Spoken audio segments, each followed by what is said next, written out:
White light pierces through the night sky. Cubes fall within the beam of light. Little Yan opens her mouth. She lets out a yawn. Rubbing her relaxed eyes, when did I fall asleep? She looks at the system panel in the air. She stands frozen in place for a moment. The infant lets out a loud burst of crying. That scared me. No, da-da? Did I just say do-da-da?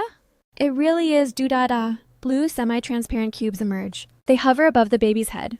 What on earth is this? Character info access restricted. Name, unknown. Level, 1. Fate of a passerby.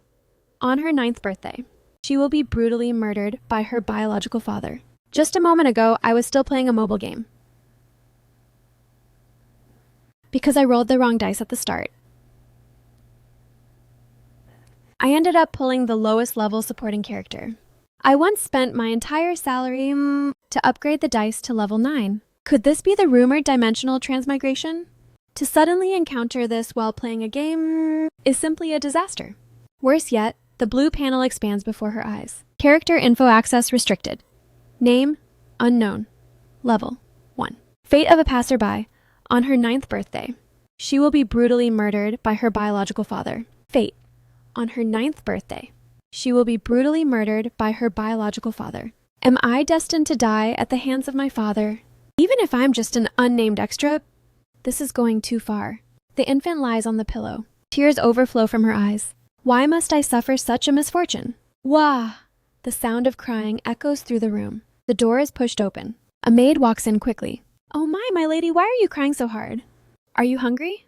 The infant stops crying. She stares at the dark-haired woman leaning in close. Who is she? Please, wait a moment. Lady Alice will be here to see you shortly. Agnes picks up the baby. She gently pats her back to soothe her. So warm, so comfortable. The baby leans against her shoulder, feeling her body heat. This isn't a dream, it's reality. The baby suddenly freezes. Wait, does this mean I'm going to die at age 9? No! Someone save me! Whoa! The crying pierces through the curtains. It echoes throughout the magnificent mansion. I really want to wake up right now. I want to hear someone say, this is all just a dream. But that kind of miracle won't happen, right? The infant lies in the cradle, staring upward. Her gaze gradually calms down. Fine, I accept it. Since things have come to this, I'll work hard to live my second life well. Let me organize the information I've heard so far. First, I am the only daughter of a wealthy noble family. Fortunately, it's not the kind of penniless nobility with just an empty title. Second, my parents have zero interest in me. Not just me, they seem to be indifferent to everything around them. That's actually fine. It'll make it easier to run away when the time comes. Third, and this is the most important point, this is a world inside a game. The game is called Reincarnated Life Determined by Investment, or Reincarnation Investment for short. It's a mobile game adapted from the novel Heroes of Helios. You select a character by rolling dice and make choices at every branch point.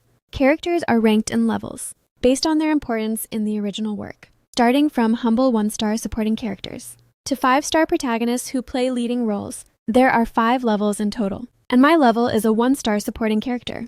The infant looks at the terrible system panel, her face covered in tears. Forget the low level for a moment. At least let me know who I am. The name column shows a question mark.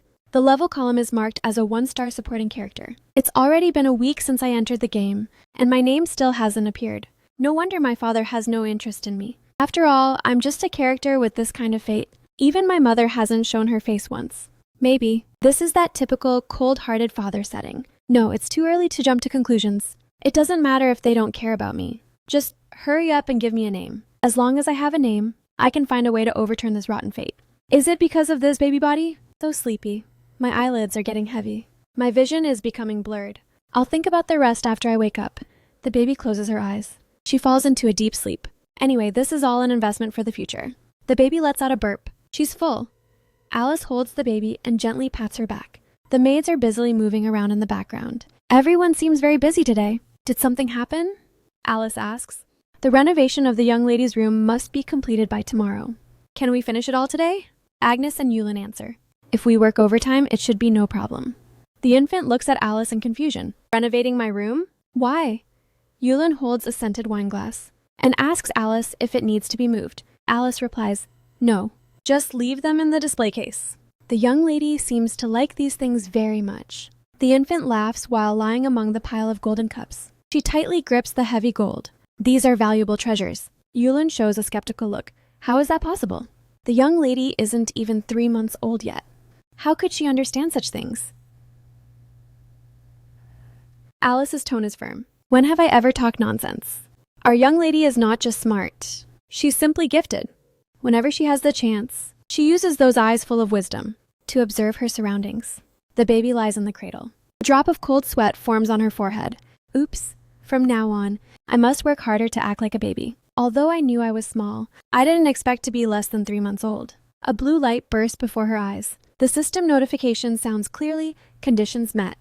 Access restriction lifted. What? The name is still a question mark. Level: 1-star supporting character. Gender: female. Age 0 years, 2 months. Fate: on her 9th birthday, she will be brutally murdered by her father. Gender and age are finally updated. The information window has changed to the version for supporting characters. Is that all? Shouldn't the ability window be displayed? Hurry up and let me see. My ability panel shows no response. The ability window never appeared. If I reincarnated because I pulled a 1-star supporting character, then where did the upgraded dice go that I spent all my savings on? For that thing, I invested all my assets. During the final upgrade, a strange window indeed popped up. Plus, 9 reinforced dice will guide you to another world. Was it because of that thing? It's simply absurd that she fell into this state, relying on the top-tier reinforcement effect to complete a plane transfer, yet only getting this kind of rotten script. Since I reincarnated through top-tier reinforcement, at least give me a better fate. Why make me die at age 9? The infant's eyes turn red. Tears well up in her eyes. I absolutely will not accept this unfair setting. Calm down. Getting angry about things that have already happened will only hurt myself. The infant lies in the cradle and takes a long, deep breath. Willpower determines fate. Willpower determines it. The infant closes her eyes and smiles. Look on the bright side. The reinforcement effect of the dice. It's probably because I'm still a baby that I can't view it yet. As long as it's like in the game, I can surely change my level and fate. Even if I'm just a 1-star supporting character, and even if my fate is tragic, putting those aside, the current situation doesn't seem too bad. I have money and so many jewels. Really nice. Alice stands by the cradle, looking down while organizing clothes. The news arrived too late. I don't know. Can we get everything ready before the master returns? The baby's eyes snap open. The master is coming back? The master of this mansion is returning. Yulin says anxiously, Lady Alice. We're running out of time. Alice continues working without looking up. The news was indeed a bit late, but everything must be finished before he arrives. If you have time to chat, you'd better mop the floor again. Yulin immediately gets busy. Even while Lady Alice is speaking, her hands never stop moving. After all, time is tight. We must work without stopping. The infant realizes, so that's how it is. I haven't seen Alice recently because she wasn't in the mansion. There's no need to worry. Willpower determines fate. Based on the information I have now, they have 0 interest in me. I just need to live quietly like air and slip away without attracting any attention. Alice kneels on the floor organizing boxes. If there is even a slight oversight regarding the young lady, the master will punish me. Alice looks up. She notices that the usually lively maid is suddenly acting strange. Yulin's face turns bright red. Alice walks over to comfort her. Don't be so scared, Yulin. I was only joking. Yulin turns pale. Don't you know? When you speak, it never sounds like a joke. The infant watches everyone being busy. Wait, think about it carefully. Although I can change my fate, no one can guarantee that everything will go according to my wishes. What if that crazy father decides to kill me before I even reach the age of 9? Killing me before 9 is too cruel. No, absolutely not. I have the level 9 dice I bought for a high price, so I will be fine. I will definitely make it work. If I ever meet those game developers, I will definitely not let them off easy. Agnes notices the baby moving. Agnes asks gently, Oh? My young lady, are you awake? The baby spreads her hands and says, Agnes, see, I slept very well. Agnes praises her. The young lady seems to be in an exceptionally good mood today. The infant stares at the furnishings in the room. That is because today those valuable treasures look even more dazzling than usual. As expected, money is the best thing. No matter how many times this freshness is repeated, it always makes the heart race. A heavy crashing sound suddenly explodes in the hall. Agnes and Alice jump in shock, tightly protecting the baby in their arms. Selena pushes the door open abruptly, clasping her hands tightly against her chest. Alice reprimands her. Selena, you entered the young lady's room without knocking. Selena gasps for breath. I'm sorry. I have an urgent message from the head maid. The master has just returned. The infant's eyes snap wide open, her pupils trembling in their sockets. It has only been 2 days since receiving the news, and he is already back? Why so fast? I'm not mentally prepared yet to face the father who is going to kill me. Alice turns to look at Agnes. Hurry and finish the work you have on hand. I'm going to see the master. Agnes nods in response. Understood. The infant feels the blood drain from her face. He probably won't come to see me right away, right? Since he returned so quickly, there must be more pressing matters to handle. And that matter definitely won't be coming to see me. A daughter who hasn't even been granted a name yet. Alice carries the baby down the long corridor. A maid leads the way ahead. My lady, please come this way. The heavy door is slowly pushed open, making a piercing creaking sound. The baby shuts her eyes tight. At a time like this, I should stop thinking and just fall asleep. Alice cries out in terror. Duke! Please remove your armor first. The infant repeats in doubt. Duke? So that man is my father? The legend of the heroes of Helios tells the story of the protagonists, saving the world from the hands of the Demon King. The Demon King manipulates the minds of monsters and beasts, sending them toward the humans. Countries around the world formed subjugation teams for this purpose. All noble families who inherit a title must participate in this subjugation. Dragons circle in the sky. Soldiers line up to face the enemy. Blood and bones are piled beneath the banners. The family participating in the subjugation this year is exactly this house where I was born. Returning from a dangerous subjugation battlefield, the first thing they did was actually come to see me. Why? Don't they have zero interest in their daughter? The baby stares at the ceiling. I'm not mentally prepared yet. The Duke has already pushed the door open and entered. His tall figure blocks the light. He stands by the cradle, looking down. He's here. The baby holds her breath, gazing at that cold face. The Duke looks down at the cradle. His long red hair hangs over the edges of his pitch-black armor. His golden pupils show no emotion. He is more handsome than I expected, I thought. Someone who would personally kill his daughter would look more hideous. The baby breaks out in a cold sweat. Why is he staring at me like this? That look in his eyes is too terrifying. Could it be that he's already considering whether or not to just kill me right now? Sweat oozes from the baby's forehead. Her body freezes in the cradle. Please don't do it at a time like this. The Duke stands before the cradle in silence. His long red hair hangs over his iron armor. The baby stares at that cold face. What on earth is he thinking? At a time like this, I can only rely on that. The ultimate baby cheat? The baby opens her mouth wide and lets out a long yawn. Then she closes her eyes. I am asleep now. Please leave here quickly. The sooner the better. Alice steps forward. The young lady seems to be tired already. Lord Duke, please go and change out of your armor first. The Duke stares at the cradle. Do babies of this age keep staring at people? Alice freezes on the spot. Yes. They are just starting to explore the world. This behavior is quite normal. The Duke asks in doubt, even when facing someone like me? Alice whispers from behind.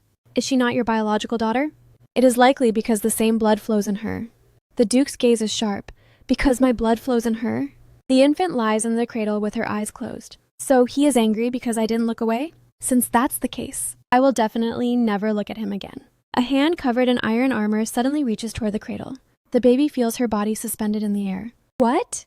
The Duke leans over and picks up the baby. He holds her against his chest with stiff movements. He actually picked me up. If I open my eyes now, it's all over. I must keep pretending to be asleep. The Duke looks down at the daughter in his arms. His gaze appears cold and handsome against the silver armor. The baby lets out a burp in the Duke's arms. Her body suddenly jolts.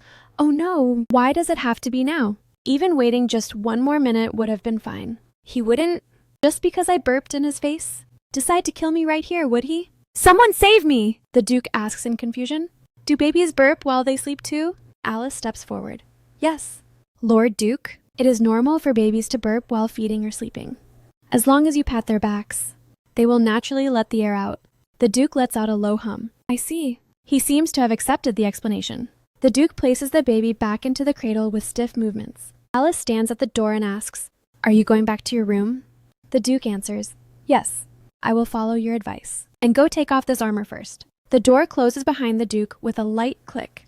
The infant snaps her eyes open. Staring at the ceiling, she gasps for air. I'm still alive, right? I really thought I was going to die just now. 3 maids stand by the cradle, whispering. I'm starting to admire Lady Alice. To think she could stay so calm in that situation. The infant turns her head to look at them. So I wasn't the only one who was terrified. Agnes clasps her hands to her chest. Young lady. Thank goodness you are safe. The infant gazes at Agnes. Even though she's trembling with fear herself, she's still worried about my safety. Speaking of which, father has golden eyes. In the novel setting, golden pupils are extremely rare. It's been so long since I read it that I can't quite remember. Who else in the book has those eyes? The nanny called him Your Excellency just now. In this world, that is an honorific used only for those above the rank of Marquis. So father is at least a Marquis. But among the nobles above Marquis, who has both red hair and golden eyes? Excluding the names in my memory one by one, Denzel and Claire are members of the protagonist group. It's clearly not them. Melton is not it. Bache isn't it either. Who on earth is it? Why can't I remember? This man with the terrifying aura. What kind of role? Does he actually play in the novel? This family doesn't seem important in the original work. If it were a famous, prestigious house, I wouldn't have ended up as a 1-star extra. The infant opens her mouth and yawns. End of thinking for today. Since father is back, he'll give me a name soon. Once I have a name, I can figure out my identity and situation. For now, I'll just sleep. The next day, the Duke left the territory again. Alice stands in the corridor seeing him off. This time, he's not going on a subjugation mission, but to the imperial capital to submit a report. Usually, he should return after submitting the report. But for some reason, he suddenly turned back to the territory again. That man is truly unpredictable. What is the young lady thinking about so intently? Agnes leans in close. Rather than worrying here, why not give us a bright smile? The infant thinks, a smile? Like this? The baby parts her lips. Oh my! Agnes holds her cheeks with both hands. The young lady is just like an angel. The reaction is even more enthusiastic than expected. In that case, I'll smile a bit more today. The young lady's smile is so cute. Agnes gazes at the cradle. The way you look when you smile is exactly like your mother. Agnes! Alice suddenly stops her with a sharp voice. Agnes instantly pulls back her smile, lowering her head to avoid eye contact. Agnes bows in apology. I am deeply sorry. Lady Alice. Alice puts her hands on her hips. Fortunately, the Lord Duke is not here. Be sure to be more careful with your words from now on. The infant wonders, so the reason father has zero interest is because of mother? Is it one of those cliché plots? The father blames the innocent child because his beloved wife died during a difficult childbirth. No, he doesn't look like that kind of affectionate person. But judging by Alice's reaction, something definitely happened between my parents. If I can find out the truth, it might help me survive here. Agnes sits by the sofa, watching the baby among the treasures. Poor young lady.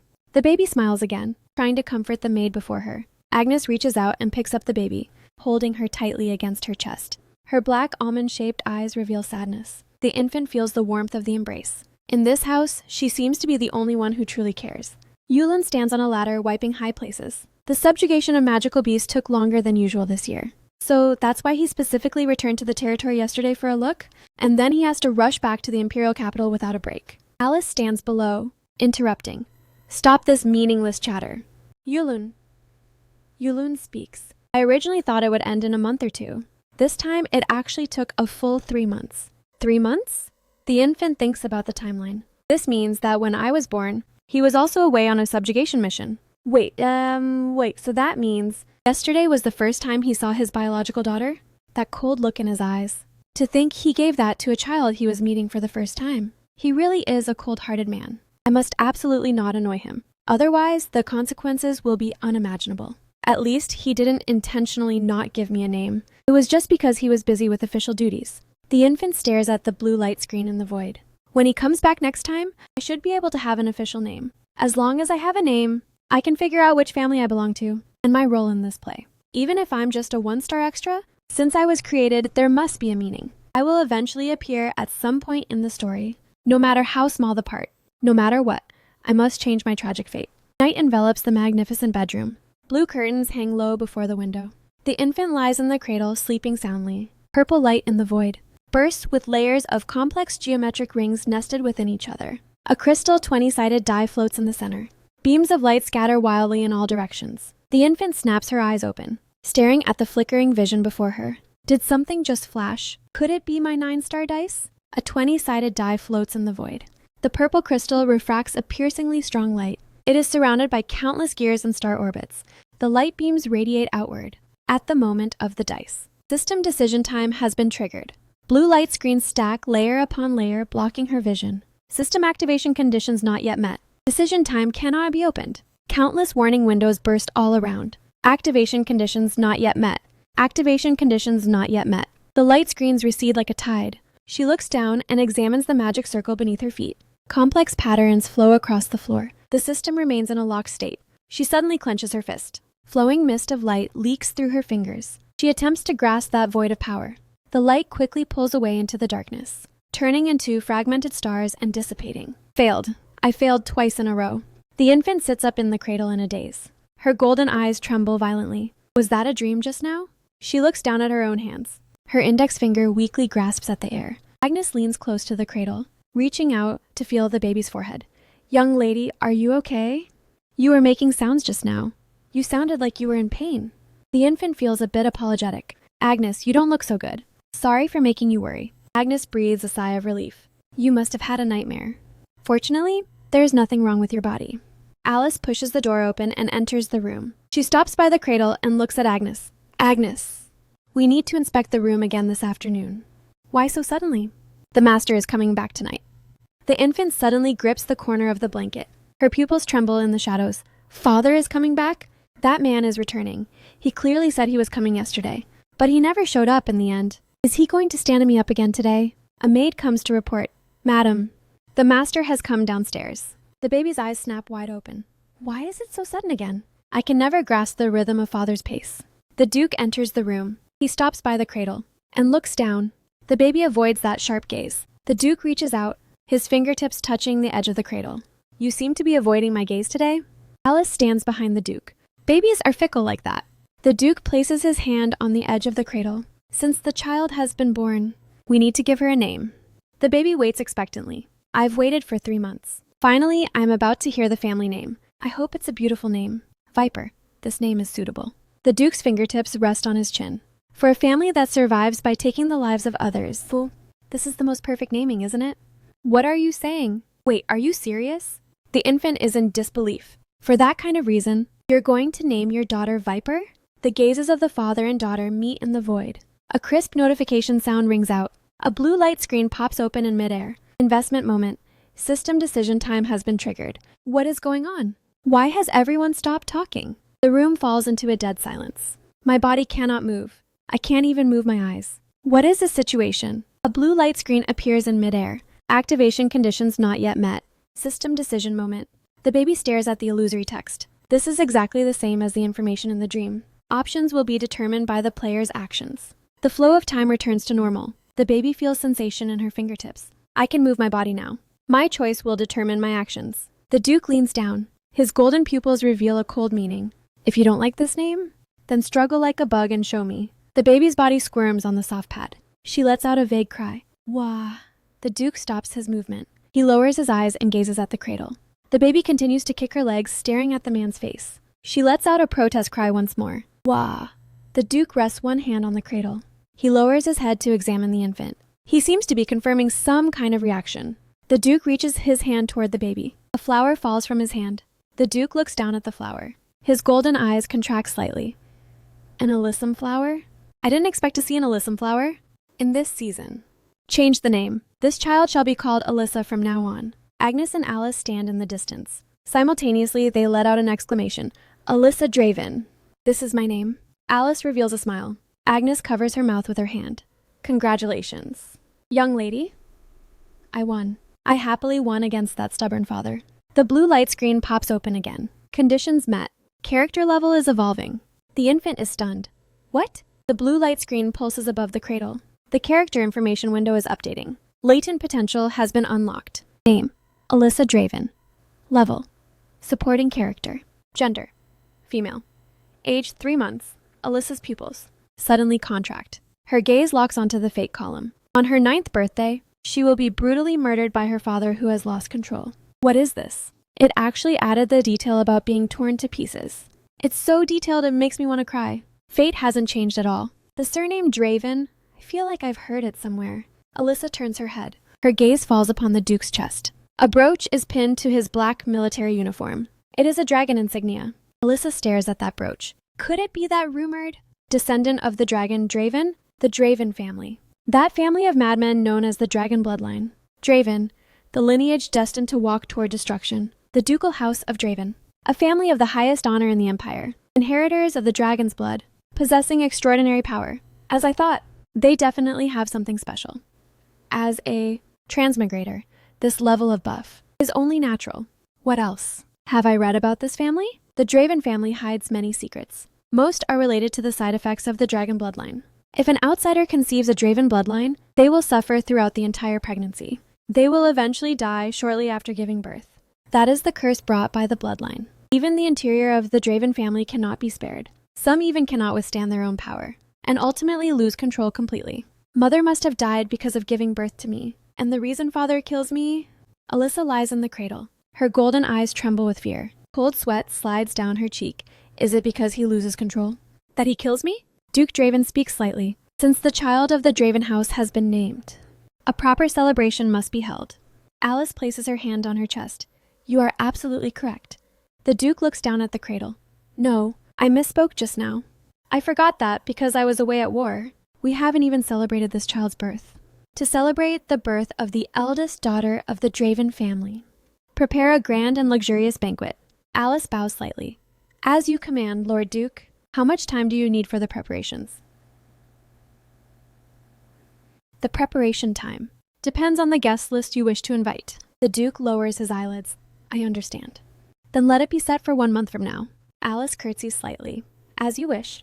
The Duke gazes down at Alyssa. I will personally notify the maids. From the Duke's perspective, Alyssa is a kind of cute creature he has never seen before. The Duke looks away and then turns toward the door. Alice bows. Farewell, Lord Duke. Alyssa turns her head, watching the Duke leave.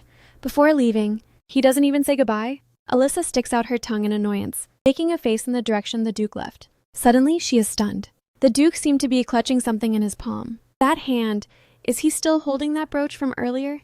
Alyssa closes her eyes and falls into a deep sleep. A week has passed since I received my name. To avoid father's frequent visits, I can only pretend to be asleep. Why does he always stare at my sleeping face? The Duke suddenly speaks. What is your name? Alyssa suddenly holds her breath. Could he have noticed that inside this body resides another soul? She peeks sideways with one eye. Agnes bows and reports, in response to the Lord Duke. I am Agnes Imanson. Alyssa breathes a sigh of relief. So he was asking Agnes. The Duke speaks. I heard that while I was away. You and Alice were the ones taking care of Alyssa. Agnes folds her hands in front of her. She responds softly, Yes, Lord Duke. But why do you suddenly ask about this? Agnes encourages herself internally. It's okay. Agnes, be a little more confident. The Duke asks, during the time you cared for Alyssa, did she have any abnormal behavior? Agnes clasps her hands. Abnormal behavior? What kind of abnormality are you referring to? The Duke's eyes narrow slightly. Speak clearly. I'm Ensign. Agnes's body jolts. I am very sorry. Agnes lowers her head to avoid his gaze. I'm not sure exactly what abnormality you are referring to. Could you please clarify? The Duke stares at Agnes. No, you must answer decisively. He lets out a soft sigh. It seems you are not suited to remain as a maid in the Draven house. Leave the mansion before tomorrow. Agnes stands frozen on the spot. A blue semi-transparent box appears in the air. Dice. Time. System decision moment. Event activated. Alyssa stares at the text in the void.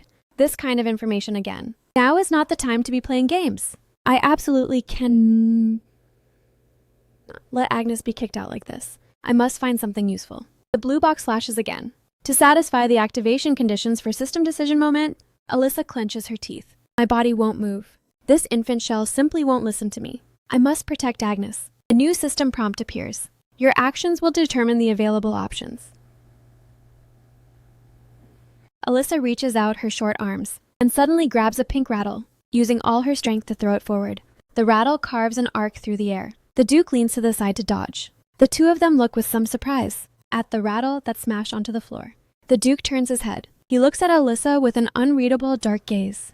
Alyssa glares back at the Duke. But you can't scare me at all. I'm already used to this kind of icy stare. Alyssa tries to twist her body. She kicks her legs hard, trying to stand up from the cradle. She looks at Agnes and smiles, uttering some indistinct syllables. Agnes, now is the time. Quick, hold me. Alyssa can no longer maintain her balance. Oops, I'm going to fall. Agnes quickly reaches out and steadily supports the infant's back. Be careful, young lady. This is too dangerous. Alyssa praises her internally. That's right. This is the Agnes I know. Alyssa looks at the Duke. Who do you think you are? How dare you fire my maid? To me, Agnes, is 10,000 times more important than someone like you. Agnes holds Alyssa tightly in her arms. The Duke watches this scene thoughtfully. It seems Alyssa likes you very much. Agnes bows her head in response. Yes. The Duke says in a flat tone, put my daughter back on the bed. Then withdraw. Alyssa is startled internally. Could it be he hasn't given up? The idea of firing Agnes? The Duke adds, I want to stay with Alyssa alone for a while. Agnes bows. As you command, Lord Duke. Alyssa breathes a sigh of relief. So he wasn't trying to drive her away. What a relief. Agnes places the infant back into the cradle and turns to walk out of the room. The Duke gazes at Alyssa in the cradle. Alyssa looks at the Duke with dissatisfaction. How dare you drive away my precious servant? I will definitely make you pay when I grow up. The Duke looks down at the cradle. He remains silent. He slowly extends his right hand. His 5 fingers are clenched into a fist. Alyssa's pupils suddenly contract. His fist? Is he going to strike me? If he dares to hit me or choke me, I will absolutely not sit still and wait for death. Alyssa clenches her small fists. Her entire body's muscles are tense. Alyssa is suddenly stunned because she discovers that the Duke is not going to attack her. The Duke carefully pins a brooch onto Alyssa's chest. Alyssa looks down at the brooch. Her eyes are filled with confusion. Wait, what is this? The Duke turns his face away. He clears his throat and explains, I have already prepared another gift for the celebration. But before then, it was not appropriate to see you empty-handed.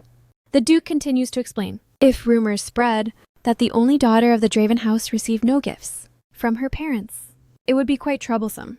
Alyssa is in disbelief. You're actually worried about that kind of thing? Wait, if you really cared about your reputation, you wouldn't have named your daughter Alyssa. Fury burns in Alyssa's golden pupils. How dare you deceive me with such a lie?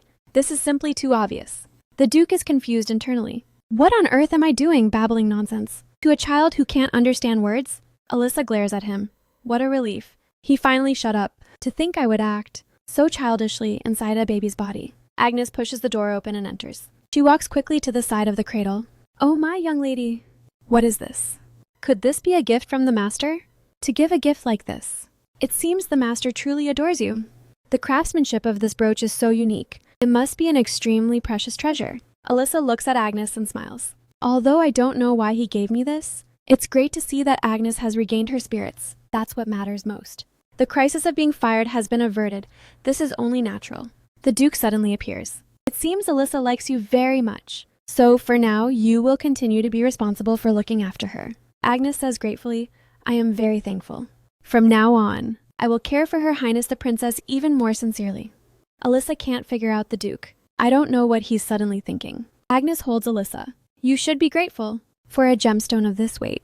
This brooch, no matter how you look at it, looks like the craftsmanship of the clan. Alyssa wonders, the clan? Alice opens her golden eyes wide, staring at the unique patterns on the inner ring. Agnes continues, this is the first time I've seen a brooch with edges handled so specially. This brooch really suits you. Young lady? Alyssa screams in her heart, Agnes, stop it! Stop it! Agnes praises from the bottom of her heart, as expected of my master. Alyssa screams in her heart, hurry up and stop! I take back that word of gratitude from earlier. Time flies. In the blink of an eye, the day of the celebration arrives. A maid pushes the door open. Agnes. The head maid is asking if the count of returned gifts has been verified. Agnes organizes the clothes. It has already been verified. Just in case. I prepared more than the original amount. Alyssa turns her body over under the covers. It's been noisy since early morning. During this time, I finally successfully learned how to roll over. In fact, I can already clumsily speak short sentences, but it would be troublesome if I acted differently from others. I must endure until I grow up. Yulin stands by the cradle and speaks to the maid beside her. The young lady is now very skilled at rolling over. Since she is awake, shall we start the preparations? Agnes nods in response. Fine, let's do that. At this time, Alyssa still doesn't know what is about to happen. Agnes runs quickly to the bathtub and puts in a bath bomb. The young lady is coming in. Yulun runs over in a panic. Does the dining room side need urgent support? 2 maids help Alyssa with her bath. One of them turns back and loudly urges, Yulun, hurry over here. It's incredibly busy here too. Stop dawdling. Yulun runs down the corridor carrying a bucket. She responds loudly, got it. Who knows how much time passed? But Alyssa had fallen comfortably asleep. She slowly opens her eyes. I slept well. When on earth did I fall asleep? Alice gazes tenderly at Alyssa. I was just about to wake you up, but you've already gotten up yourself. Alyssa is startled. Lady Alice. Alice says with a face full of exhaustion, did the young lady sleep well? Alice holds Alyssa and bows to the Duke. Your Excellency. Then I will go and prepare. The young lady is still very fragile. Please do not hold her too tightly. Do you understand? The Duke speaks. Do not worry. The Duke gazes tenderly at Alyssa. Do you think I can't even control this level of strength? Alyssa freezes. Wait a minute. Why is father holding me? Where did everyone go? Where is Agnes? Don't tell me that when we enter later, I'm going to be carried in by father like this. Please tell me this isn't real. Wait, thinking back carefully, last night Alice did say to Agnes that when the young lady enters, she will be led by His Excellency personally. So the so-called being together meant, I'm going to be carried into the entrance by father? Lady Alice, for such an important matter, you should have stated it more clearly. Alyssa glances sideways. Since it has already been decided, then there's no other way. We've been getting along fairly well lately, so it should be fine. Alyssa squirming in the swaddle. The key issue right now isn't that at all.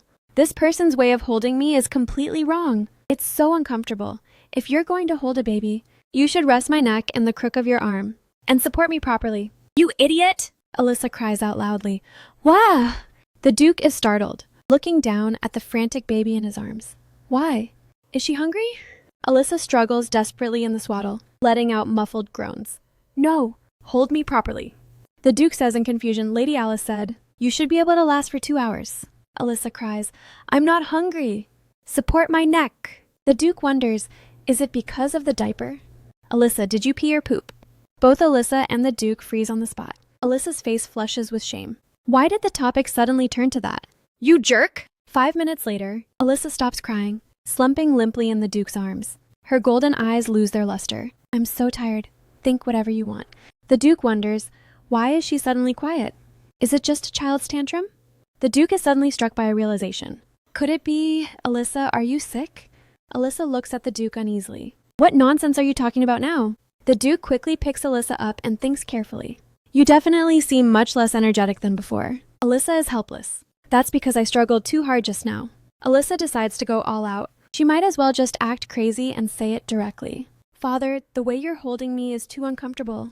The sudden human speech leaves the Duke in total shock. The Duke switches to holding Alyssa with one arm and pushes open the door in front of him. Alyssa is instantly beyond annoyed. Alice hurriedly opens the door.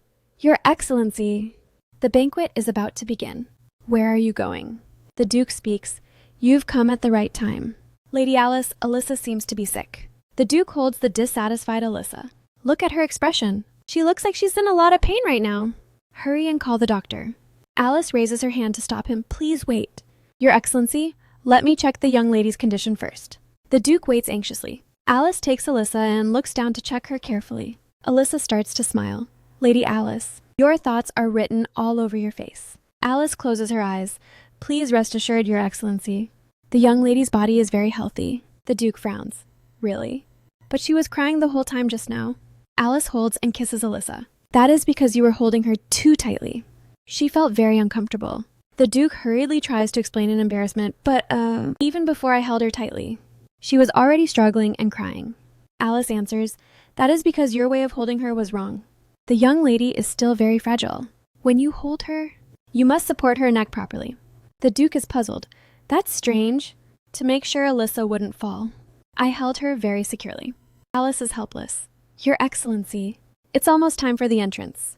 Please pick up the young lady again. Yes, just like this. Use this arm to cradle her head. The Duke nods stiffly. I understand.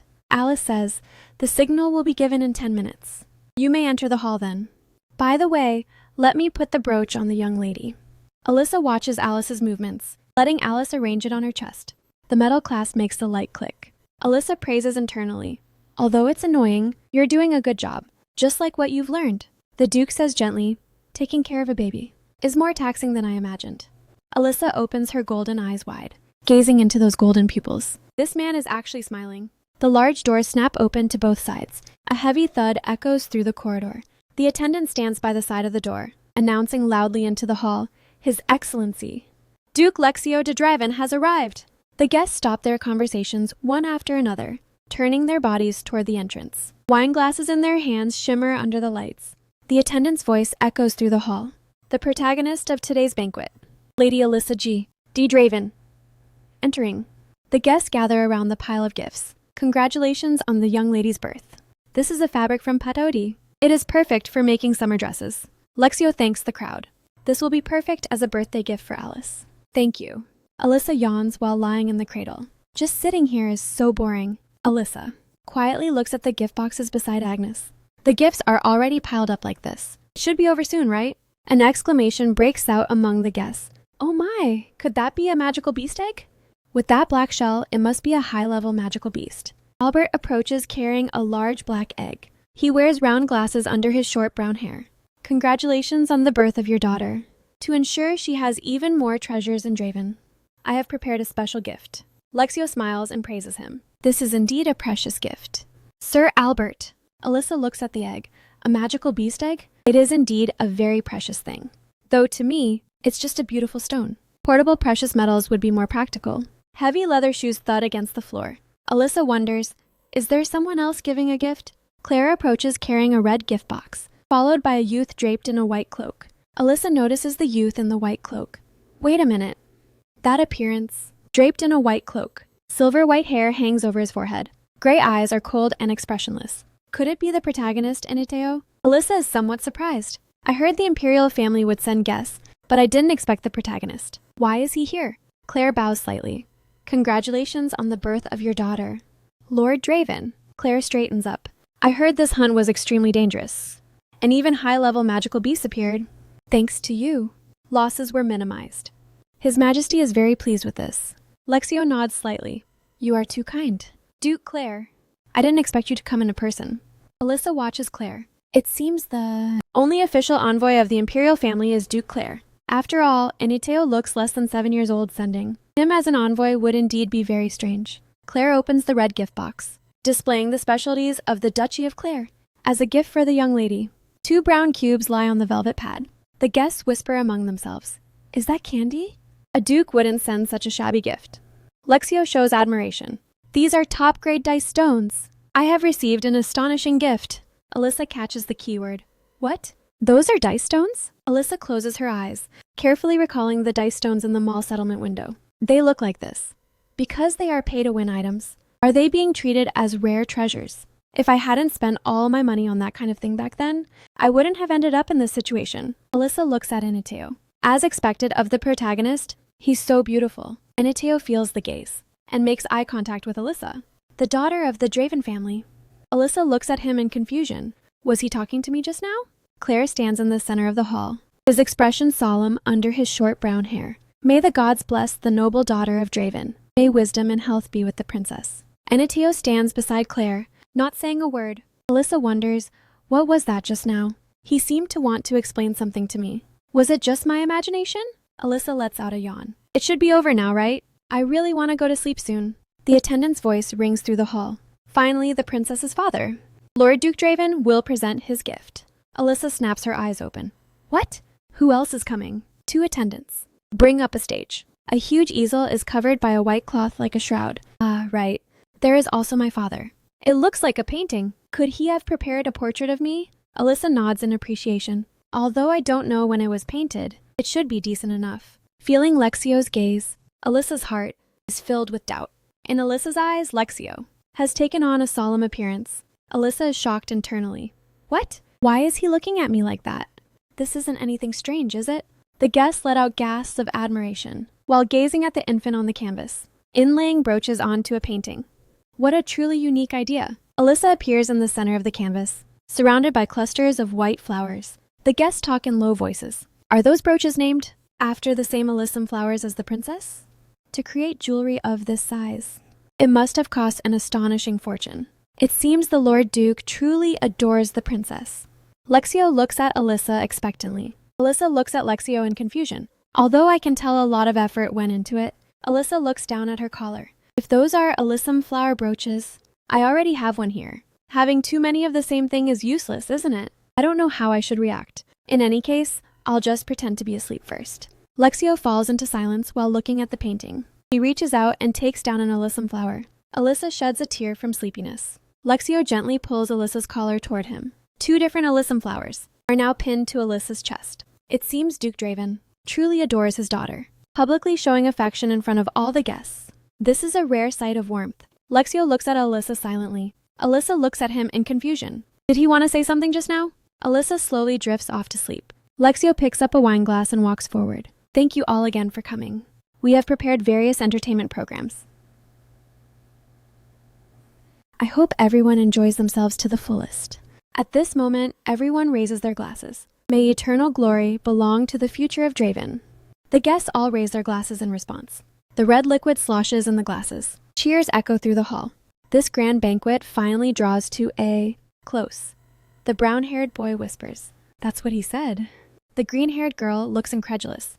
What? That's impossible. Did he really say that? Alyssa is being kept awake by the noise. Who on earth is it? Making so much noise while I'm sleeping? The green-haired girl exclaims, "Ah! He's moving. I think he's waking up." The brown-haired boy immediately snaps, "Be quiet." "You idiot!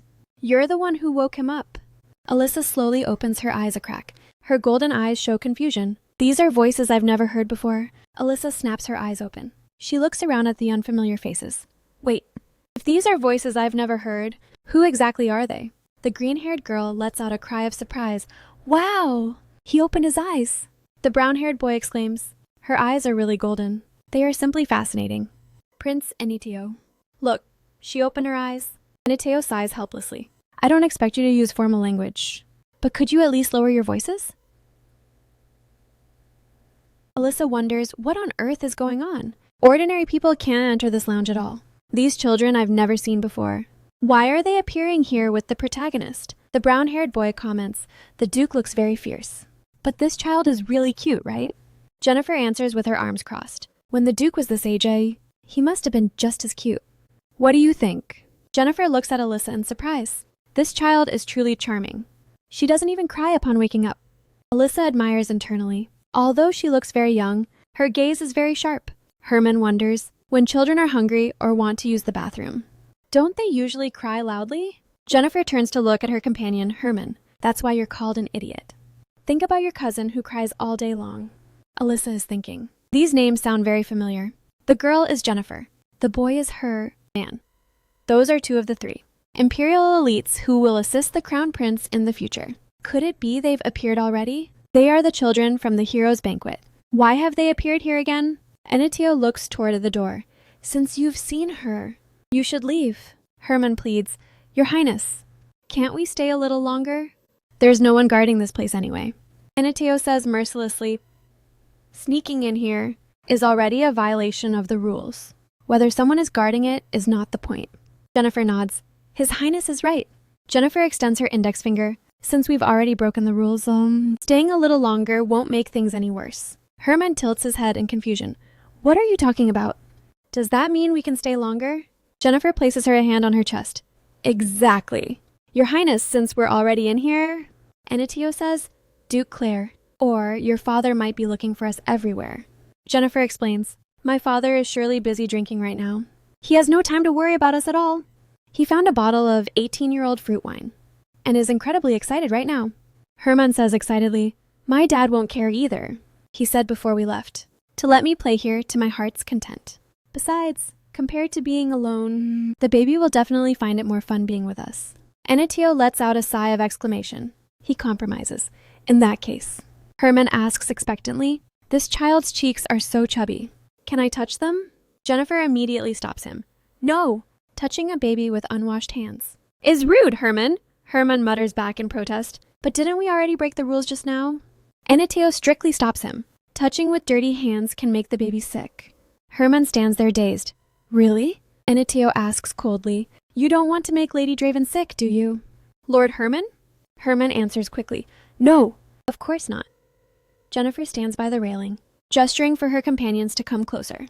Your Highness, don't just stand there. Come over here quickly. Eniteo refuses. I have to keep watch here, in case someone comes. Jennifer asks, even if we get caught, would it really be such big trouble? We are all children of high-ranking nobles, and you are, after all, the fourth prince. Herman is elated. Exactly. If we confess that we just wanted to see the baby, they will forgive us. Herman and Jennifer approach the cradle, making sounds of wonder. Herman still wants to touch her. Since I can't touch her without washing my hands, then I'll go wash my hands first, all right? Jennifer asks, You really want to touch that baby, don't you? Herman says excitedly, She's just too cute. She's the younger sister I've always wanted. Alyssa listens to Herman's words and praises him internally. Haha, he's so cute. Herman notices that Alyssa is smiling. Jennifer, look quickly. She's smiling, Jennifer observes carefully. She is indeed smiling. She really is so adorable. Look, she's even cuter when she smiles. Alyssa smiles along with them. Alyssa wraps her own hand in the swaddle and gently touches Herman. Jennifer covers her mouth in excitement. Oh my God. Herman looks at Alyssa with flushed cheeks and lets out a short squeal. Jennifer, my heart is beating so fast. Jennifer looks at him with dissatisfaction. I think your brain is broken. Alyssa observes Jennifer. Jealousy is written all over your face. Fine, I'll favor you a little too. Alyssa smiles and reaches out to touch Jennifer. Jennifer says with a mix of joy and worry, I haven't washed my hands yet. But she still touches Alyssa, her actions contradicting her words. Wow! Jennifer gazes at their overlapping fingers. Her hand is really so small. Herman's eyes are full of smiles. Exactly, and it feels very soft to the touch. Anateo stands behind the two of them, pressing a fist against his lips and clearing his throat. We really should leave, Miss Winzik. And Lord Herman. Herman pleads, let's stay a little longer. Your Highness. Anateo says helplessly, we've already stayed too long. And I told you, without washing your hands. You aren't allowed to touch the baby. Jennifer looks at him and smiles. Don't be like that, Your Highness. You come and take a look too. Lady Draven is really cute, isn't she? Anateo answers. When I was giving the gift to Duke Claire earlier. I already saw her. Jennifer speaks. Seeing her up close feels completely different, right? Besides, didn't you follow us here? Because you wanted to see her too? Anateo averts his gaze. I was just worried you two would cause trouble. Jennifer leans close to his face. If that were the case, you would have told Duke Claire before coming. Be honest with yourself. Your Highness. Anateo lets out a soft sigh. Anateo takes a step forward. Herman jumps for joy. Great! Your Highness is coming over too. Jennifer silently steps aside. Anateo says, when we leave, I will tell the Duke and your father about this. Jennifer pushes him. That sounds terrifying. Herman grabs Anateo's hand. Come on, Your Highness. Quick, reach out your hand. Anateo is a bit flustered. Wait a minute. Herman stretches Anateo's hand toward Alyssa. Anateo is shocked. What on earth are you doing? Jennifer lets out a light laugh. Stop pretending. Go ahead. Anateo admires internally. She really is cute. Humph. Anateo jolts suddenly. His straight silver white hair brushes against his flushed cheeks. His eyes gaze at the life in the cradle. Alyssa, her hand wrapped in the swaddle, gently grasps him. Anateo's gaze softens. Her hand is indeed very soft. Just as you said. Jennifer speaks. I didn't want to come all this way to Draven originally, but now I'm glad that I came. Herman also can't hide his excitement. Me too. This trip was totally worth it. Alyssa is getting a bit tired. Her stomach is starting to feel hungry. Alyssa looks at the three of them. If it weren't for these children, I would have cried for someone to come over long ago.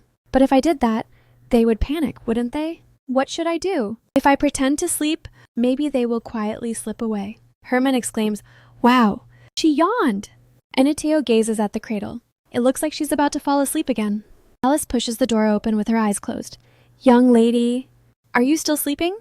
The three of them quickly turn around, their eyes filled with unconcealable panic. Alice freezes at the doorway. Her eyes widen as she gazes at the uninvited guests in the room. Alice walks over quickly. Oh my goodness. Young lords and ladies. How did you all end up coming all the way here? Young lords and ladies. How did you all end up coming all the way here? Herman shrinks back. Anateo takes a step forward. Please allow me to explain. First, my name is Alyssa. A sudden burst of loud crying erupts. Herman says in a panic, wait a minute. Is the baby crying? Jennifer comforts her. Don't cry. Her Highness the Princess. She looks very uncomfortable. What should we do? Herman is at a loss. She was perfectly fine just now. Alyssa cries with all her might, her face already turning purple. Alice sighs helplessly. Alice leans over and picks up Alyssa. Our young lady seems to be hungry. Prince and young lords and ladies say Princess Draven must eat now. Jennifer covers Herman's mouth. I understand. We will leave right now. Herman struggles. Let go of me. I still want to play with the baby. Jennifer grabs his collar. Shut up, idiot. Alice smiles gently. It seems our young lady now has older brothers and an older sister. Alyssa lets out vague sounds. Alice comforts her. There, I'll feed you now. But what should we do about these little guests? Night falls over the palace. Jennifer bows deeply. I am sorry. I have been rude. Herman says restlessly, I am also very sorry. Anitio sighs helplessly. I feel very uneasy about this. Lexio looks at everyone with a somber expression. Marquis Claire places his hand over his heart for failing to discipline my son properly. I am deeply sorry. Marquis Winsick also speaks. My daughter has also offended you all. I sincerely apologize for this. Since they offended your precious daughter, if you wish, we can apologize through formal procedures. Lexio looks at Alyssa, who is still smiling, not knowing what to think. He withdraws his gaze.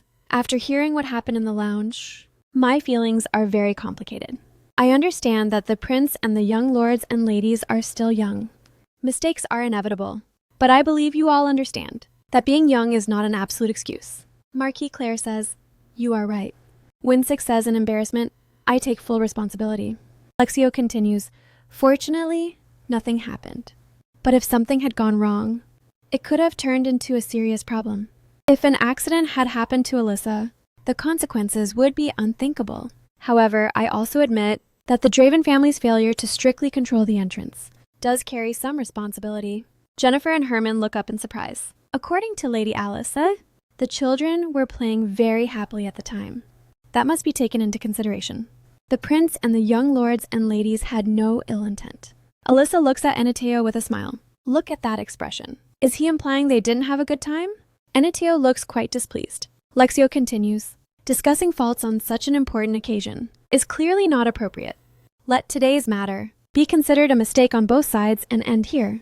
This is Draven's official position. Herman and Jennifer look at each other. Both of them breathe a sigh of relief. A knock comes from outside the door. A maid stands at the doorway and bows. Your Excellency, the banquet is about to begin. Lexio looks at the maid. Has it been that long already? Please, everyone, move to the patrons' hall. The hall is full of guests under the starry sky. Herman looks up at the sky. There are so many stars tonight. Jennifer reminds him, Herman, please maintain your decorum. Alyssa looks at everyone happily. It's nice to see the little ones having fun, except for me, the protagonist. An MC stands at the top of the steps. The dinner banquet is about to begin. Please, everyone, enjoy this beautiful evening to the fullest. Now we begin the path of the sky. Brilliant fireworks fly into the night sky, tracing a gorgeous arc. Herman watches the fireworks constantly changing shapes. He is filled with wonder. He shouts excitedly, Jennifer! Look at this! Jennifer looks at the night sky. I'm already looking. You idiot! Countless points of light gather in the air, outlining the silhouette of a giant dragon, its wings spread, veiling the stars. That is the symbol of Draven, the golden dragon. Herman clenches his fists in excitement. Wow! It really is a dragon! Jennifer says seriously, that is the guardian deity of Draven. The ice dragon is watching over us. Look, the dragon is breathing fire. Alyssa and Lexio look at each other. Alyssa thinks to herself, if it were usual, I would definitely hate this cold gaze. His eyes are exactly like that person's. Why does he look like he loves me? Alice holds Alyssa. Lexio gazes tenderly at Alyssa, presenting a scene of complete harmony. Alyssa thinks to herself, maybe it's because it's night, and I've become a bit emotional. Alice speaks, young lady. Quickly, look at that. Alyssa turns her head in confusion. That is, the sky instantly explodes, countless golden points of light gathering. How beautiful that is. And Alyssa appears in the sky, surrounded by alyssum flowers. The guests all look up and gaze at that. Massive portrait of Starlight. This is exactly the same as the portrait we saw earlier. It seems the Duke's love for his daughter is even deeper than imagined. Even the first birthday banquet of an imperial princess has never had such a grand scene. Alyssa feels somewhat happy. I never thought someone would do something like this for me. Alyssa starts laughing cheerfully. Alice says to Lexio, it seems the young lady is very happy too. Looking at Alyssa raising her arms, Alice gently discourages her. Although you are happy. It's dangerous to move around like that. Oh. Young lady, Lexio commands, hand Alyssa to me. Alice bows her head. As you wish, Your Excellency. Alice carefully hands Alyssa over to Lexio. Lexio holds Alyssa with extreme care. This time, he knows how to hold her. Herman looks at the fireworks in the sky. Wow! Alyssa is moving! The starlight flows across the sky, a massive golden silhouette, flickering in the night. That is Alyssa's smiling face, more brilliant than any firework. Lexio feels a bit of regret. Magic, after all, cannot display true beauty. Alyssa gives a brilliant smile. I like father very much. Alyssa begins to feel a trace of confusion. She looks at Lexio. After learning the truth about fate and the family, only escape remained in my mind. Escaping in order to survive. However, This person who was supposed to abandon me reaches out his hand to me again and again. Lexio gazes tenderly at Alyssa. I'm sorry. I love you. From now on, I want to be a good father. Alyssa struggles internally. But you wanted to name me Viper before, and you're planning to kill me. On my 9th birthday, right? I don't love you. To escape my fate, I must stay away from you. Lexio speaks. Alyssa, thank you. Alyssa's face turns red with shyness. Even though I keep wanting to maintain distance, my body relaxes unconsciously. She shyly covers her face. Lexio becomes a bit panicked. Are you uncomfortable again? Alyssa shows a smiling face to Lexio. Maybe there's a way to live on together with father. Claire and Winzik step forward to express their thanks. Thank you for allowing the children to stay by the young lady's side. Herman says excitedly, Agnes. I want to touch Alyssa's cheeks, Agnes says with a smile. Before that, let's go back to the room first. Jennifer scolds him. Without permission. You cannot address the young lady by name, Herman says happily, even though she can't talk yet. I believe Alyssa would allow it. Agnes places Alyssa in the cradle. Jennifer cautiously reaches out to touch Alyssa. How can her cheeks be this soft? Herman can't help but say, I really want to take a bite. Agnes covers her face and chuckles. The young lady is just too cute. Just looking at her is enough to feel satisfied. Alyssa thinks to herself, Agnes, how can you say such embarrassing things? In front of children under 7, she looks at the helpless Anitio to the side. Look, even the protagonist is caught off guard. As the night deepens, perhaps from the exhaustion of playing, the children have all fallen fast asleep. Agnes leans down to pick up Alyssa. Young lady, let's go back to the room. Anitio silently watches Alyssa in Agnes's arms. It's an expression that Alyssa cannot read. Alyssa wonders, what is he thinking? The male lead in the original story never looks at useless people. With his innate abilities, he is always indifferent to everything. Alyssa's consciousness gradually blurs, falling into a deep sleep. Now that I think about it, his ability might be a form of precognition. Sunlight shines on the castle's outer walls. Servants are carrying heavy luggage. Hurry up and move these things over here. Everything is ready for departure. Lexio says to Winzik, I wish you a safe journey. Winzik replies politely. Once again. Congratulations on your daughter, Duke Draven. Herman lies on the ground protesting. No, I don't want to leave. I want to stay here and live with Alyssa. Claire looks at Herman at a loss. I won't go. Alyssa looks at Lexio, the veins bulging on his forehead. His expression. Claire patiently kneels in front of Herman. Mother is waiting for you. Let's go home first. We can visit the young lady again later. Herman sits up excitedly. Really? Herman holds out his pinky finger. Make a promise with me. Claire hooks his finger. I promise I will keep the word. Herman pokes his head out of the carriage window. Alyssa! I'll come to see you again. Don't get sick before then. Live healthily. Alyssa smiles and waves goodbye to him. Lexio feels displeased. Who gave you permission to come back whenever you want? Lexio turns and gives an order. From today on, refuse all visits from the Clare family. Alice replies, As you wish, Your Excellency. Agnes holds Alyssa while looking at the gift mountain. All the gifts have been moved inside. Alyssa points at the painting. Even the painting father gave me is here. She lets out a vague sound. Agnes looks at Alyssa tenderly, although it doesn't compare to the young lady's cuteness. It is a wonderful gift. What do you think? Alyssa looks with satisfaction. Now that I look closely, it really is well painted. Time passes. Seasons turn. The red leaves outside the castle fall and bloom again. Agnes scoops up a spoonful of food, coaxing Alyssa to eat. Open your mouth. The little train is entering the tunnel.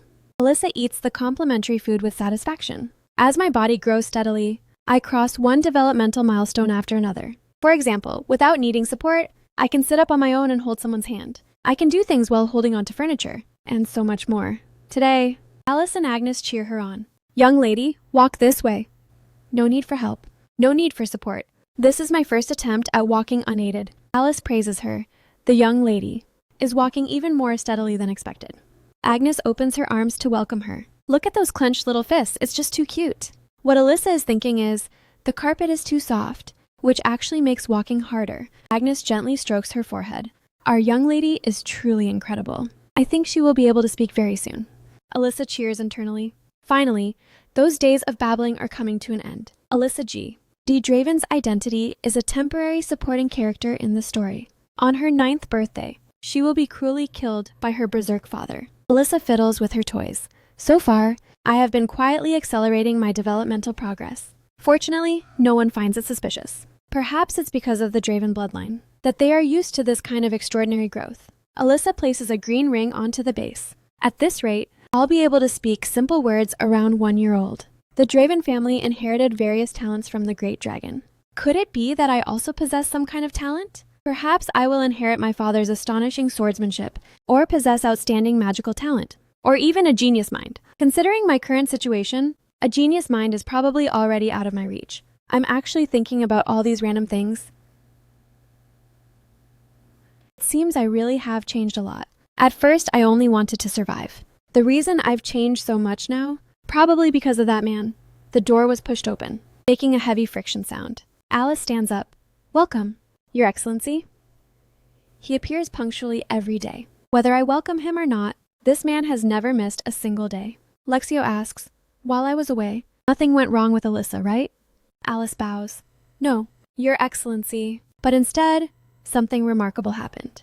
This morning, the young lady walked 10 steps on her own. Lexio is shocked.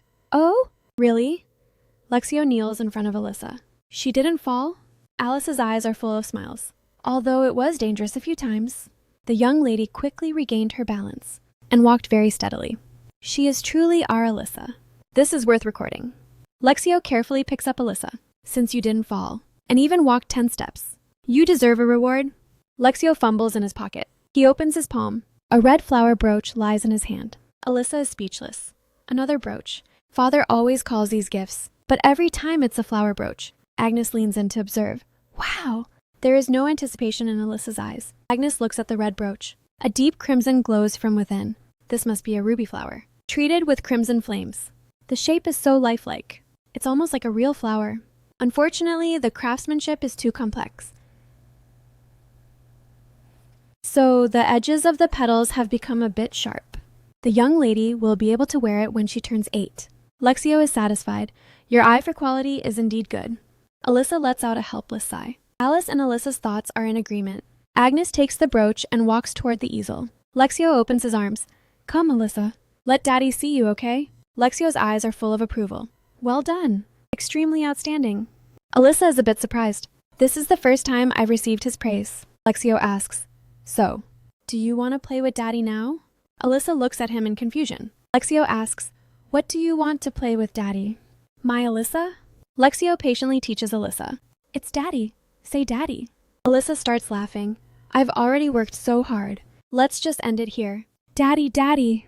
Lexio happily picks up Alyssa. That's right. It's Daddy. Well done. My Alyssa. Since you called me Daddy, I'll give you one more gift today. This brooch is not made of gemstones, but made from the feathers of a red bird.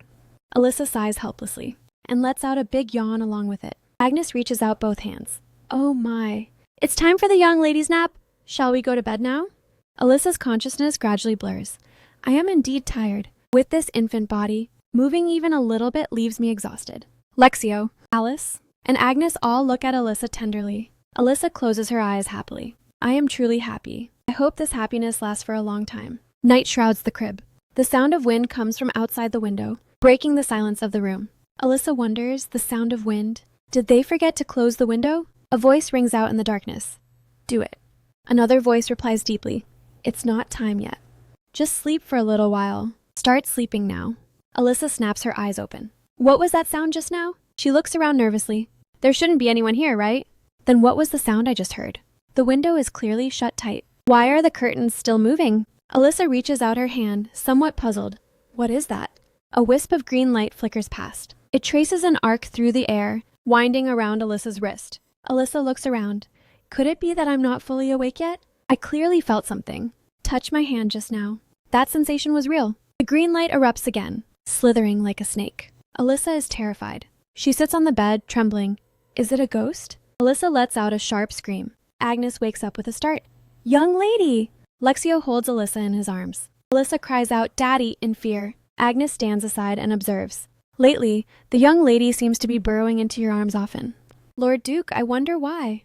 Lexio is overjoyed, gently patting Alyssa's back. Are you really this happy? Being with Daddy, Alyssa? Agnes feels dejected. Lately, the young lady only looks for the Lord Duke. Does she not want me to hold her anymore? Alyssa feels awkward internally. Sorry, Agnes. I thought Daddy could chase the ghosts away. Agnes holds up a baby outfit.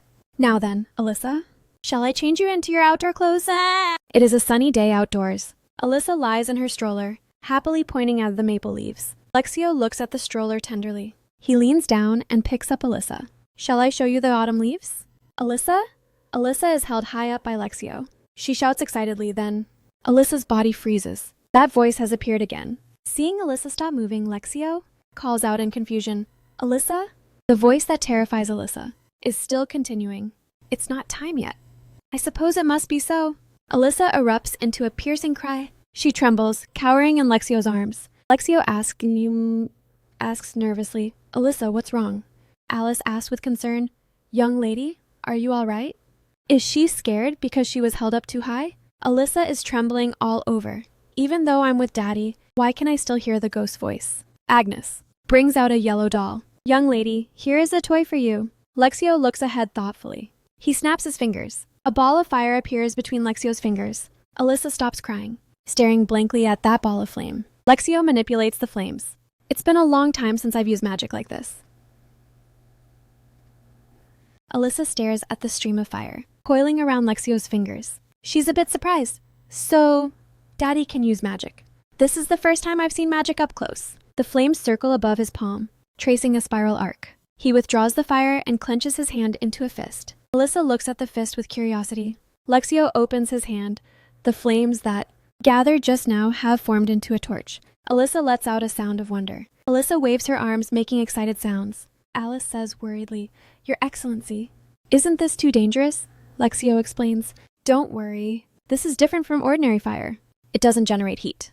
Alyssa is even more excited. Fire that doesn't produce heat? That's amazing. Give it to me. I want it too. Lexio is somewhat surprised by the words Alyssa is saying, but he still teaches her, Alyssa, fire is dangerous. You can't just touch it whenever you want. Alyssa waves her hands. Give it to me. Give it to me! Alyssa clenches her fists and shouts, Daddy! Give it to me! Give it to me now! Lexio wavers. Fire is indeed very dangerous, but the one Daddy made isn't dangerous. So it should be fine. Alyssa's face is full of joy. As expected, it's not hot at all.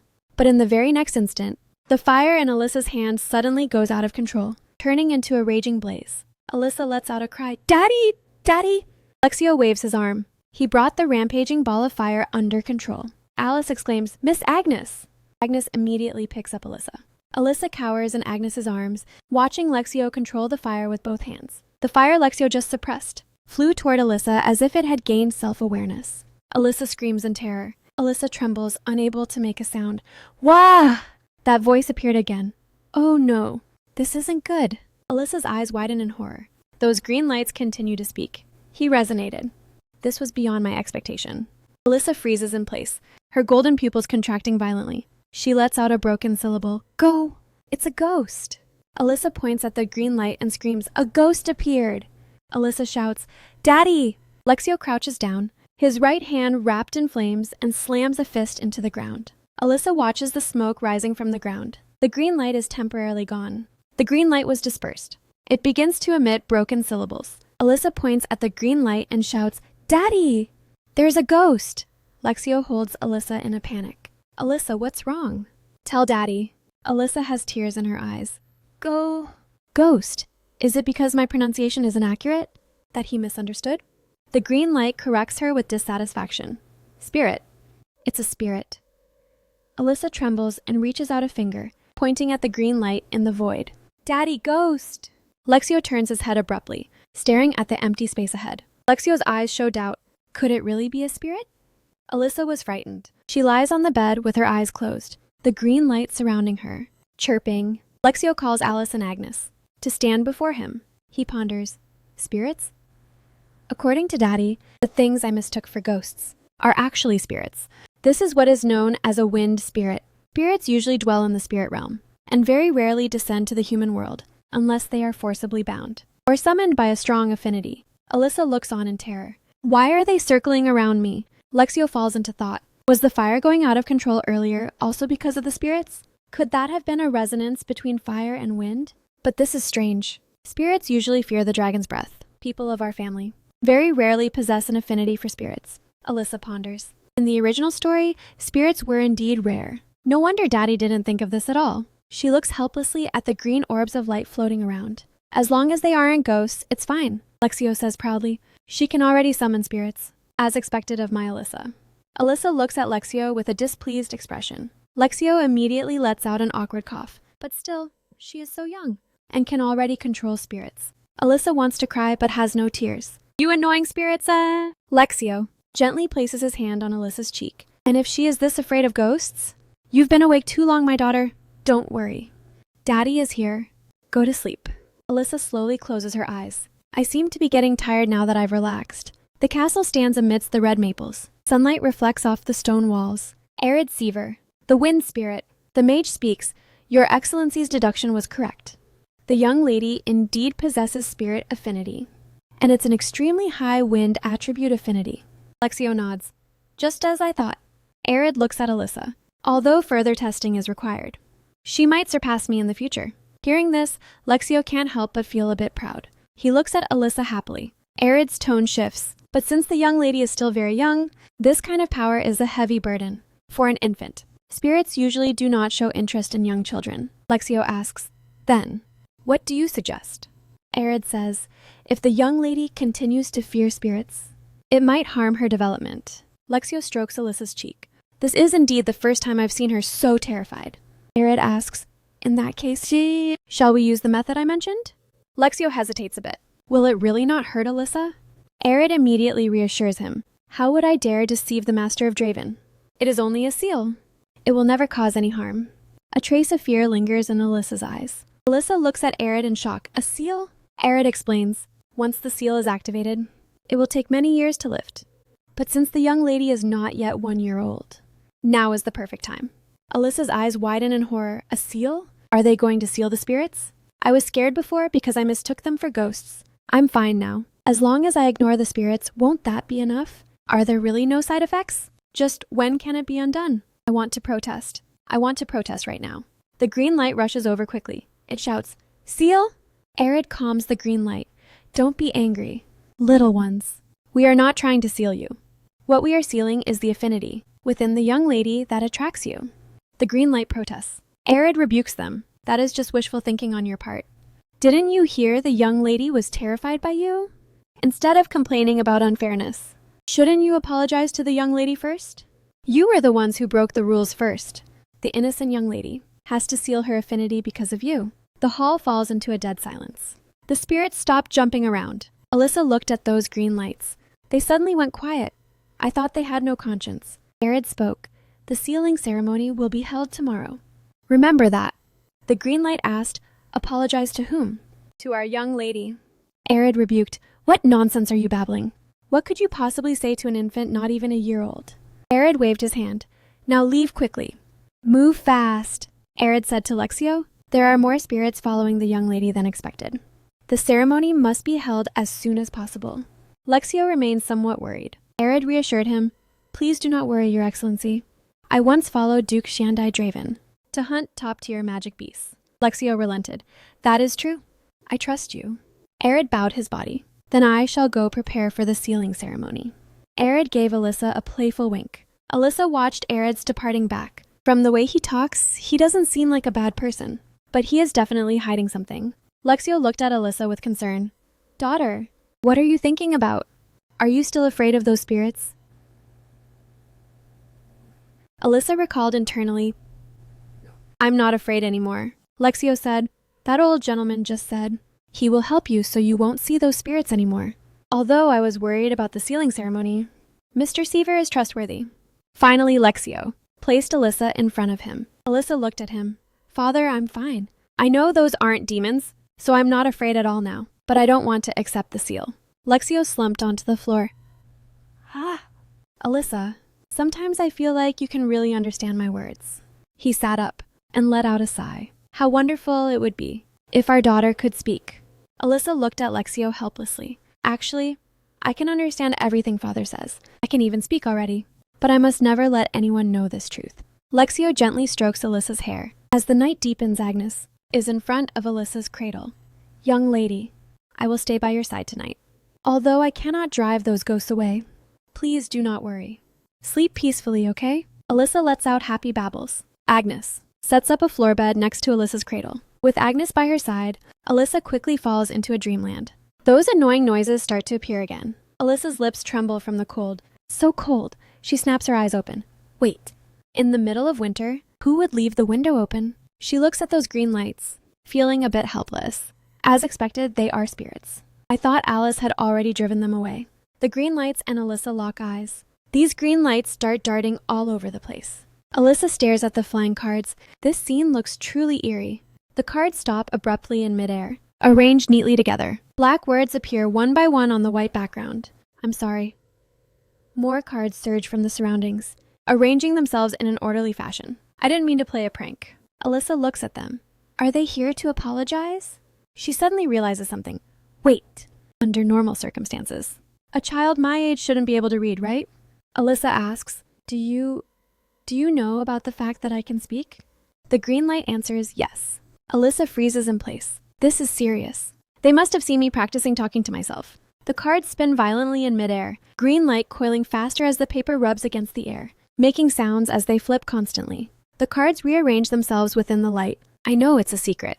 I won't tell anyone. Alyssa praises them with satisfaction. Fortunately, you're quite sharp. Alyssa tries to reach out and touch the green light. Thinking about it carefully, they actually aren't bad people. Coming all the way here to apologize to me. Alyssa cups the light orb in her hands. I forgive you. The green lights circle excitedly. The cards recombine in midair, arranging into a neat square formation. Thank you, but could you please not seal us? Alyssa asks, Are you requesting me not to go through with the sealing? The green lights nod hurriedly. Yes. Alyssa sighs and spreads her hands. I will think about it. The green light orb gently rubs against Alyssa's cheek. Alyssa laughs happily. It feels just like having a pet. Alyssa rubs her eyes and lies back on the bed. After being woken up, I'm so sleepy. I'm going to sleep. Goodbye. You guys have a good sleep too. The green lights lie quietly by the bed, watching Alyssa fall into a deep sleep. The green lights reach out and gently stroke Alyssa's hair. Then they fly into the air, letting Alyssa sleep peacefully. Sunlight shines on the white outer walls of the castle. Clouds move slowly across the blue sky. Servants are carrying things. There is no time left. We need to move faster. Yes. Arid watches Lexio and Agnes walking over. I told you yesterday. There's no need to worry. Everything will go smoothly. Arid asks, Have you already greeted the young lady? Lexio replies, Not yet. You seem concerned about every little thing. Arid strokes his beard. After a person gets old, all that's left are wrinkles and endless nagging. He looks at the attendants carrying flower arrangements. It will all be finished in just a little while. Lexio asks, Is it true that only cleaning the room is required? Arid answers confidently, I have prepared everything for the ceremony, so there will be no problem. In the meantime, how do you plan to soothe the young lady? Alyssa is full of confusion. Why do you always force your own matters into the conversation? Lexio walks toward Alyssa and asks gently, Did our Alyssa sleep well? Alyssa reaches out her hand. Daddy. Lexio clutches his heart. He feels his heart beating violently for Alyssa. Lexio holds his hand out to Alyssa. Since you greeted me so sweetly this morning, I'm going to give you a gift. Agnes lowers her head to look closely at this brooch. It's not a pin type, but a hook type. But is the sealing ceremony really safe? Nothing will happen to the young lady, right? Lexio hesitates slightly. I think it should be fine.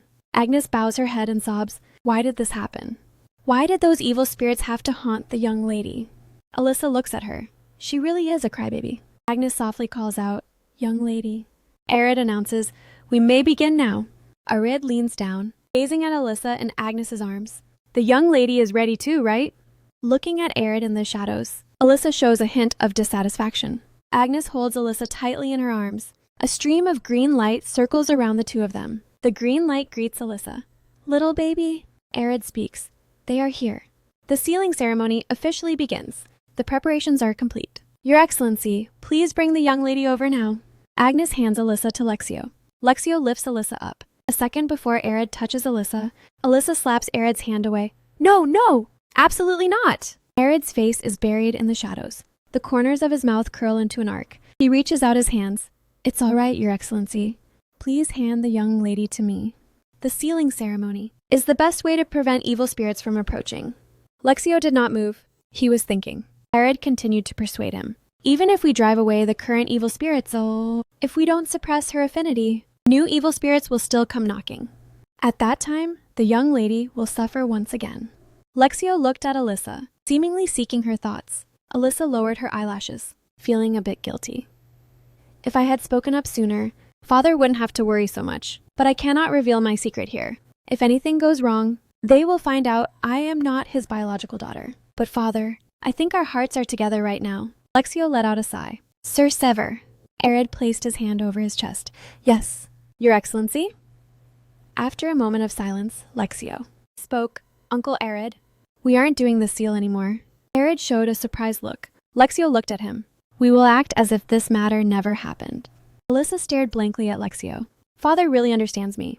Lexio expressed his apologies. I will pay double the original amount, as compensation for your long journey. Please rest at the Duke's mansion for a few more days, but we will not proceed with the sealing ceremony. Alyssa happily waved her little fists. As expected of my father. You are the best, Arid asked in confusion. Why? Your Excellency, you clearly wrote the letter yourself requesting assistance. Why the sudden cancellation? Children are naturally fickle creatures, but just because a child hates it, a parent doesn't stop giving medicine to a sick child. The young lady is only refusing because of the unfamiliarity. She cannot make rational judgments, like an adult can. It's not too late yet. Your Excellency, please hand the young lady to me. Lexio shielded Alyssa. Uncle, Arid's gaze became sharp. Do you intend to continue letting things be? Will you leave the young lady with those reckless evil spirits? This kind of neglect is also a form of violence. The green light flew toward Alyssa. The green light blocked them anxiously. Stop! Stop it now! Alyssa reached out and looked at the green light. She looked so sad. Even the spirits don't want this seal. Otherwise, a cluster of flames appeared on Lexio's fingertips. Lexio looked directly at the light orb, preparing to launch the fire to destroy it. Lexio controlled the flames to engulf the green light. The spirit revealed its form. What are you doing? Little baby, aren't you afraid of fire? Quickly tell them to extinguish the fire. Alyssa comforted the spirit. It's okay, it's not scary at all. The spirit lowered its head, clasping its hands tightly to its chest. Little baby, do not proceed with the sealing ceremony. There's no need to go that far for our sake. The spirit covered its face and wept, its body trembling. Alyssa reached out her hand, gently stroking the spirit's hair. The spirit sadly dodged Alyssa's hand. We will leave. Little baby, we will also tell our other companions not to bother you again. So please, never for our sake. Seal yourself. A blue light screen popped open in the void. Investment time system. Decision moment activated. Alyssa's body froze in place. My body can't move again. This is exactly the same as the prompt I saw before. Just like the day I got my name, the same notification appeared. Could this be related to spirit affinity? Now there is only one thing to say. Alyssa showed a smile. My friend, I already said I forgave you yesterday. Even if you are talking to me, I won't be scared anymore. Alyssa reached out her hand again. You little dummy. The spirit hovered in midair, softly calling out, little baby. Alyssa said happily, my friend. The spirit covered its lips, breaking into a smile. Hey! The friend spirit flies to her cheek and leaves a kiss. Thank you, little baby. Alyssa points her finger at Arid. No! I will never agree to that. Arid couldn't help but burst out laughing. He wipes a tear from the corner of his eye. Ha ha! Alyssa thinks with confusion, what's going on? Why are you suddenly like this? Arid touches the green light. He raises his hand to push aside the green light in front of him. Move aside for a moment. Alyssa stares intently at Arid. Do you really think you can touch me? Who dares to touch me? My daddy is standing right behind me. Lexio helplessly leans Alyssa forward. Alyssa is horrified. Daddy? Arid smiles and reaches for Alyssa's head. Truly impressive. Young lady? Arid raises his hand to push aside the green light. Move aside for a moment. Alyssa looks at Arid in shock. Arid leans down and places his hand on Alyssa's head. You are truly remarkable. Young lady? The green light circles in front of them. Little baby. Alyssa tilts her head, letting the green light rub against her cheek. Alyssa asks, are you hurt? The green light replies, I'm fine. Lexio sighs, looking at Alyssa in his arms. I really don't know whether to thank you or blame you. Lately, our daughter has been through too many scares. Alyssa, were you terrified? Lexio looks at Agnes. Tell the servants to come and clean the room. Agnes bows. As you command. Lexio speaks to Arid. Sir Sever, this time you went too far. Arid lets out a burst of laughter. To deceive the enemy. Shouldn't one first deceive one's own people? Alyssa wonders, deceive? Could it be? Arid says with a smile, since the matter is resolved. How about inviting me for a cup of tea? Lexio walks toward the door. Follow me. Alyssa waves her fists in anger. Did they really deceive me? What? From when did it start? What on earth does all this mean? Arid picks up the cup and takes a small sip of hot tea. Is this Adora's tea aged for 15 years? As expected of the Duke of Draven's mansion. To actually stock such a rare treasure. Lexio says, thank you. Compared to everything you have done for us, this is but a trivial hospitality. Regarding that ceremony, although I have some inkling, I must still ask you to explain it in detail once more. Alyssa might not have fully understood yet. Lexio reaches out and takes a handkerchief to wipe the milk stain from the corner of Alyssa's mouth. Arid speaks, Lord Duke, you have changed a lot. Lexio asks, is that so? Arid recalls, I remember 4 years ago. You said with your own mouth that you had no intention of raising a child in this lifetime. Lexio clears his throat awkwardly. But first, we must explain the relationship between contracts and age. Spirits very rarely approach young children of their own accord. Do you know the reason why? Arid shakes his head. I'm not quite sure. Communicating with spirits and borrowing their power. That is what is known as a contract. To become a spiritist, one needs extremely strong will and control. Spirits use mana as fuel, driven through affinity. Lexio raises his hand to interrupt the narration. Enough! I understand. Arid reaches up and scratches the back of his head. It is commonly thought that spirits approach children at age 7. But that is not actually the case. Lexio asks, then why is that? Arid explains. The point is not the age of 7 itself, but the control gained after age 7. Children who can attract spirits possess the inherent potential to control them. This represents an innate talent. When I received your letter, I had a certain suspicion. I thought the young lady must be extremely talented, but some parts of the letter were puzzling. First, you mentioned the young lady is afraid of spirits. Second, you said that compared to her peers, there is nothing particularly special about her. Lexio suddenly straightens his back. What? You clearly didn't read my letter carefully. My Alyssa is, Arid cuts him off. I read all of your praises, every single sentence. But from an objective perspective, she is just smart. The control required to command spirits is by no means something an ordinary person could possess. Lord Duke. Lexio blushes and lets out a light cough. Ahem. Arid continues. Considering the unique bloodline of Draven, this made me even more curious, so I decided to confirm it with my own eyes. It turns out my first suspicion was correct. The young lady was simply frightened by the sudden appearance of the spirits. Even the spirits didn't expect her to be so terrified. But my second suspicion was more elusive. The young lady's performance was no different from your description. Lord Duke, Lexio interrupts him. Don't beat around the bush. Just say it. Arid speaks, for a descendant of Draven, and a child chosen by spirits. She doesn't seem particularly outstanding, so I intentionally mentioned the sealing ceremony. In extreme circumstances, the latent potential often reveals itself. Lexio remarks, you are truly unbelievable. Sir, what if things hadn't gone according to plan? What if my daughter hadn't refused the sealing ceremony? Arid lets out a burst of laughter. Then I would have proceeded with the ceremony directly. Lexio sighs. You haven't changed a bit over the years. Arid praises him. The Lord Duke, however, has changed a lot. This change is heartening. Besides, even if the young lady had accepted the ceremony, what would be the harm? The seal would have dissipated on its own after 5 years. There wouldn't have been any problem. Lexio says, that is exactly the problem with your style of doing things. Arid raises a question. However, Lord Duke, while preparing for the ceremony, I had a question. Regarding that brooch you gave the young lady. Lexio asks, Alyssa's flower brooch? Arid nods. Looking at this luster, it should be made from gemstones of the Albert territory. This level of craftsmanship is truly impressive. Lexio explains, since it is a gift for Alyssa, naturally I had to put in more effort. Alyssa feels helpless. Why does this conversation feel so familiar? Arid spreads his palms. Your eye is indeed sharp. He stands up and straightens his robe.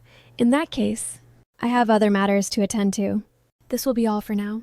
The carriage stops in front of the Duke's mansion. Arid steps onto the footboard, looking back at Alyssa.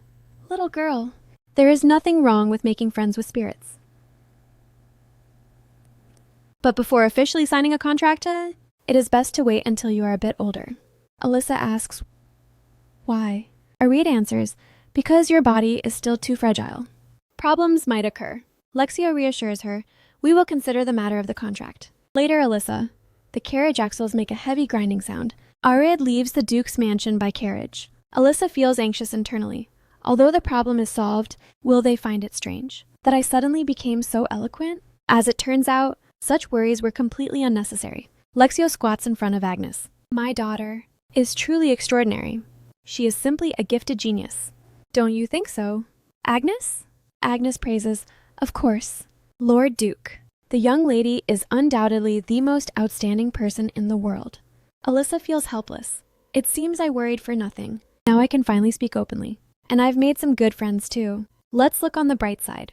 The night grows thicker. Agnes leans over to arrange the bedding. Young lady, I think I have the power of precognition. Alyssa is confused. Precognition? Alyssa is puzzled. Precognition? Agnes holds her cheeks. A few days ago, I had a dream. I dreamed the young lady was talking to someone, even though I couldn't hear the other person's voice. The way the young lady spoke was so cute. You said, I'll think about it again. Good night. Alyssa instantly stiffens all over. Agnes continues speaking. So when I heard the young lady speak today, I was truly surprised. It was exactly like in my dream.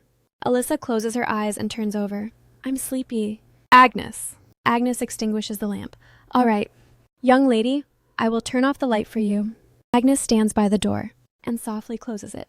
Good night, young lady. Alyssa thinks to herself, it seems I have to be even more careful from now on. There are only 2 months left until Alyssa's first birthday. Lexio gives instructions. Since it is the first birthday, the preparations must be grander and more magnificent than usual. Alice holds her forehead. The maids behind her all have faces full of exhaustion. The head chef carries a wooden barrel through the hallway. The guest list is simply too long. The food reserves are already running low. The tailor pulls open a white cloth. Is this fabric suitable for the young lady's dress? A subordinate hands over a letter. All the invitations have been prepared. Lady Alice. Alice takes the paper. Thank you for your hard work. Alyssa sits by the window, watching the busy crowd. Everyone seems to be running around for my birthday banquet. Aside from Agnes, it's hard to see anyone else. Agnes kneels in front of Alyssa, showing the word cards in her hand. All right, young lady, look at this card. Flammable means something that catches fire easily. Let's try to read it together. Agnes is working very diligently. Is it because of what that old spirit has said? Since she has already learned to speak, becoming familiar with words will be very beneficial for her. The door pushes open. A soft sound is heard. Agnes puts down the cards. You have returned. Lord Duke. Lexio looks at Alyssa on the carpet. Oh. Is my Alyssa studying? Agnes, I need to speak with you. Come with me for a moment. Agnes stands up and bows. Yes, I understand. Young lady, I will be right back. A breeze blows past the spires of the Duke's mansion. The weather vane turns gently. Alyssa sits on the carpet, pointing at the green light in the air. It's my friend. The green light rotates around Alyssa, making faint sounds that make her laugh out loud. Alyssa reaches out her hand to touch the floating light. Are you here to make a contract with me? The green light answers. Yes. Alyssa tilts her head. Do you have a name? The green light answers. Sylph. Alyssa asks. Can I request one thing? Sylph asks. What is it? Alyssa looks into the air. The other spirits are about to come over. Sylph reassures her. It's okay. Alyssa shows a smile. Even before officially signing a contract, they are already listening to my requests. Alyssa puts both hands on the ground, knees against the carpet. Let's try one more time today.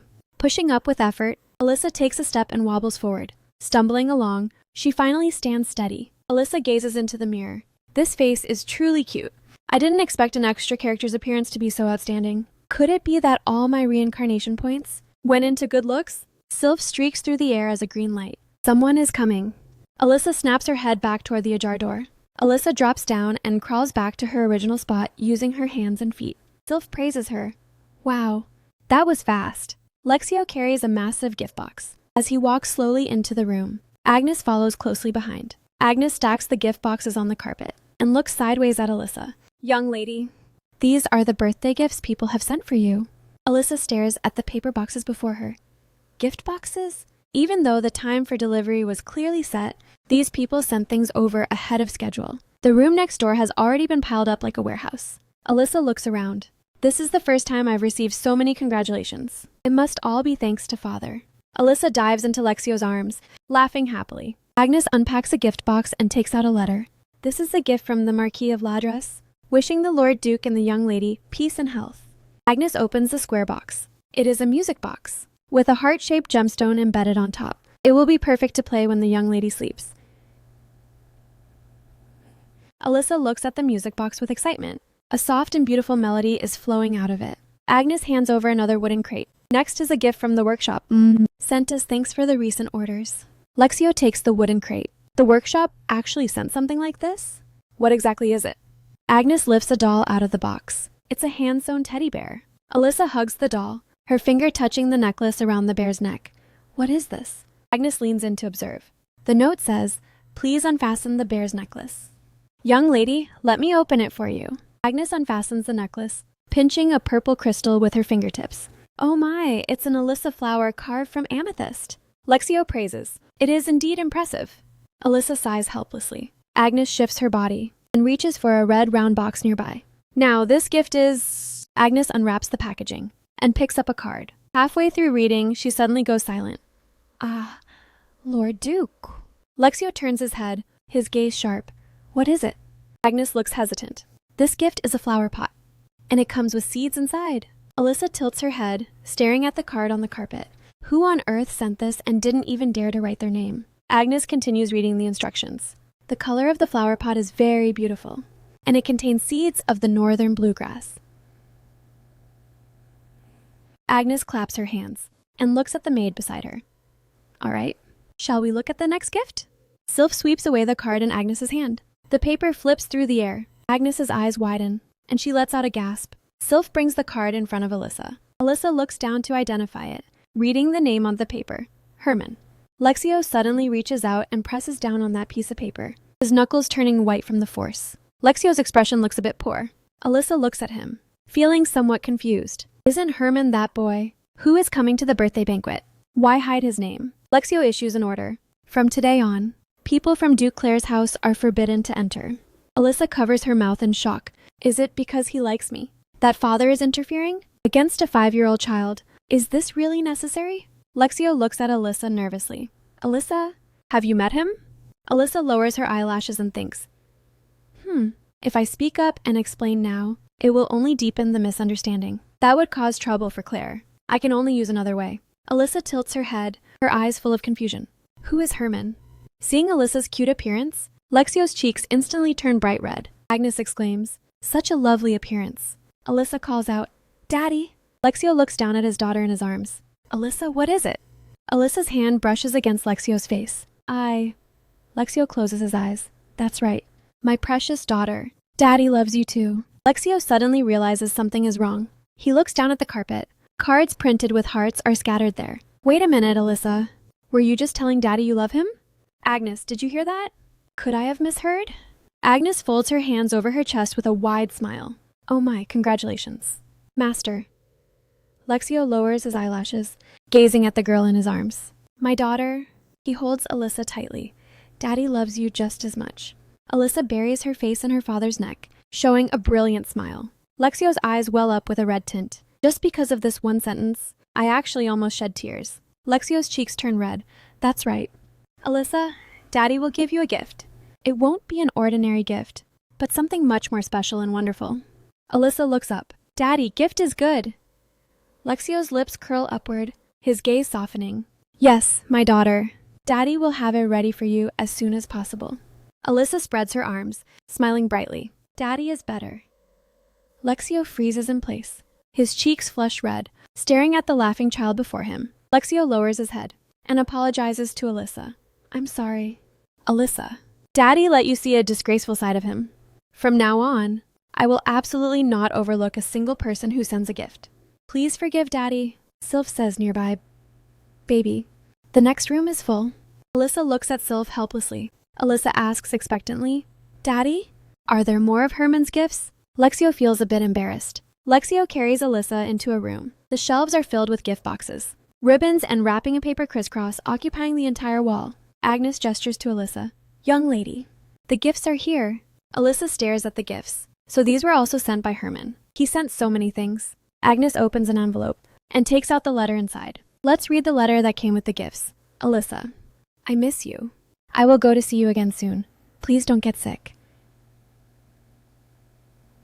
This is the second one. Agnes continues reading the letter. I really want to go there, but Dad hasn't given me permission to write yet. I wanted to give the gifts to you in person, but for now, I can only mail them first. Agnes takes out a third letter, and this one. I miss Alyssa, but why won't the Duke give me permission? This is so sad. Alyssa thinks sadly. How heartbroken must a 5-year-old child be? To be rejected. Without knowing the reason, Alyssa looks at Lexio. Lexio averts his eyes guiltily. I'm sorry. Alyssa lies on the table, pouting. Lexio guarantees, from now on, I will never let this kind of thing happen again. Trust me, Alyssa shows a smile. Since it's the first time Father has reflected on his actions, I'll forgive him this time. Alyssa smiles and says to Lexio, baby. So pretty. Alyssa reaches out her little hand and gently strokes Lexio's cheek. Daddy, baby pretty. Agnes stands to the side, raising her hand to wipe the corner of her eye. Lexio softly calls out, Alyssa. Sunlight sprinkles on the castle spires. White clouds float in the blue sky. A letter from Duke Claire arrives. Alice unfolds the stationery and reads the beginning. Hello. Alyssa, I am Herman. I finally received the Duke's permission to visit. I really want to play with Alyssa soon. But Dad has so much work, so I can't go over yet. I'm sorry, but I will definitely attend Alyssa's birthday banquet. Jennifer will come with me too. Jennifer said Alyssa might not remember us, since she was too young when we met. I hope Alyssa still remembers me. Hearing Jennifer say that made me a bit sad at first, but it's okay now. We can just play together all the time from now on, so I plan to go to the birthday banquet early. That way we can play longer, right? I'll get there as soon as I can. See you then. Alyssa gazes at her father's gloomy profile. Judging by Father's expression this time, he shouldn't be tormenting Herman anymore, right? Alyssa leans on the windowsill, watching the snowy scenery outside. My birthday is coming up. At such a critical moment, why have Father and Agnes become like this? Agnes stands in the dressing room, pointing at the jewelry on the table. Master, I believe what best matches this dress is. Brooch number 114. Lexio retorts with dissatisfaction. That's nonsense. Brooch number 98 is perfect. Agnes argues her point. Number 98 is too eye-catching. It doesn't suit this dress at all. Sparks fly between their gazes. In front of our Alyssa. No amount of magnificent decoration is too much. Alyssa looks helplessly at the two of them arguing. Why go to all this trouble over such a small brooch? Sylph pokes Alyssa, gesturing for her to look at Alice. Alyssa looks up. You look very tired. Alice sits at the desk, buried in a mountain of official documents. The guests are almost here. She looks busier than usual. When all of this is over, I should give Alice a long vacation. Sylph shouts, Agnes is here! Agnes pushes open the main door and peeks into the room. Young lady, aren't you bored staying in your room all the time? The banquet preparations are almost finished. Do you want to go take a look around? Alyssa reaches out her hand. Okay. Agnes carries Alyssa through the magnificently decorated hall. This is the young lady's first birthday. Many people have said they want to attend. The guests seem even more numerous than expected. It's truly wonderful that so many people are coming to celebrate the young lady's birthday. Alyssa is somewhat surprised. Does this mean more people are coming to the birthday banquet? For a supporting character's birthday banquet, to actually have so many people in attendance? A blue translucent box appears before Alyssa's eyes. Words flicker within the light screen. Name, Alyssa Draven. Rank, supporting character. Gender, female. Age, 0 years old. November. Fate, on her 9th birthday, she will be cruelly murdered by the father who took her away. The rank still hasn't changed at all. As expected, there is only one way to raise the rank. The character ranks in this world are divided into 5 levels. The standard is actually very simple. The rank depends on the character's influence on the main plot. Taking the story of Cinderella as an example. Passersby. These are the lowest level extras. Cinderella's father is also just an extra. The stepmother and 2 daughters stand in the shadows. We are going to the ball. You stay home and work. They are supporting characters who drive the plot. The fairy godmother waves her magic wand, emitting a soft glow. I will send you to the ball. She is a higher level key supporting character. Cinderella and the prince embrace in the golden light. Finally, the protagonists. They dominate the entire direction of the story. This proves that influence over the main plot is far more important than character attributes. Just look at me and you'll see. As the only daughter of the Duke of Draven and a descendant of the Dragon Clan, I was actually just an extra at the beginning. Speaking of the main plot, I finally understand now why I have no memory at all of the Duchess of Draven. The main plot only officially begins after the Duchess's death. The official start of the main plot is when the protagonist, Enitio, is 14 years old. At that time, I will be exactly 10 years old. Although father and I are getting along well now, this cannot change my fate. In my 9th year, I still cannot escape death. I am destined to die before the main plot even begins. Father will kill me while he is not in his right mind. When he wakes up, he will surely break down. To prevent this tragedy from happening, I must raise my rank as soon as possible. I need to know how many ranks I must rise to change my fate. As long as I evolve again, my abilities will become stronger, and the date of my death will become clearer. By then, I will surely find a way to survive. Agnes squats by the steps, reaching out to support Alyssa's waist. Young lady, it is still too early for you to climb the stairs alone. Agnes picks up Alyssa. I will carry you over this time. Try again next time. Alyssa lets out a frustrated sigh. I can't even climb a single step. At this rate, when will I ever grow up and rank up? Agnes looks down at Alyssa in her arms. Many little guests will be visiting tomorrow. Preparations are underway with great intensity. The guest rooms are arranged right next to yours, young lady. You must be looking forward to it.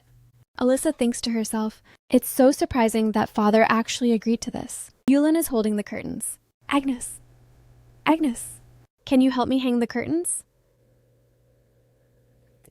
Everyone is busy, and I simply can't manage all by myself. Agnes looks down and asks Alyssa, young lady, may I leave for a moment to help? Alyssa nods. Go ahead. Agnes places Alyssa on the carpet, stands up and steps back. Thank you, young lady. I will be in the room next door. If anything happens, please call me. I will come back immediately. Agnes turns and walks toward Yulin. The two of them take the curtains and leave the hall. Everyone is incredibly busy. Alyssa looks at the ball in front of her. It seems everyone is working like crazy. The sound of knocking is heard. Alyssa snaps her head back toward the main door. Who could it be at a time like this? Lexio pushes the door open and enters. Standing by the door, he calls out, Alyssa. Alyssa has a bad feeling. Why? Did he have to come exactly when Agnes is away? Alyssa spreads her arms and calls out loudly, Daddy! Lexio looks around. Where is Agnes? Lexio looks at Alyssa with a gloomy expression. It must be boring playing alone, isn't it? Alyssa turns her face away. Even acting cute and calling him daddy gets no reaction. It seems no matter how cute something is, if repeated too many times, it will lose its charm. I must be more careful from now on. The door opens. Agnes stands at the doorway, saying goodbye to the maid behind her. Don't thank me. It's all thanks to the young lady. Agnes sees the figure inside the room clearly. Her body suddenly freezes. Lord Doom, why are you here? Lexio asks Agnes. You seem to be helping others with their work frequently lately. Agnes lowers her head. I am very sorry. I will correct this behavior. Lexio takes a step closer, his voice deep. This is already the 3rd time. Do you really intend to correct it? Agnes bows in apology. I am very sorry. Alyssa looks at her with concern. It is indeed wrong for an exclusive maid to leave her post, but I already gave her permission to help. She probably couldn't bear to watch others toil. While she slacked off here, Lexio speaks. I know you value the colleagues you work with, but has this sentiment already interfered with your primary duties, eh? The main plot begins when the protagonist, Initio, is 14 years old. That is the moment when he awakens his power. It was also the beginning of the end for the House of Draven. Agnes bows deeply, her body stiff with fear. I am sorry. Master, I guarantee I will never do it again. Lexio scrutinizes Agnes. No, I do not believe a maid can easily change her nature. I am considering that it is time to find a dedicated lady-in-waiting for Alyssa. Agnes's eyes go hollow with shock, as if falling into an abyss. You are right. Master, the young lady does indeed need a suitable attendant to take over. Children of nobility are usually cared for by ladies-in-waiting, whereas I had simply been clinging to Agnes before. Lexio speaks. I have already chosen a suitable candidate. Starting from Alyssa's birthday, he will be responsible for taking care of the young lady. Agnes freezes in place, softly repeating, birthday. Alyssa is confused. So soon? This is progressing far too quickly. Has Agnes really completely fallen from favor? Agnes folds her hands over her chest, her voice trembling. I understand. Then do I need to begin the handover work tomorrow? Lexio speaks. No, that won't be necessary. There is nothing special you need to hand over. Agnes takes a half step forward, her expression anxious. But the young lady is not like ordinary children. At her age, there are still many details that need attention. Lexio interrupts coldly. Agnes, the virtue of a maid is absolute obedience to her master's orders. Agnes lowers her eyelashes, tears welling in her eyes. Agnes lowers her head deeply, her hands tightly clutching her apron. Yes, master. Alyssa is getting anxious. Is he really going to dismiss her so suddenly? Is it because of me that Agnes is being... Lexio stares straight ahead, speaking slowly. Agnes L. Imenson, your grandfather, Carlos B. Imenson, was once a knight under the previous Duke of Draven. Alyssa is full of confusion. Why bring up her family now? Lexio continues, my father never employed commoners as knights. Upon investigation, your grandfather indeed hailed from a fallen noble family. To honor Carlos, Imenson's loyalty to the previous duke, and the life he sacrificed for the family, I have decided to bestow the title of Baron upon the Imenson family. Agnes stands dazed. What does this mean? Lexio announces, from now on, you are Miss Imenson. A noble lady can no longer serve as a maid. So I have no choice but to appoint you as a formal lady-in-waiting. Agnes bows deeply, tears dripping onto the floor. Thank you very much. Master? Lexio answers, this was merely a necessary decision made for my daughter. Get rid of your bad habits from when you were a maid. If I discover any oversight, I will not be lenient, Agnes. As a result, Alyssa, her eyes regain their spark. Yes, I understand. Lexio walks toward the door. I still have many matters to handle. I'll be going now. Don't forget your current duties. The door closes heavily, making a dull thud. Agnes closes her eyes and tightly hugs Alice in her arms. With tears in her eyes, this is the ecstasy of a narrow escape from despair. Thank you so much. Young lady, I will work even harder and never bring shame upon you. Alyssa holds Agnes's cheeks. I believe in you. Agnes. Agnes smiles happily. Yes, young lady. Sunlight pierces through the high clerestory windows, illuminating the white stone duke's mansion. Jennifer chases after him. Herman, slow down! Running is very impolite. Didn't the Lord Duke just scold you? Right after you said you were going to see Miss Alyssa. Herman speaks. Since I've already been impolite, a little bit more shouldn't matter, right? Jennifer is helpless. You certainly remember that kind of thing clearly. The large doors swing open, revealing the magnificent interior furnishings. Jennifer and Herman happily shout, Alyssa! Herman bursts through the door, calling out Alyssa's name loudly. Jennifer scolds him. Don't be so loud. You will startle the young lady. Lower your voice. Herman asks, how much lower? Jennifer walks forward. Watch how I do it. Jennifer lifts her skirt and bows. Long time no see. Miss Draven, have you been well? Herman complains with dissatisfaction. You're so mean. I just wanted to be the first to say hello to Alyssa. This is so unfair. Claire appears behind them. I said to lower your voices. Herman shrinks his neck. All right, I'll be quieter. Lexio stands to the side, his brow furrowed. Alyssa observes Lexio. Father seems displeased by the children's visit. Claire leans in slightly. Miss Draven, although we sent notice in advance, I'm still sorry for visiting so early. Have you been well? Alyssa laughs cheerfully, letting out a joyful exclamation. Everyone praises her. Alyssa is so cute. Lady Claire shows a smile. Hello, little lady. You are indeed as cute as the rumors say. Claire squats down and instructs, Herman, you must not be rude to the little lady. Understand? Herman blushes and nods. Yes. Alyssa is confused. Why hasn't father left yet? You should go entertain the guests and act like an adult. Lexio turns, pushes the door, and leaves. Alyssa clenches her fists. That's right. Just like that. Herman rushes in front of Alyssa. Hello. Alyssa, have you been well? You haven't been sick, have you? Do you still remember me? We've met before. Jennifer pulls Herman's cape from behind. Herman, you can't speak so impatiently. Agnes looks down at the children. Young masters and young lady. Shall we take off our coats and wash our hands before playing? Herman and Jennifer nod. Okay, we will do that. Clear water flows through their fingers, washing their small palms. Herman and Jennifer dry their hands, looking at Alyssa with excitement. Jennifer takes a small step forward. Although I greeted you just now, please allow me to introduce myself again. Hello, Miss Draven. I am Jennifer, a Windcheek, daughter of Marcus Windcheek. Herman drops to one knee, his gaze level with Alyssa's. Hello, I am Herman K. Claire. You look truly cute. Jennifer covers her mouth and clears her throat.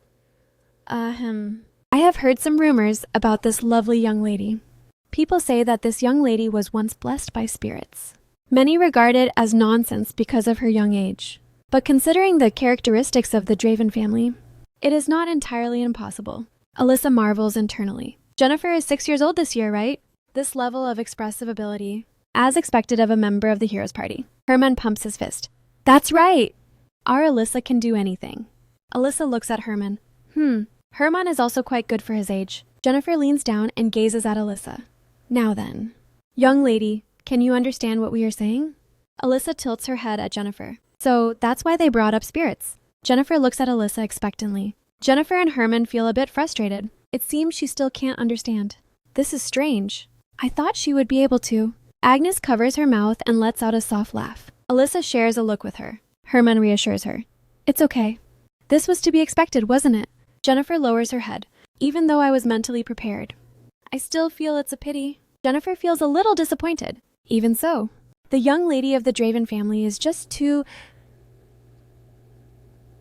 An indistinct baby voice comes out. Hello. Jennifer freezes in place and snaps her head toward Alyssa. Who was speaking just now? Jennifer looks at Herman with dissatisfaction. Idiots! Herman, stop making jokes like that. Herman is confused. What joke? Jennifer points her finger. You were just imitating a baby's voice, weren't you? You said hello. Herman shakes his head repeatedly. I didn't. I thought it was you. Alyssa covers her mouth, letting out a burst of crisp laughter. Alyssa waves her small hand. Jennifer? Hello. The two of them instantly freeze as if struck by lightning. Herman speaks while trembling. Alyssa, Jennifer asks excitedly. Young lady? Were you just greeting us? Alyssa tilts her head, placing a finger against her lower lip. Mm-hmm. I said hello. Both of them look thrilled. Jennifer exclaims, Young lady, you are truly too cute. Even though she sees her every day, she still loses her mind because of such cuteness. Herman leans closer to Alyssa. Alyssa, can you understand what we are saying? Alyssa raises her eyes in confusion, looking at Herman. Alyssa, do you still remember me? Alyssa looks at the red wooden chest to the side, thinking about what Agnes said. She is by the children's side. She probably doesn't remember things from that time. After all, asking the young lady to remember someone she met when she was 4 months old is indeed too difficult. Alyssa looks at Agnes and calls her name. Agnes opens the red wooden chest beside her. Yes, young lady. Alyssa reaches out to touch the items in the chest. This is the gift Herman sent. Then she picks up a heavy blue book. This is the gift Jennifer sent. Jennifer covers her mouth, her face full of shock. How does she know this is the gift I sent? Can you read? Herman widens his eyes and lets out an exclamation. Wow! The bloodline of the Draven family is truly extraordinary. Alyssa lets out a silver bell-like laugh. The reactions of these two are so cute. The curtains flutter in the wind, making a rustling sound. A green light streaks through the room. Herman looks around. Jennifer, is the window open? Why is there a breeze? Jennifer stares into the empty space. No. Herman, that is a spirit. Jennifer raises her right hand. This is the first time I've seen one with my own eyes. The color is more vivid than I imagined. Herman looks at the empty surroundings. I can't see it at all. Jennifer explains, that is because the degree to which a spirit manifests depends on your affinity with them. Herman scratches his hair. What does that mean? Jennifer opens her eyes. The green light passes around the well. It means I am a descendant of the great Windseekers. Jennifer's surname, Windcheek, means Windseeker. Her ancestors were extremely obsessed with wind magic. Alyssa understands now. So that is why Jennifer is obsessed with wind magic. Herman asks Alyssa, can you see spirits too? Alyssa nods in response. Herman shows an envious look. Then can you play with it? Alyssa thinks to herself. He seems to think of spirits as pets. Alyssa reaches out her right hand and softly calls Sylph's name. Although the contract hasn't been officially signed yet, I'll try saying hello first. Herman, Jennifer, let's play together. Herman feels the wind. Is the breeze right beside me? Alyssa nods. Herman tries to reach out his hand to touch Sylph. Did I really just touch it? Jennifer explains. Spirits are elemental entities, though they have no physical form. Your finger did indeed pass through it. So you could say you touched it? Claire asks fearfully. Did I just break him then? Jennifer lets out a sigh. He didn't split apart, nor did he disappear, so there's no need to worry. Agnes pushes the door and walks into the room. Young masters and young lady, it is time for some snacks. Would you like to go together? Jennifer stands up. Of course. I'd be delighted. Herman raises both hands and cheers. Awesome! Snack time! Alyssa looks at the two of them in front of her. They are truly so cute. Everyone shares the cream and desserts. After finishing the sweets, the three of them sit on the carpet stacking dolls. Alyssa holds the little bear and laughs happily. Agnes stands by the cradle, reaching out to pat the bedding, making a rhythmic sound to coax Alyssa to sleep. Alyssa keeps her eyes open, looking into the void. Tomorrow is my birthday. No wonder I can't sleep. Agnes leans over, toward the cradle. Why can't our young lady sleep tonight? Two crisp sounds come from outside the door. The wooden door is pushed open a crack, and someone is tiptoeing in. Jennifer pushes the door open, with Herman following closely behind. The two of them enter the room carrying gift boxes. Agnes looks at them. Young master. Young lady, are you not asleep yet? The two speak in unison. Sorry, Agnes, it's already past midnight. Herman leans over the cradle. Alyssa. Happy birthday! Jennifer hands over a gift. Happy birthday. Miss Draven. We guessed you might not be asleep yet. So we came over. We didn't disturb you, did we? We wanted to be the first to celebrate with you. Alyssa gazes at the two of them. They played all day, and must be very tired. Yet they still ran here to celebrate for me. Alyssa happily thanks them. Herman. Jennifer, thank you. Smiles appear on both of their faces. Well then, we will take our leave. Have a good sleep. Young lady. The footsteps gradually fade away. Good night, Alyssa. Sweet dreams. Alyssa closes her eyes contentedly. So the reason I couldn't sleep was that I had been waiting for them. Agnes leans down and whispers, Young lady. Happy birthday. Moonlight shines on the stone castle. A faint light peeks through the windows. The entire building falls into silence. A maid pushes open a window and looks at the gray sky. How is the weather outside? Is it cloudy? Another maid frowns slightly. It's a hassle. I hope it doesn't snow. Agnes watches over the cradle. Did you sleep well? Young lady? Alyssa makes a humming sound. Good morning. Agnes reaches out to help Alyssa up. Today is your birthday. It's going to be a very busy day. Shall we take a bath first and then have breakfast? Agnes walks over carrying a fish tank full of water. She wipes the sweat from her forehead. All right, all done.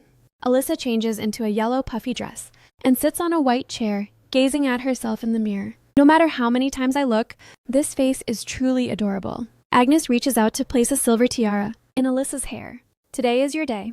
Young lady, please enjoy it to your heart's content. Alyssa shows a smile and gives a crisp response. Okay.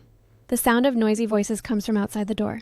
Alyssa turns her head to look out the window. Everyone still seems very busy. If it were before, Agnes would definitely worry about her friends and then run off to help. But now, everyone's eyes are focused on me. Although it's too early to draw a conclusion, she really is an excellent lady in waiting. The door makes a clicking sound. Agnes and Alyssa look at the newcomer. Lexio is dressed formally for the occasion. He calls out gently, Alyssa. Lexio picks Alyssa up. You have always been the most beautiful child in this world. But today, you are stunningly beautiful. Happy birthday, Alyssa, my most beloved daughter in this world. The gift will be presented to you during the ceremony later. Alyssa responds, Okay. Lexio fumbles with his pocket, still giving nothing right now. Feels a bit regrettable. Alyssa stares at the portrait on the easel. The canvas is already stuffed with flower decorations. Is he going to give me another brooch? There's no room for more. Alyssa shakes her head. Daddy, give it to me later. Lexio stops his movement in confusion. Huh? He hurriedly explains, Of course, I'll give you the gift later. But giving nothing right now feels a bit lonely. Alyssa repeatedly refuses. No, give it to me later. Lexio looks a bit dejected. Since Alyssa says so, then there's nothing I can do. Alyssa looks at the canvas and breathes a sigh of relief. Canvas, I saved you. Lexio turns and walks toward the door. Daddy still has work to do. See you later. Alyssa waves her small hand. Goodbye. Daddy. Agnes kneels on the floor. Young lady, everything is ready. You can rest until 2 p.m. Alyssa feels a bit worried. 2 o'clock? How should I pass this time? It would be great if Herman or Jennifer were here. A green stream of light circles in the air, making a slight humming sound. Alyssa looks up, staring at that flowing mass of light. I almost forgot Sylph. Sylph asks, Are you bored? Do you want to watch me go out and play? Alyssa looks at Sylph. That sounds good. Sylph rushes toward the window, passing through the transparent glass and disappearing into the sky above the castle. Then I'm off, Alyssa thinks with emotion. As expected of a wind spirit, so fast. Agnes leans over and picks up Alyssa, asking softly, Young lady, do you want to rest now? Sylph circles around the two of them, making a sharp whistling sound. Fruit! So much fruit! So many people! It's sparkling outside. Carriages are everywhere. And a divine blessing! Alyssa is confused. What is he saying? I can't understand what he's saying at all. The wind whips up the cards on the table, making a clattering sound. Sylph arranges the cards. It's sparkling outside. Carriages are everywhere. The person with the divine blessing has arrived. Agnes looks at the flying cards and whispers to herself. Divine blessing. Come to think of it, I did hear that a priest would be coming. That person must be who they are discussing. Inside her mind, Alyssa rejects Agnes's explanation. No, the one they are discussing is not a priest. In this place, there is someone born with the blessing of the true God. To defeat the demon king Enitio, descended into this world as the God-blessed protagonist. He is the fourth prince of the empire. Possessing a steadiness far beyond his peers, he would never visit a distant place for no reason. In the original story, the tale was supposed to begin after he entered the academy. Everything happening now has gone off track. According to the original script, father would never celebrate his daughter's birthday, and Enitio certainly shouldn't appear at this banquet. But he is here right now, right before my eyes. Some kind of gear is shifting. Everything is changing. Is this a good omen or a bad one? Herman and Jennifer are both busy with the festivities. I'm afraid we won't be able to meet today. Alyssa gives her thanks. Thank you for telling me this, Sylph. Towering spires pierce the clouds as the castle's silhouette appears in the sunlight. The hustle and bustle of the banquet echoes within the stone walls. Alyssa sits in her high chair and lets out a burp, staring blankly at the tabletop. Agnes stands to the side and hands over a napkin. Young lady, have you finished eating? Alyssa answers, Alice pushes open this wooden door. Agnes, if the young lady is finished, hurry and take her to the reception room. Agnes picks up Alyssa and walks toward the open door. As you command, madam. Lexio asks Alyssa, are you ready? Come to daddy. Alyssa looks at Lexio. As expected, I'm making my entrance with father again. It felt awkward 8 months ago, but now he's the person who makes me feel most at ease. Lexio gazes at the daughter in his arms. Many people have come outside to celebrate your birthday. The number is likely even greater than at the last celebration. Don't be afraid. Daddy will stay by your side the whole time. Alyssa buries her face in the crook of his shoulder. Daddy? The large doors swing open to both sides. The master of ceremonies announces loudly, Duke Draven, and today's protagonist, Alyssa. Miss Draven! Applause erupts like a tidal wave. The guests stand up one after another, their eyes focused on the two of them. Lexio surveys the entire hall. Thank you all for traveling from afar to attend my daughter's first birthday banquet. This is my only child. For the honor of the House of Bloomer, I have meticulously prepared this grand event. Please, everyone, enjoy yourselves to the fullest. Alyssa thinks expectantly. After the speech ends, it should be the gift-giving segment, right? I'm really looking forward to seeing what I'll receive. Lexio speaks again. But before the banquet begins, there is one thing I want to show off to everyone present. Everyone, please look at this child. This is the protagonist of today's celebration, Miss Alyssa Draven. She is the legitimate heir to the Draven family, inheritor of the noble dragon bloodline, and the person I love most in this world. My precious daughter. In fact, the reason I organized this grand celebration was to show her off to all of you, to show you how lovely and moving my daughter is, and how dazzling she shines. My dear daughter, Alyssa, happy first birthday! Lexio bows his head and kisses the top of Alyssa's head, closing his eyes to feel the small warmth in his arms. Alyssa shows a smile. Daddy, I love you. Lexio gazes at Alyssa tenderly, his cheeks flushing with a warm glow. Jennifer and Herman watch them, unable to help but marvel. So cute! The musicians draw their bows, and a melodious tune flows through the hall. Lexio carries Alyssa to the main seat. Alice and Agnes stand on either side, looking down at the guests below the stage. Alyssa looks toward the center of the hall. Is it the gift-giving segment now? It should be the same as last time, starting with some small, humble gifts. Alice announces loudly, the first gift will be personally presented by the fourth prince of the great Elios Empire, His Highness Enitio, 3771. Alyssa suddenly widens her eyes. What? Alyssa suddenly opens her eyes wide. What? A member of the imperial family is actually appearing at the very beginning? He is only 5 years old. Even for a prince, having a 5-year-old represent the imperial family at an event. It's too strange. Enitio, wearing a white cloak, steps into the center of the venue. Alyssa stares at the little boy walking in. His movements are so elegant. He doesn't look like a 5-year-old child at all. Could this be the protagonist's aura? Lexio stands up while holding Alyssa, bowing his head slightly in greeting. May the divine grace shine upon the imperial family. Your Highness's presence is an honor for the House of Draven. Alyssa is shocked internally. This is the first time I've heard Daddy speak in such a tone. It seems the other party's status is indeed very noble. Enitio stops and turns his head toward the attendant behind him. An attendant walks up the steps, presenting an exquisite wooden box with both hands. Lexio sits back in the main seat, accepting the imperial gift. Anateo's gaze is locked on Alyssa's face. Alyssa looks back at him. He's staring at me. Could he be using that special ability? In his eyes, what exactly do I look like? Anateo speaks. May divine grace descend upon the noble daughter of the Draven family. Anateo bows his head slightly, his lips moving softly. Fate. Alyssa is suddenly startled. What did he just say? Anateo straightens up, regaining his cold expression. I wish that wisdom and health always stay by the young lady's side. Lexio speaks and thanks. Thank you, your highness. Anateo turns and leaves. Alyssa stares intently at the back of the figure ahead. Although the voice was very soft, I am certain he mentioned fate. I must find an opportunity to talk to this protagonist. Claire holds up a gift box with both hands. I wish the Princess of Draven a happy first birthday. The Marquis and Marchioness of Windcheek hand over a purple gift box. We hope you grow up in good health. Lexio nods to the gift givers. Thank you. A guest bows in greeting. It is an honor to attend this grand banquet. Lord Duke, my heartfelt congratulations to you. May God's grace be with you. Alyssa curls her body. Sweat breaks out on her forehead. I've been held for a full 2 hours. My stomach is starting to ache. Is this a birthday banquet or some kind of torture? What gift did father prepare? It's truly making me expectant. Alyssa looks down and fiddles with the flower on her chest. That was the gift from father. Alyssa wonders, what exactly is the meaning of this flower?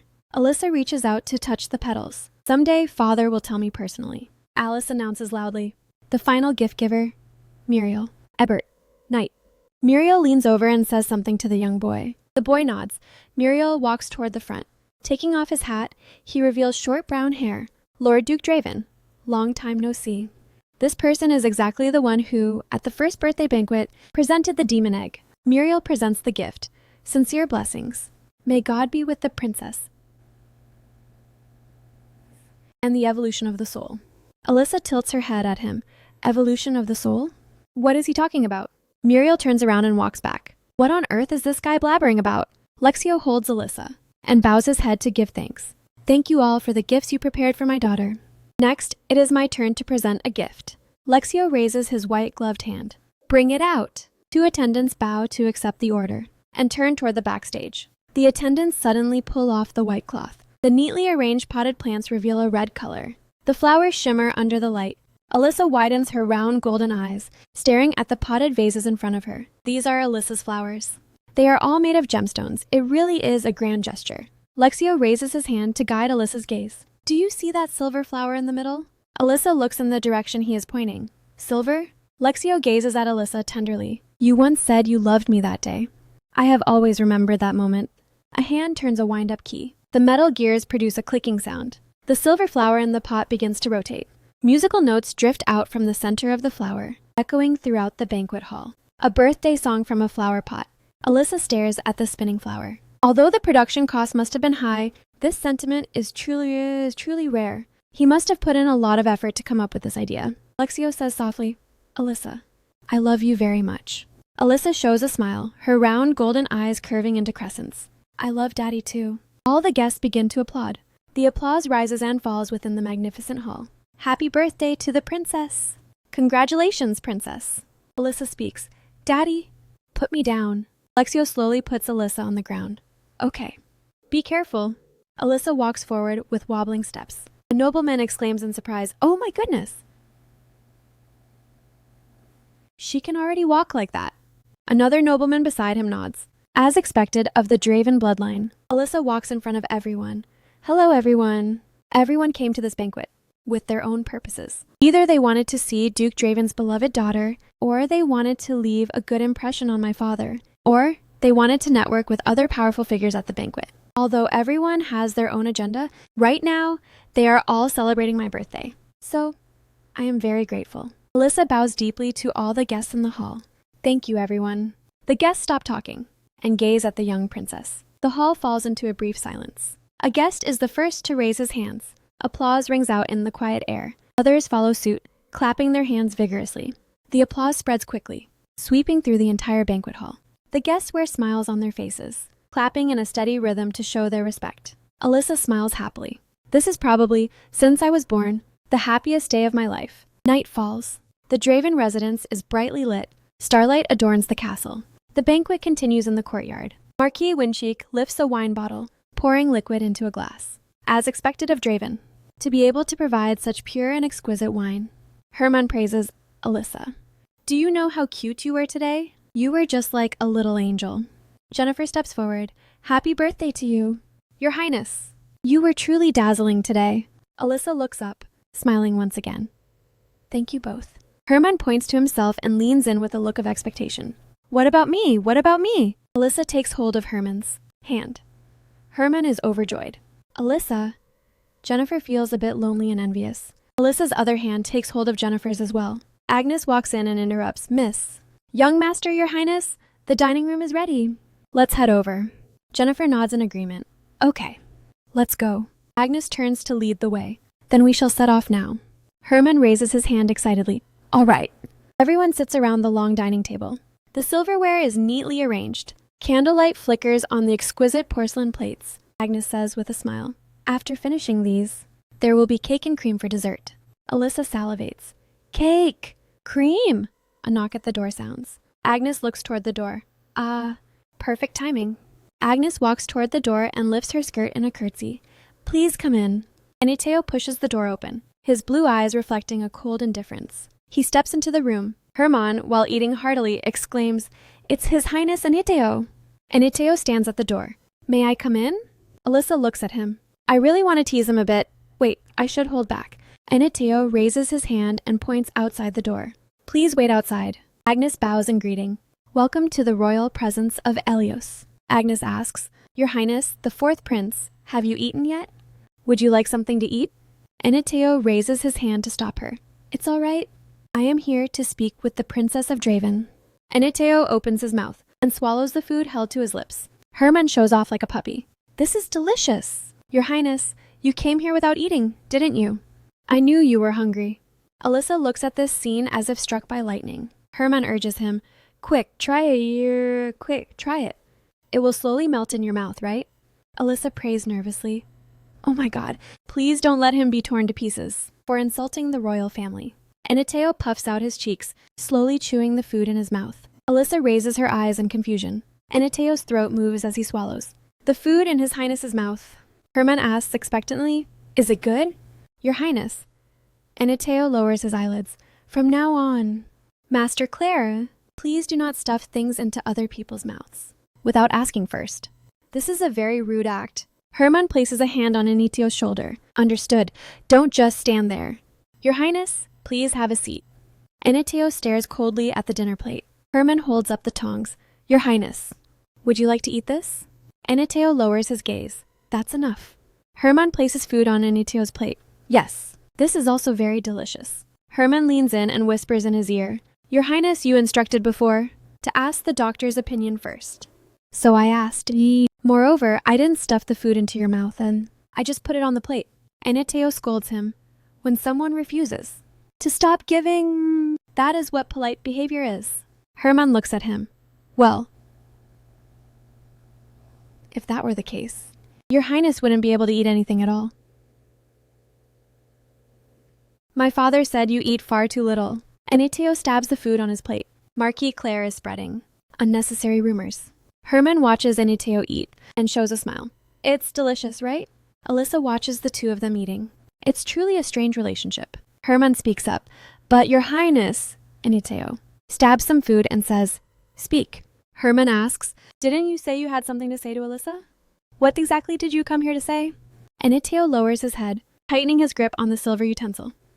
A secret. Herman asks curiously, What secret? Your Highness, tell me quickly.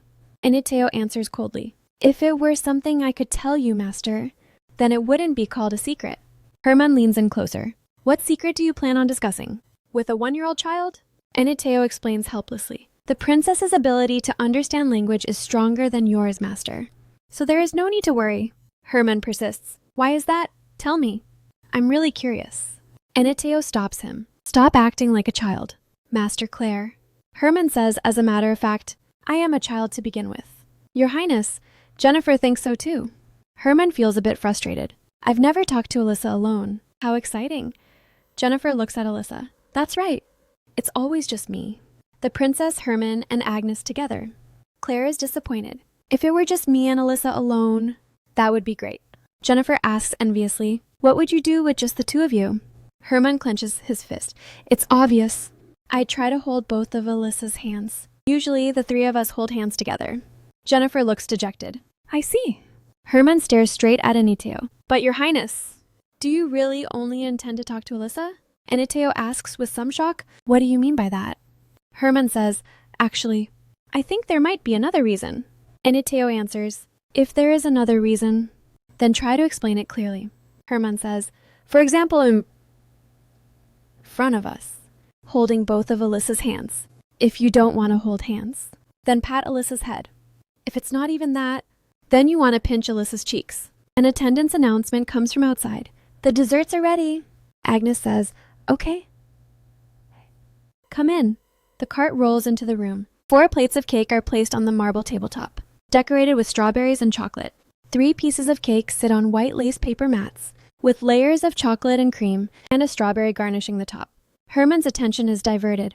Wow, it's cake! Jennifer stares at the dessert. It looks really delicious. Alyssa salivates while looking at the cream cake in front of her. Agnes scoops up a spoonful of cake and feeds it to Alyssa. Herman asks Jennifer, when does the evening activity start? Jennifer answers, it starts at 9 o'clock. Just wait another hour. Aniteo puts down his silver utensils. It seems everyone has finished eating. Now, let's talk about the matter that was postponed earlier. Except for the princess. Everyone else, please step outside. Of course, the princess's maids must also go out. Agnes is a bit worried. All right. But young lady, Aniteo looks at Agnes. There are ways for me to talk with the princess. Outside the room as well. But wouldn't doing that make it even more difficult for you? Alyssa looks at Agnes with a smile. It's okay. Agnes is somewhat anxious, but in the end, she says nothing. Young master, young lady, please come outside with me for a while. Herman doesn't want to leave. Well, can't I stay here? I want to know what His Highness will say to Alyssa. Jennifer takes Herman's hand. Don't listen to this guy's nonsense. We are going out. The double wooden doors close completely. The golden patterns fit perfectly at the seam of the doors. The room falls into silence. Aniteo stares at Alyssa. I heard that someone's ability far exceeds that of a 7-year-old Draven princess. Jennifer also heard the rumors, saying she received the favor of the spirits. Of course, the imperial family is well aware of this. So, can you guess what I want to talk about? Alyssa stares at Aniteo, feeling tense and uneasy. Aniteo waves his hand. Never mind. Even adults would find it hard to guess. I asked a meaningless question. Princess Draven, you are truly unusual. When I'm with you, I simply can't believe it. Alyssa is thinking. As expected, the protagonist possesses a kind of instinctive intuition. Perhaps I am the only person in this world who can understand his true self. For the sake of the determination to save the world, the protagonist discarded his emotions to move forward. I never thought the protagonist would be this conflicted. This 5-year-old child is actually growing up like an adult. Just what has he seen with that power? The princess's eyes are shining clearly. Aniteo continues, sometimes looking at her, I wonder if I have misunderstood something. Alyssa smiles and lets out a sigh. She props herself up with her hands and gazes tenderly at his face. She places her hand on Aniteo's face. It's okay. Everything will be fine. The above is what Alyssa thinks herself. In reality, she didn't utter a complete syllable. Aniteo takes half a step back. I no longer know what is going on. When I'm with this child, I always end up acting strangely. Aniteo raises his hand. I hope you forget the rude version of me just now. Alyssa giggles. Just a brat pretending to be an adult. Aniteo clears his throat. Back to the point. Today I wanted to know about your future. Alyssa is confused. Future? Why talk about this all of a sudden?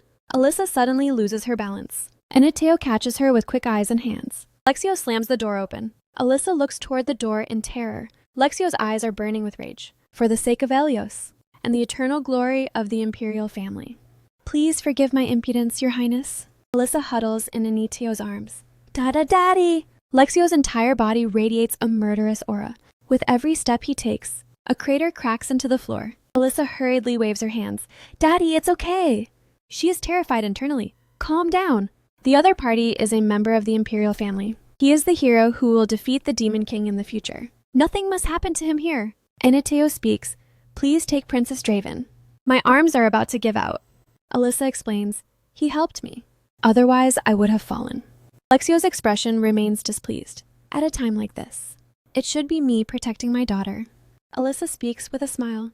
Daddy, I'm okay. Lexio takes Alyssa from him. Thank you, Your Highness, for protecting my daughter. At the very least, I should maintain politeness, to avoid causing unnecessary trouble. Eniteo answers politely. It was the right thing to do. Lexio's face is somber. Your Highness, there is one thing I would like to ask. Eniteo gestures slightly. Please, speak. Lexio is radiating a sharp aura. I heard just now from outside the door that you seem to be discussing my daughter's future. What did you mean by that? Regarding matters concerning my daughter, I will never simply stand by and do nothing. Alyssa looks at him with worry. Daddy doesn't know about my true abilities yet. How should this be explained? Eniteo looks up. Rumors say that the spirits once favored Princess Draven. Lexio's expression stiffens. Eniteo continues speaking. If the spirits favored a child not even a year old, it indicates her talent is extraordinary. Therefore, I believe enrolling her in the academy would be beneficial. Lexio bows in apology. I see. I fail to understand the deep meaning behind it. My apologies, Your Highness. Eniteo waves his hand. Since you have apologized, let the matter end here. However, regarding that matter, do you intend to send the princess to the academy? Lexio speaks. My daughter is only 1 year old now. It is far too early to decide. Eniteo understands. As I thought. In the original story, all the protagonists are active at the academy. If I go to the academy too, I'll be able to participate in the main plot. Eniteo remains expressionless. You are right. It is indeed impossible to decide immediately. Let's discuss this matter again in the future. Then why did you come all the way here specifically? Lexio explains. Because of the weather, the evening activities have been moved up. I came here to speak with you. Lexio holds Alyssa and pushes open the large doors. He looks at Agnes beside him. I'm going outside now. Agnes bows.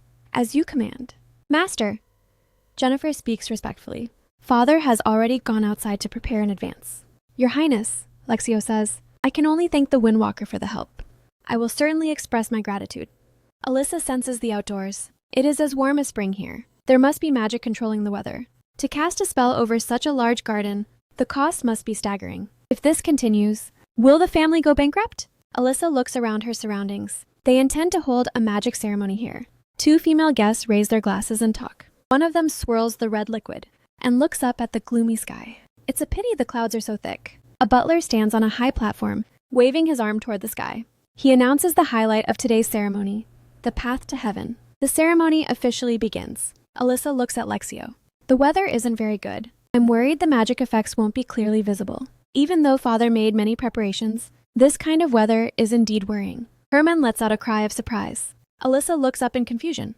That is a ripple of magic. A beam of white light pierces through the clouds. A strong wind instantly sweeps through the entire garden. The cloud layer is forcibly torn apart by the beam of light, revealing the deep blue night sky. Starlight sprinkles onto the ground once more. The haze is completely blown away by the wind magic. Alyssa's eyes are full of disbelief. How on earth did he do that? Jennifer says proudly. Wind magic is truly the pinnacle of magic. Alyssa looks at her. What did you say? He is currently using the wind to push back the clouds. He is one of the very few windmasters on the continent. Using this kind of magic at a birthday banquet is simply unbelievable. The guests let out exclamations of wonder. Some press their hands together. Others tilt their heads back to gaze up. This is the first time seeing such a spectacle. The wind direction suddenly reverses. Why is the wind blowing back? Alyssa closes her eyes. To block the gust, a square, bright patch of night sky appears amidst the clouds. Everyone watches this scene with excitement. Herman shouts excitedly, Everyone, look at the sky! Lexio looks at his excited daughter, lost in thought. Fireworks burst in the night sky. Golden sparks bloom within the blue light. A giant scroll unfolds across the horizon. The guests look up and marvel. This is practically a painting in the sky. Holding Alyssa, Lexio watches as the shape of a flower turns into fireworks and explodes in the night sky. This demonstrates the majesty of Princess Draven. For this performance, many mages must have exhausted their efforts. Lexio looks at the newcomer. Seyful, arid, bows in greeting. Long time no see. Lord Duke, happy birthday to Her Highness the Princess. Alyssa gives a greeting. Hello, Mr. Seyful. Arid smiles and praises. Your speech has become much more fluent. The guests applaud one after another. Applause rises and falls throughout the garden. As expected of Draven, to be able to gather so many mages. This performance is truly incomparable. An attendant stands in front of the old castle guiding the guests.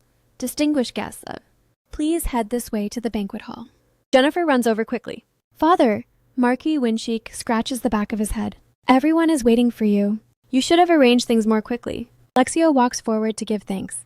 Thank you for your help. Marquis Windsheik picks up Jennifer. You should thank Seifel. A sudden strong wind interfered with me just now. Fortunately, he stepped in to assist in time. It's all thanks to your help. Lexio lowers his head and gives thanks. I understand. Thank you, sir.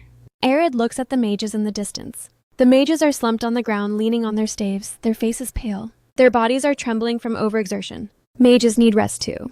We had better find another place to talk. Agnes gives an order to the maids. Go and prepare tea for the guests. The maid bows and accepts the order. Lexio sits at the long table. The guard room is brightly lit. Arid takes out a brocade pouch from his robe. This is the gift I prepared for Her Highness the Princess. Although it was delivered a bit late, I will tell you its purpose. Later. For now, we should first exchange greetings. Marquis Claire lets out a hearty laugh. Haha, that's right. Lexio suggests the children look bored. Shall we let them be on their own? Alyssa's head sinks down bit by bit. She has reached her limit of sleepiness. Marquis Claire looks at Herman. Sounds good. Herman, you need to take good care of them. Herman nods hurriedly. Okay. Lexio bites his lower lip and lowers his head. Alyssa looks at him. He's truly amazing, even though he's the one working the hardest. He never causes trouble for others. The children gather on the thick carpet. Herman excitedly reaches out his hand. Alyssa, come here quickly. The light in the sky just now was really cool. 5 times cooler than last time. Jennifer asks in confusion. Why exactly 5 times? Herman thinks seriously. I don't know either. I just felt it was 5 times cooler. Jennifer notices the silent Aniteo. Does your highness not plan to return to the palace? Aniteo answers, I originally planned to return before the banquet, but I was worried the time would be delayed. Marquis Claire says immediately, I have already sent a message to His Majesty on behalf of your highness. Aniteo nods. I see. Marquis Claire walks to the children's side. If you wish to return to the palace, I will go and prepare a carriage right now. Aniteo sits cross-legged, thinking, even though it is late at night, as long as there are mages accompanying the movement, there should be no problem. But for the sake of the celebration, they are already exhausted. This is indeed somewhat regrettable. Aniteo raises his hand. No, today I owe Draven a debt. Marquis Claire says respectfully, I will follow your highness's wishes. I will send another message to His Majesty and notify the guards. Aniteo closes his eyes. Thank you for having such confidence in me. Herman asks expectantly, Is your highness sleeping here tonight? It's already very late. Since things turned out like this, then come sleep with me. Aniteo looks at him speechlessly. I can only refuse that proposal. Herman asks in confusion, Why not? Why not? If we sleep together, we can have a pillow fight and share our secrets with each other. Your highness must have never tried it, right? Aniteo lets out an annoyed sigh. Lexio stands up. I need to head to the banquet hall first. Please forgive my early departure. Arid says, It's fine. Marquis Windsheik says, Lord Duke, you really should head over there now. There are many guests there, and socializing will be quite tiring. Lexio says to Alyssa, Alyssa, happy birthday to you once again. Alyssa smiles and reaches out her hand to Lexio. Love you. Lexio walks out the door, beaming with joy. Agnes covers her mouth and giggles. Windsheik praises. I have heard of Mr. Seifel's ethereal art. Seeing it with my own eyes today was truly amazing. Arid responds, Your fine control over the sharp wind at high altitudes also left a deep impression on me. It is different from an old man like me, who relies on the will of the spirits. Marquis Windsheik lets out a hearty laugh, in my opinion. Both of you are very extraordinary. Alyssa listens to them discussing. There are so many wind magic enthusiasts here. Even the adults are getting excited. Herman leans closer to Aniteo. I'm looking forward to sleeping with your highness. Shall we take a bath together? Aniteo raises his hand to refuse. As for bathing, I prefer to be alone. And I never agreed to sleep together. Alyssa looks at them with a smile. The children are getting along so well. Herman asks, Your highness was just talking to Alyssa, right? Aniteo turns his head. What are you referring to? Jennifer asks, Are you talking about that secret conversation? Herman speaks confidently. Yes, I thought about it carefully. Was it so that your highness could be alone with Alyssa? I saw through the crack in the door that your highness was holding Alyssa tightly. I want a hug too. This is so unfair. Aniteo raises his hand to cover his face. Jennifer stares at him. Please be honest. Your highness, Herman points at Alyssa. Your Highness thinks Alyssa is very cute, right? That's why you wanted to be alone with her, isn't it? Aniteo lowers his head and sighs. Jennifer speaks up. Alyssa is indeed very cute. Herman shows a proud look. I knew it! I guessed correctly after all. Alyssa is amused. These children are truly likable. Night shrouds the curtains. Stars dot the deep blue sky. The hustle and bustle gradually fade away. Lexio bids everyone farewell. I wish you all a safe journey. Thank you for attending the first birthday banquet. A guest speaks up. This was truly an unforgettable banquet. Lexio gives thanks.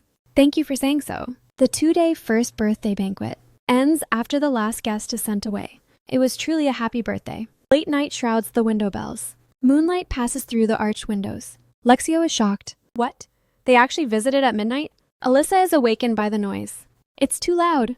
Lexio raises his hand to cover his forehead. I originally wanted to be the first to tell her. Happy birthday. Agnes speaks. Yes, they came to celebrate with gifts. Lexio's face is somber. I definitely won't invite those two next year. Alyssa thinks to herself, I must keep the secret. Agnes actually congratulated me even earlier than he did. Snowflakes fall on the blue rooftops. The spires pierce into the clouds. Blue flowers sway in the cold wind. Winter has completely arrived. Alyssa, wrapped in a pink blanket, gazes out the window. I want to go see the snow. Agnes refuses firmly. No, young lady. It would be a problem if you caught a cold. Alyssa is dissatisfied. But I haven't been out for 3 days. This is too much. A little snow won't cause a cold. Shell says excitedly, Look, it's snow. Alyssa says, I want to go out. You said we'll go out when the snow stops. That sounds reasonable, but I want to feel the snow while it's falling. Is the snow here the same as the snow in the previous world? Before coming to this body, I clearly didn't like snow at all. Is it because I've been cared for as a baby for a year that even my mindset has regressed? Agnes kneels beside Alyssa. Young lady, do you need anything else? Alyssa shakes her head. No need. Agnes asks, then would you like some snacks? Alyssa refuses. Agnes looks at Alyssa with worry. She turns and leaves. Afterward, Lexio pushes the door open anxiously. Alyssa! My daughter, why do you look so depressed? Lexio says hurriedly, thinking about it carefully. We really haven't gone out for a walk lately. Although it's cold outside, it should be fine to go out for a short time. Agnes asks with a smile. Young lady, shall we go for a walk? Alyssa perks up instantly. Yes! Alyssa is bundled up tightly. Lexio carries her out the door. Alyssa excitedly raises her hand to feel the snow, her mouth exhaling a cloud of white mist. Lexio asks, Alyssa, do you like being outside? Alyssa says happily, I like it. Lexio leans in towards her. Is it cold? Alyssa answers, it's great. Daddy, Lexio asks, what is it? Alyssa stares at the snow on the ground, her golden eyes winding and shimmering. Put me down. Lexio looks at the excited Alyssa and falls silent. He refuses firmly. The snowy ground is very slippery. Alyssa insists, put me down. Hurry, hurry. Lexio cannot win against Alyssa. He sets her down cautiously. Be careful when walking. Understood? Alyssa wobbles to maintain her balance. She grasps a tree branch to prevent herself from falling. Alyssa points at the snow and shouts, Daddy! Snowman! Lexio didn't hear clearly. Could you say that again? Agnes approaches the two. Master, I believe the young lady is talking about making a snowman. Lexio is puzzled. This is her first time seeing snow. How could she know about snowmen? Agnes explains, in the fairy tale books, there are stories about snowmen. Alyssa acts spoiled. I want to see a snowman. Lexio gives an order. Agnes, gather all the servants. Agnes is confused. What? Lexio's gaze is determined. I said gather all the servants. Agnes bows. I will do it immediately. Lexio's competitive spirit is ignited. Wait just a bit. Daddy will make a whole bunch of snowmen for you. A group of servants marches over in a line, their rhythmic footsteps vibrating through the snow. Lexio looks at the servants solemnly. I want you all to make for Alyssa the very best snowmen. The servants respond in unison. Understood. Please leave it to us. The servants are busy in the snow, bending over to push massive snowballs. The accumulated snow leaves broad tracks on the ground. Lexio says anxiously, wait just a little longer. My daughter. Alyssa is helpless. I only wanted a small snowman. A giant ice and snow sculpture rises from the ground. Massive twin wings spread out to both sides. This is a snowman modeled after the extraordinary dragon Ifrit. How is it, Alyssa? Alyssa is shocked. Is this really a snowman? The servants stand to one side, looking at Alyssa expectantly. Alyssa notices their burning gazes. Alyssa struggles in Agnes's arms, signaling Agnes to set her down. Alyssa wobbles toward the servants.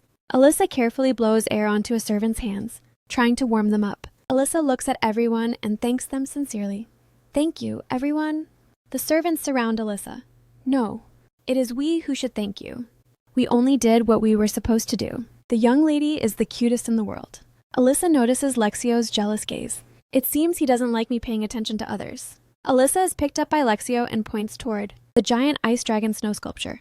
Wow, so pretty. She kisses Lexio's cheek. Lexio freezes in place. Daddy, thank you. Lexio looks at Alyssa happily. The one who should say thank you is me. Thank you for being my daughter, Alyssa. As expected, Alyssa still got sick. Lexio's eyes are full of regret. I'm sorry. Alyssa, Daddy should have taken better care of you. I should have found a mage from the very beginning to adjust the surrounding temperature. Alyssa thinks to herself, in that case, wouldn't the snow have all melted? Daddy, Alyssa comforts him. Daddy, don't be sad. I will get better very soon. Lexio covers his face and kneels on the ground. Alyssa. After some time, Alyssa raises her small hand. I really did recover quickly. She lies propped up on the black square tiles. This is a magic item for regulating temperature, right? As expected, being rich is the best. Agnes, I want to go outside to play. Agnes refuses firmly. No, young lady, have you already forgotten the pain of the cold? Walking is prohibited this winter. Alyssa lies on the floor, kicking her legs randomly, and letting out a whimpering sound. Lexio walks in carrying a picture frame. My Alyssa, why are you so sad? Daddy brought a gift to celebrate your recovery. Shall we look at it together? On the drawing paper, a pink skirt seems to dance. Alyssa is wearing a straw hat adorned with flowers. Alyssa observes carefully. Is this a new display case? No, it's a portrait. I have a hunch that a new portrait will be added every year. Alyssa glances across the two paintings. One is naive, the other is magnificent. Those are the marks left by time. Cherry blossoms bloom outside the estate. Pink petals drift past the spired buildings. The slow and anxious days of the first year seem to pass faster with this year's growth. Everyone is busy. Everything is accelerating for the celebration. But a blue-bordered transparent box pops up in the air. Name, Alyssa C. Draven. Level, passerby. Age 2. Destiny.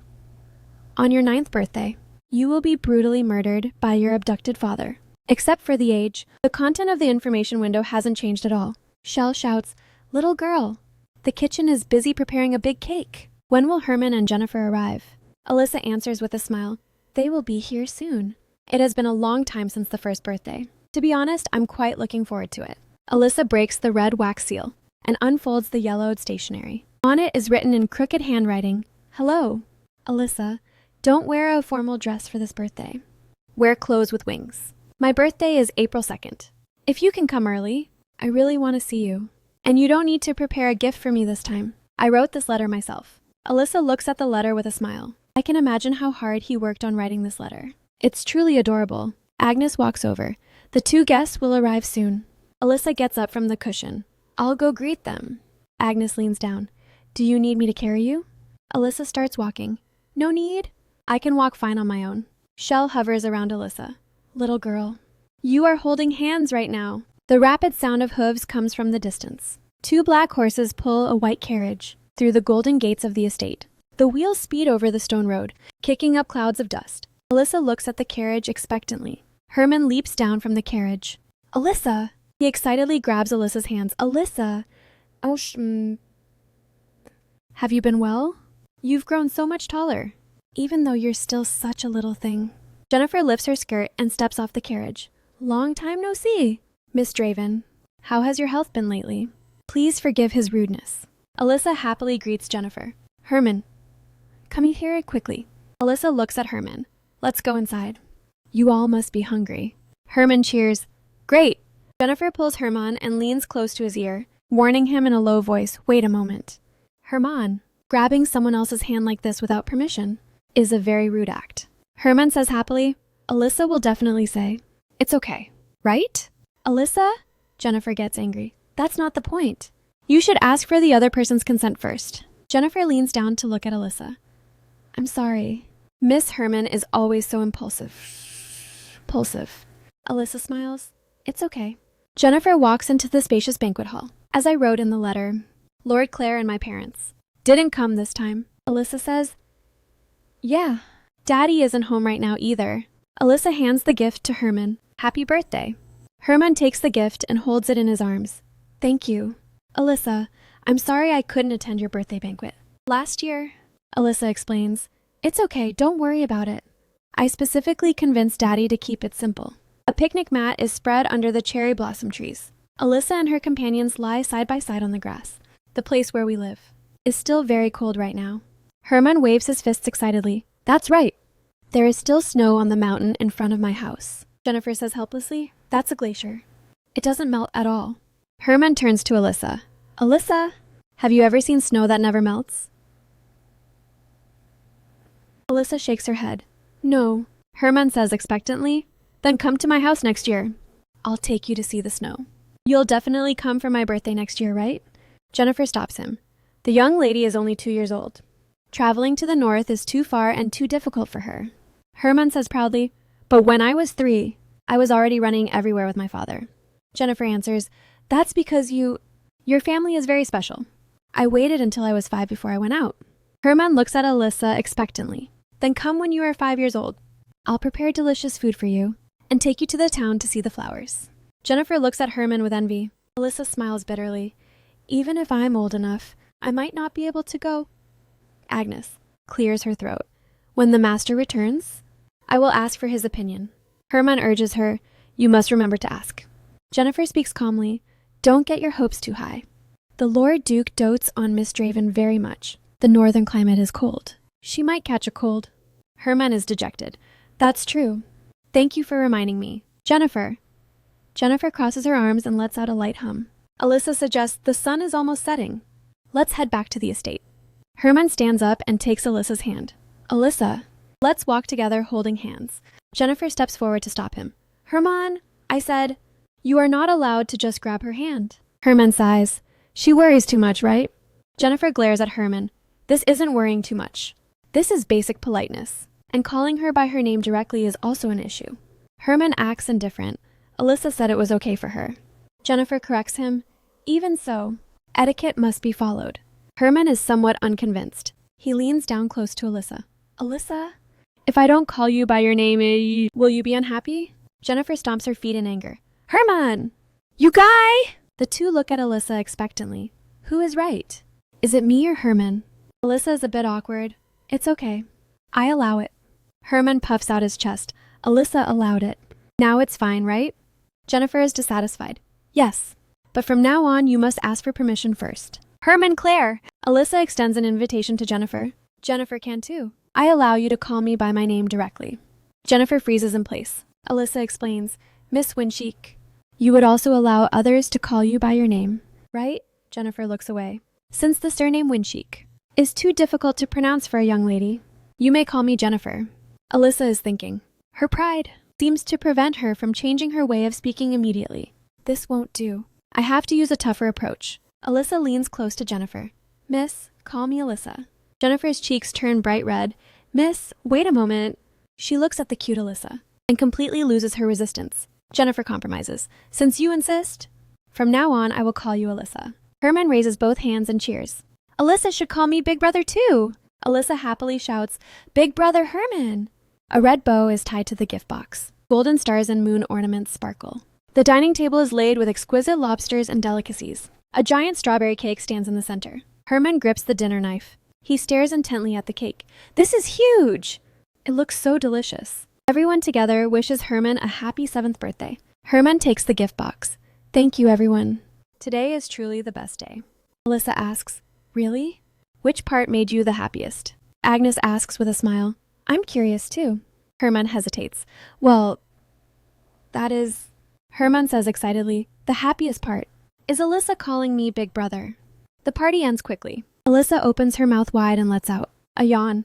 I played too late yesterday. So sleepy. But Herman and Jennifer came all this way. I must play with them. Jennifer asks, when will the Lord Duke return? Alyssa?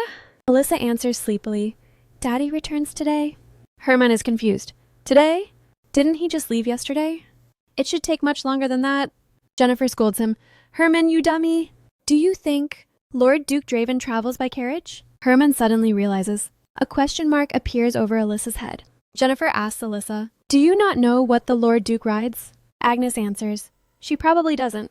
There was no reason for her to ever ask. Jennifer describes, the Lord Duke has a special wyvern. Herman stands up excitedly. The Lord Duke travels by riding a wyvern. Alyssa is surprised. A wyvern? Daddy actually rides that kind of ferocious beast? This is all simply beyond my knowledge. Jennifer explains, the Lord Duke's wyvern is very famous. Hatching and taming a magical beast is no easy feat. Moreover, wyverns are rare in number. As high-level magical beasts, there are very few tamed individuals. Herman shouts excitedly, I want to see the wyvern. A blue vein pops on Jennifer's forehead. We'll go see it after he returns. All right? Agnes walks to Herman's side. I haven't received news of the Lord Duke's return time yet. Furthermore, wyverns fly extremely fast. It's very difficult to catch a glimpse of them. Herman's fighting spirit ignites. It's okay. We can just wait outside the whole time. Jennifer is helpless. Don't make decisions for everyone, you dummy. We didn't say we were going. Herman says expectantly, then I'll wait by myself. You and Alyssa can play together. Jennifer mutters under her breath, must be nice to be so simple-minded. Jennifer turns to Alyssa for help. Alyssa, hurry and stop him. Alyssa's eyes sparkle. I want to see the wyvern too. To see a magical beast in reality with my own eyes, instead of just reading about them in novels. Herman is excited. You want to see the wyvern too, right? Jennifer rests her hand on her forehead. Since even Alyssa feels this way, there's no helping it. But we can't wait blindly. We must first figure out exactly when the Lord Duke is coming back. Understood? Herman raises both hands. Okay. Understood. Jennifer sits cross-legged on the carpet, humming in thought. As expected, using a spirit is most suitable. Herman suggests to Alyssa, let the spirit go scout the surrounding situation. Alyssa explains, but Shell hasn't signed a contract yet. I don't think it will work. Herman freezes. No contract? Is it that hard to do without one? Jennifer suggests, then how about using the gift Sir Seifel gave you? Alyssa suddenly realizes, right. I almost forgot about that. Back then, Arid said this. My gift is a necklace that enhances spirit affinity. Using it can produce the effect of a temporary contract. Agnes hands over the necklace. Young lady, here it is. She helps Alyssa put on the necklace. The necklace emits a green light. The light aura envelops Alyssa's entire body. The spherical pendant vibrates against her chest as mana begins to flow. Alyssa calls out, Shell! Green light swirls up from the ground, the wind spirit appearing. Shell appears. I'm here. Baby, Jennifer says happily. It looks like the necklace worked. Alyssa opens her arms. Shell, please, I'm counting on you. Shell comforts her. Don't worry, little fruit. Shell flaps her wings, her green skirt, drawing an arc in the air as she flies through the curtains toward the distance. Agnes speaks. I'll be in the next room. Call me anytime if you need anything. The three of them lie on the bed covered in snacks. Herman mumbles indistinctly. Good night, Alyssa. Alyssa responds with a yawn. Shell suddenly rushes in, shouting excitedly, Little fruit! The big magical beast is coming! The big fruit is coming too! Alyssa calls to the two. Jennifer! Herman, Daddy is back! Herman perks up immediately. Really? Let's go quick! Herman takes Alyssa's hand, running swiftly toward the window. Looking at the scenery outside the window, Herman lets out a cry of surprise. Alyssa! Look over there! Jennifer looks exhausted. When exactly is he going to arrive? This is absolutely exhausting. Alyssa asks Shell, Where is Daddy? Shell responds, He's coming. Alyssa looks outside, puzzled. When will he get here? Jennifer comforts her. It's okay. He'll be here soon. Herman also speaks up. That's right. He's definitely on his way. Alyssa looks at Shell. I should have explained the task more clearly. Herman looks into the sky. Oh, I see a black dot over there. Alyssa asks excitedly. Really? Alyssa tilts her head back to look at the blue sky, searching the clouds. Where? Herman points in one direction. Over there! Right over there! Alyssa looks at the empty sky. I don't see anything. Jennifer speaks up. Oh, then he should appear very soon. Alyssa is puzzled. What does that mean? A gust of strong wind blows past. Herman says excitedly, It's coming! A massive wyvern bursts through the clouds, spreading its gray wings and blocking out the sunlight. Its sharp claws are tucked against its belly as it dives down through the blue sky. A wyvern! It's a wyvern! Herman watches in excitement. This is my first time seeing a wyvern. Jennifer says stunned. It's my first time seeing a living wyvern too. Herman flips himself up onto the windowsill, bracing his hands against the wooden edge. Alyssa shouts in terror, Big brother! This is the top floor. It'll be terrible if you fall. Jennifer looks at Herman. If you fall, Draven will be held responsible. So be careful, Herman says confidently. Don't worry. It's fine, Jennifer says to Alyssa. Herman has a great sense of balance. No need to worry. Herman used to be a knight in the hero's party. Alyssa cheers excitedly. Wow, this wyvern is so big. Herman extends an invitation. Alyssa, do you want to come up too? Alyssa looks at him, puzzled. Herman reaches out his hand. Come up. I'll catch you. Alyssa hesitates. I really want to go up, but my athletic nerves are quite average. Jennifer speaks up. If we close the window and then go up, it should be fine, right? I'll catch you too, Alyssa thinks. The window. Right. That way, there's no danger of falling. It should be okay, right? Herman grips the metal handle and pulls it back with force. The two of them lift Alyssa up. All right, step up, just like that. Alyssa exclaims, Wow! The view is amazing. Outside the window, clouds are surging. The azure sky stretches as far as the eye can see. A massive roar moves from far to near, shaking the entire tower. The wyvern dives down, its gray scales shimmering in the sunlight. The wings cut through the clouds. It's getting closer and closer. Herman looks on excitedly. It's coming! The patterns of the scales are clearly visible. Truly amazing. I want to see it even closer. Just then, the window that wasn't properly closed was pushed open by Alyssa. Alyssa instantly loses her balance and falls downward. Everyone cries out and reaches out their hands. Alyssa! Jennifer screams in terror. Alyssa! Herman reaches out in panic. No! Alyssa is in a panic. I'm falling. Lexio roars in panic. Alyssa! Alyssa looks at him. Daddy? Lexio clenches his teeth and pulls the reins abruptly. No! He is too far away. At this distance, even the wyvern cannot catch up. Alyssa slowly closes her eyes. Daddy, I hope you won't be too sad. Shell rushes over. Little baby. Alyssa looks at Shell in shock. The necklace on her chest is glowing. Shell has tears in her eyes. Little baby. Shell embraces Alyssa. Alyssa is enveloped in green light. Her body hovers in midair. Alyssa stares at Shell, stunned. Her body gently descends to the ground. Lexio rushes toward Alyssa at high speed. He shouts in terror, Alyssa! Alyssa, my daughter! Alyssa looks at herself strangely. Lexio holds Alyssa tightly. You must have been terrified. Are you hurt? Does it hurt anywhere? Lexio is panting heavily. Are you really okay? Alyssa snaps out of it. I'm okay. Daddy. Lexio's eyes are full of the lingering fear of a narrow escape. Alyssa comforts him. Alyssa is completely fine now. Lexio's whole body is trembling. Shell leans close. Little baby. She clenches her fist and looks at Alyssa sadly. Alyssa comforts Shell. I'm okay, thank you. If it weren't for you, I definitely would have been seriously injured. Shell sobs, I was so scared.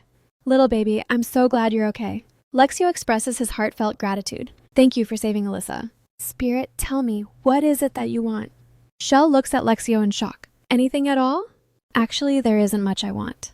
If I had to, say one thing, I want to form a contract with the little baby. But... Shell suddenly lets out a scream. Alyssa asks Shell, what's wrong? Shell circles around anxiously. This is strange. I am still in a state of being contracted to you, but the necklace's energy clearly should have been exhausted. Alyssa is puzzled. Is this a bad thing? Shell shakes her head. Not really. I think we have already signed a contract. Alyssa asks in confusion, a contract? Contract? Shell nods. That's right. Little baby, we are still closely connected right now. Alyssa looks at Lexio excitedly. Daddy, we've signed a contract. Lexio is shocked. What? Herman and the other two rush down anxiously. Alyssa! Claire follows closely behind. Young lady, Lexio sounds in alarm. The air around Alyssa is filled with a heavy, grim aura. Alyssa feels a sense of unease. Pa! Daddy. Agnes is kneeling on the ground. Herman and Jennifer are kneeling as well. Anger flares in Lexio's eyes. Agnes must leave the territory today. 5,133. The Claire family must also take responsibility for this. The Claire family must also be held responsible for this. Alyssa shouts in disbelief, Daddy! She wails in her heart, I know I almost died, but they were only trying to protect me. Alyssa grabs Lexio's collar. Daddy! Don't! Alyssa was at fault too. Alyssa cries out, pounding on Lexio's shoulder. No! Daddy, no! Lexio remains silent, letting Alyssa hit him. Alyssa's eyes are filled with tears. Daddy? Just this once. Please forgive them. Lexio refuses firmly. Alyssa, your safety. belongs only to you. If you are hurt, someone must bear the responsibility, even if everything was your fault. The subordinates must still be punished. Alyssa stiffens in her father's arms, her golden eyes widening in shock and horror, teardrops hanging from the corners of her eyes. The mistakes of those in power are always paid for by the subordinates. Alyssa cries out, "I don't understand.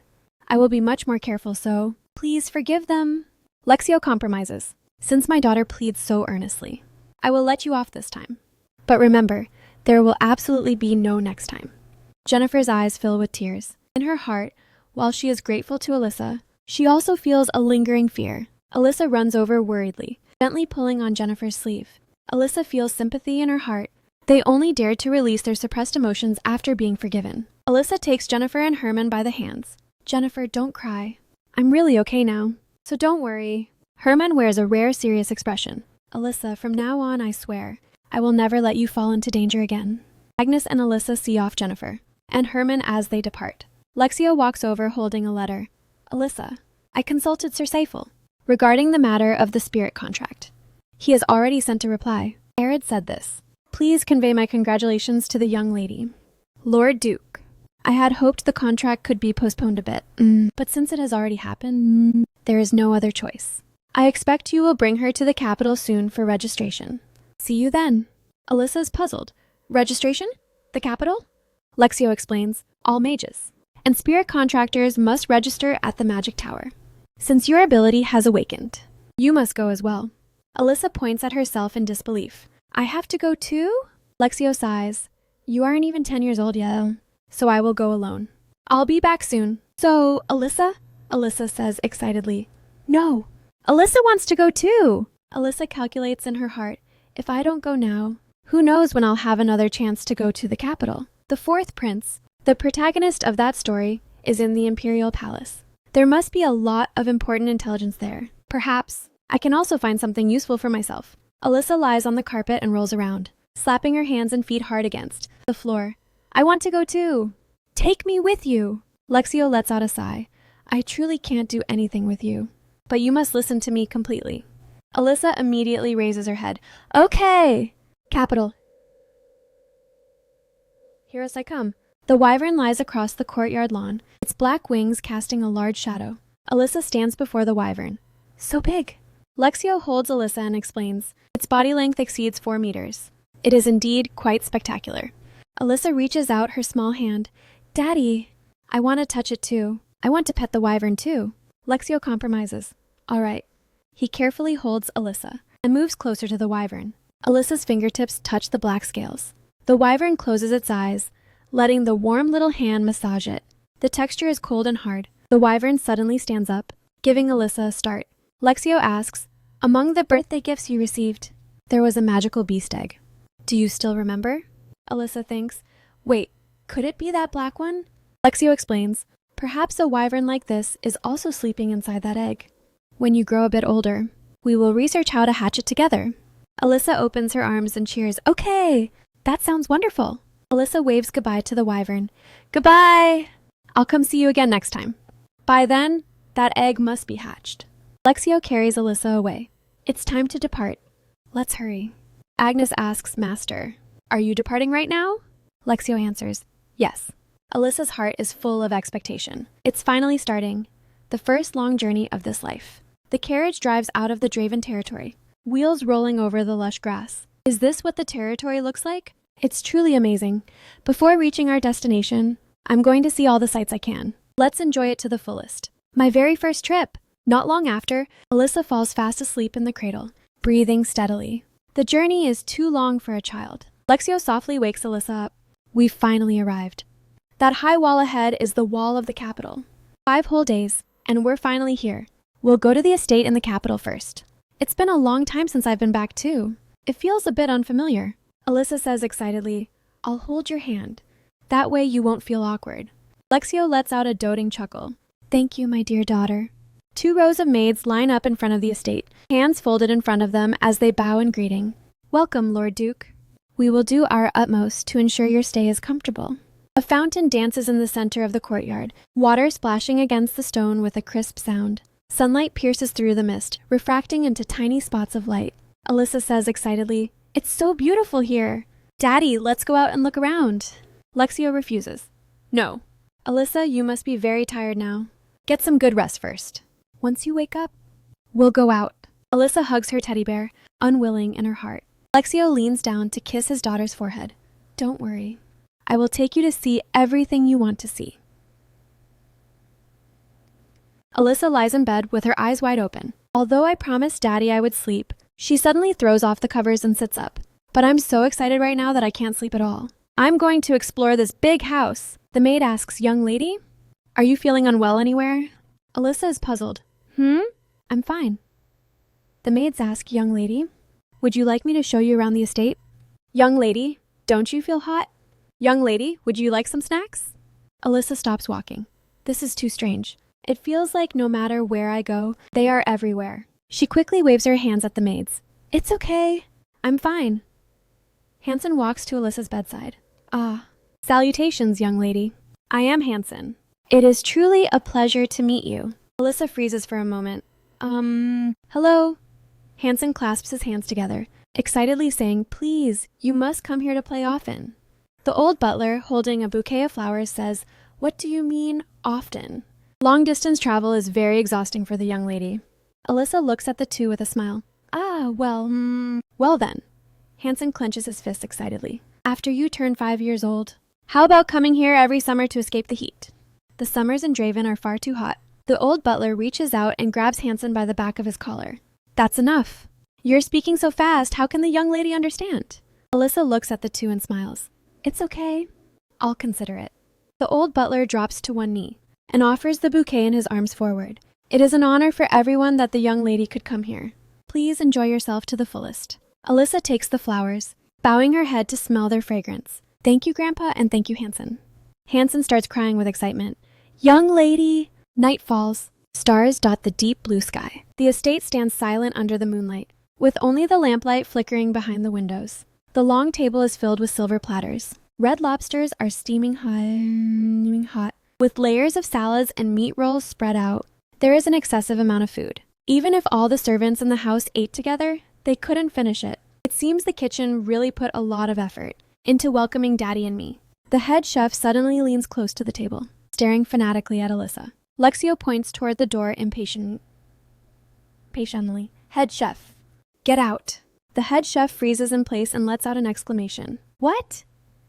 Two male servants rush into the dining room, grabbing the chef by his arms and forcibly dragging him toward the door. The head chef kicks his feet wildly, letting out a wail. Please enjoy the meal to your heart's content. Young lady! Lexio looks at Alyssa apologetically. Sorry, Alyssa. Did that make you feel uncomfortable? Alyssa speaks. It's okay because I'm with Daddy. Lexio reaches out to stroke Alyssa's hair, as expected of my daughter. So smart and kind.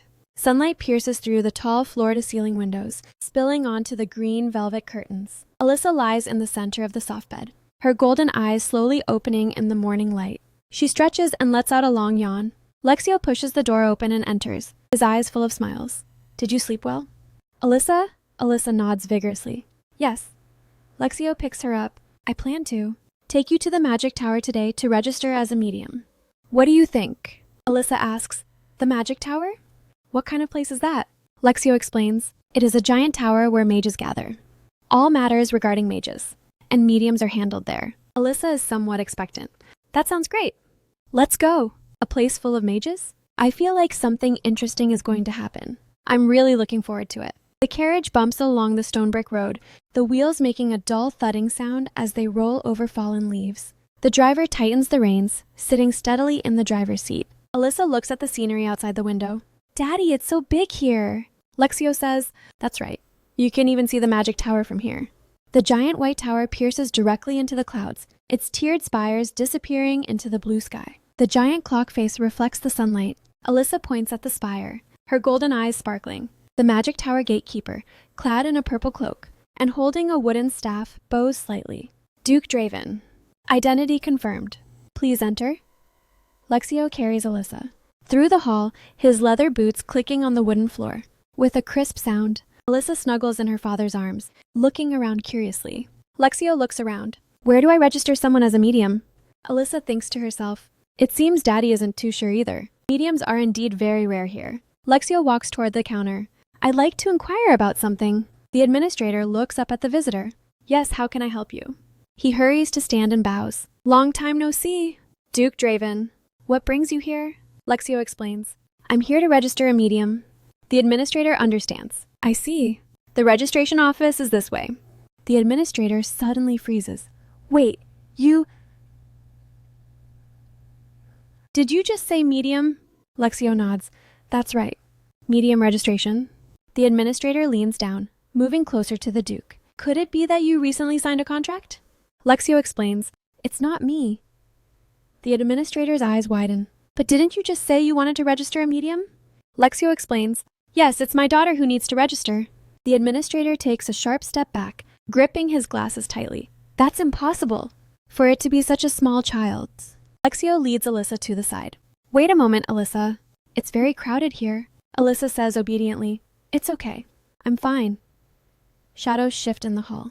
As mages in purple robes look over one after another, the sound of whispering echoes through the room. Lexio scans the crowd. It will get noisy soon. The administrator points up the stairs. Lord Duke? The medium registration office is on the 3rd floor. You can take the stairs up. 2 mages huddle together, exchanging rumors in low voices. I heard a spirit visited the Draven house. It seems it's true. The other lowers his voice. She looks only 2 or 3 years old. Isn't it a bit too early? Can she really contract with a spirit? There is a faint wind flowing around her. It seems she really did sign a contract. Alyssa lets out a light chuckle. Everyone is pretending not to care, but they've been whispering this whole time. The mages' discussions grow increasingly noisy. Isn't Draven of the dragon bloodline? Spirits should be terrified of a dragon's presence. Alyssa feels a bit helpless. How much longer will they talk nonsense? Fortunately, Daddy is completely ignoring them. Arid speaks. You're late. I've been waiting for a long time. Lexio greets him. Sir Seifel. Alyssa waves her hand. Hello, Grandpa. Arid says with a smile. Young lady. Congratulations on successfully signing the contract. Alyssa smiles brightly. Yes. Thank you. Shell also greets him. Hello there. Arid speaks. I thought you would come alone. I've been waiting for a full 10 days. Lexio says somewhat helplessly. Alyssa insisted on coming with me. Arid waves his hand. In that case, how could I refuse such a lovely young lady? Now, please fill out this registration form first. We already know the details of the contract, so this part can be skipped. Alyssa gasps. Grandpa, I'm sorry. Arid asks, what do you mean by that? Alyssa explains, Grandpa, Alyssa's necklace broke. Arid picks up his teacup. There is no need to apologize, young lady. On the contrary, I am very grateful. Thanks to that. I can stand here in good health today. Knowing that small gift could help you makes me very happy. Lexio hands over the registration form. Everything here is already filled out. Please check it. Arid inspects it. Perfect. You just need to sign here. Lexio pinches a lock of Alyssa's hair. Alyssa, wait a moment. Lexio places Alyssa's hair onto the registration form. The registration procedure is now complete. Alyssa watches. Using hair instead of a signature? What a unique method. Arid suggests young lady. Would you like to do an affinity test? Alyssa asks, what is that? Arid explains, it is a tool to measure your compatibility with spirits. The process is very fast, and it won't be a burden on your body. Just like when you communicate with a spirit. Slowly move your energy. Try to mobilize the aura within my body. Just how high is my affinity? Arid is somewhat surprised. This level, it is roughly between the 2nd and 3rd stages. Lexio asks, is that rank very high? Arid explains, usually a beginner medium who has just signed a contract has an affinity at the 1st or 2nd stage. Considering she is so young, this is already twice the strength of an average person. Lexio praises her, as expected of my daughter. Well done. Alyssa is a bit disappointed. Only the 2nd stage? Being a member of the Draven family, I thought it would be a bit higher. Perhaps it's because I'm just a supporting character. Shell asks with concern, Little Fruit, are you feeling unwell? Does it hurt anywhere? Alyssa explains, no, I'm fine. It doesn't hurt at all. It's okay. The level of affinity isn't important. As long as I can see the little spirit like this, can touch her, and can talk to her, that is enough for me. Alyssa holds the red staff. Wait. A cracking sound comes from the tip of the staff. Golden electric arcs jump wildly across the body of the staff. Lexio looks at this sudden situation in shock. He quickly grabs his daughter's hand and knocks the staff away. Lexio shows a look of anger. Lord Seifel, what is the meaning of this? Arid looks at the staff. It seems some kind of abnormality has occurred with the young lady's affinity. Shell asks nervously, "Are you okay?" "Little fruit?" Alyssa is a bit dazed. It was too bright just now." Arid asks, "Lord Duke, in order to accurately grasp the situation, we need to conduct additional testing. Are you willing to cooperate?" Lexio asks, "Alyssa, what do you want to do?" Alyssa thinks it over. Lexio says to Alyssa, "If you don't want to do it, we won't do it. Whatever you choose, I will listen to you." Alyssa asks, "What kind of test is it?" Arid explains, "First, we must repeat the basic test from just now. Next, we identify the variables that led to the previous result. Predict and control these variables. And find the correct testing method. It might take a little time." Lexio interrupts him. "Lord Sayful." Arid coughs dryly. Alyssa asks, "So, we have to repeat what we just did?" Arid says, "You have a very keen observation." Alyssa is a bit impatient. "All right, but I don't really like this. I just want to go visit the capital quickly." Arid explains, "I will have everything ready immediately." Alyssa holds the staff. Arid is somewhat puzzled. How strange. No matter how I try, I can't produce the same reaction as before. Is this thing actually broken? Lexio interrupts. "Enough! Stop the measurements. It's time for us to depart." Arid quickly apologizes. "I am terribly sorry." "Lord Duke, young lady, please also forgive my loss of connection." Alyssa says, It's all right." Arid escorts the two out. "Where do you plan to go next?" Lexio answers, "I haven't decided yet. I plan to pick a few famous places and let Alyssa choose for herself." Arid suggests, "How about going to the Imperial Palace?" Lexio turns back to look at Arid. "The Imperial Palace?" Arid explains, "The Imperial Palace opens the archives to mages from the Magic Tower twice a year. Now is the perfect time. Since the young lady has already joined the Magic Tower, she can immediately enjoy the benefits of a registered member." Lexio nods. "Thank you for the information. I'll consider it." Arid bows. "I'm glad to be of help. This is the temporary Spiritus registration card for the young lady. We will contact you again once the official document is ready. Please have a safe trip." Lexio asks Alyssa, "What would you like to do?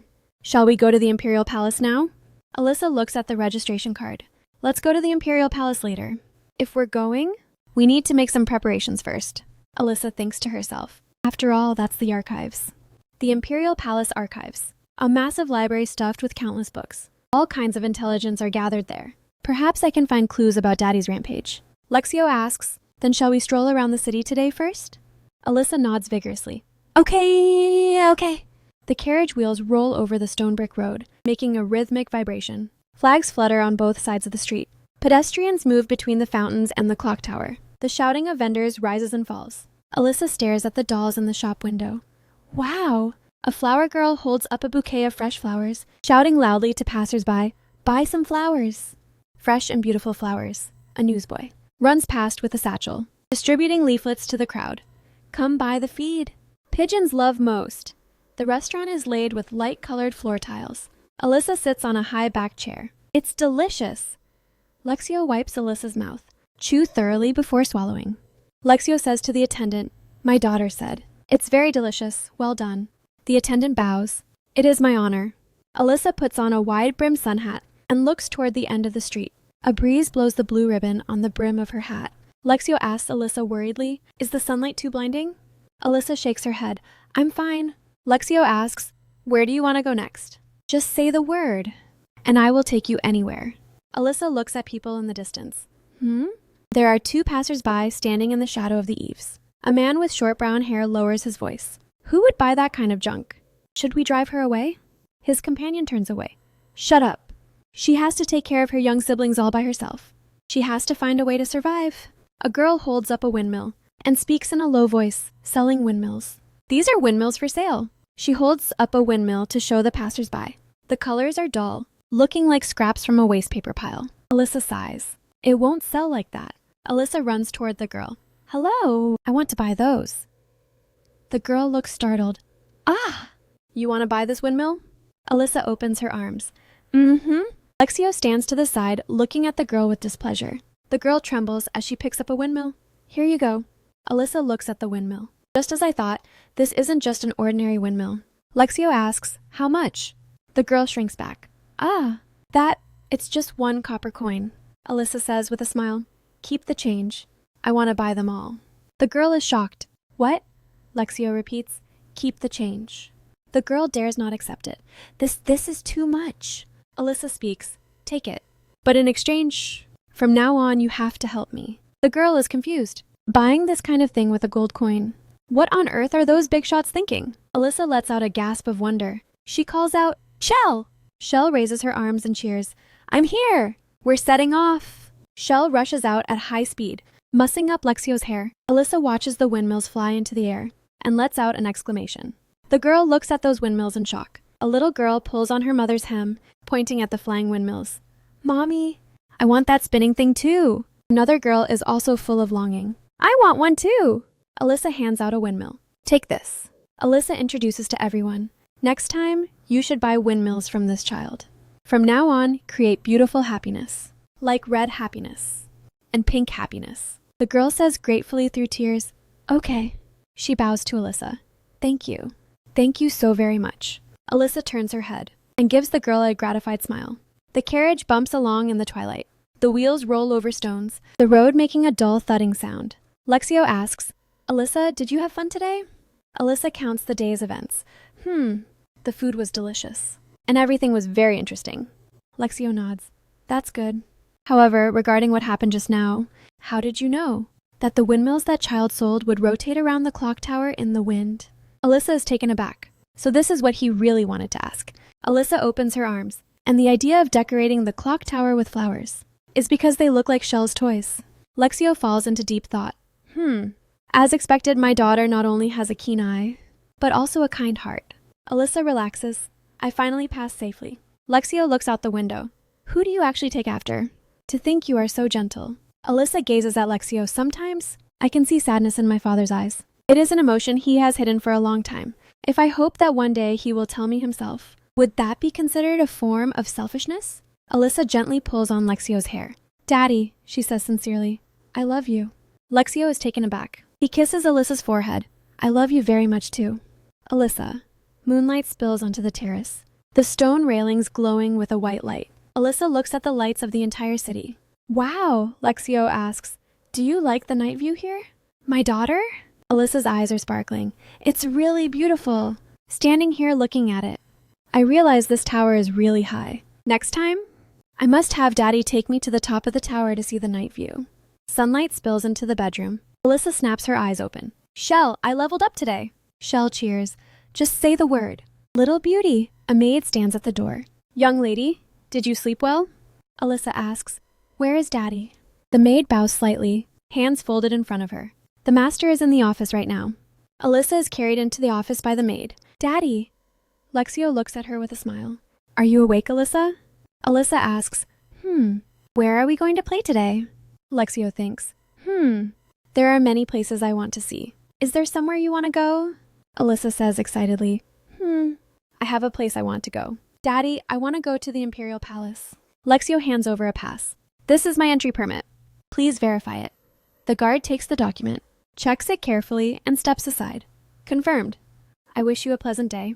The carriage drives into the magnificent complex of buildings. White spires pierce the clouds, and flags flutter loudly in the wind. Alyssa leans against the window. Her golden eyes reflect the magnificent palace. Alyssa thinks excitedly, so this is the Imperial Archives. It holds the most extensive collection of knowledge in the world.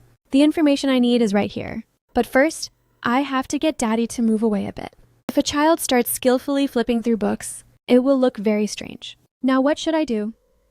Just then, a blond man calls out, It's been a long time.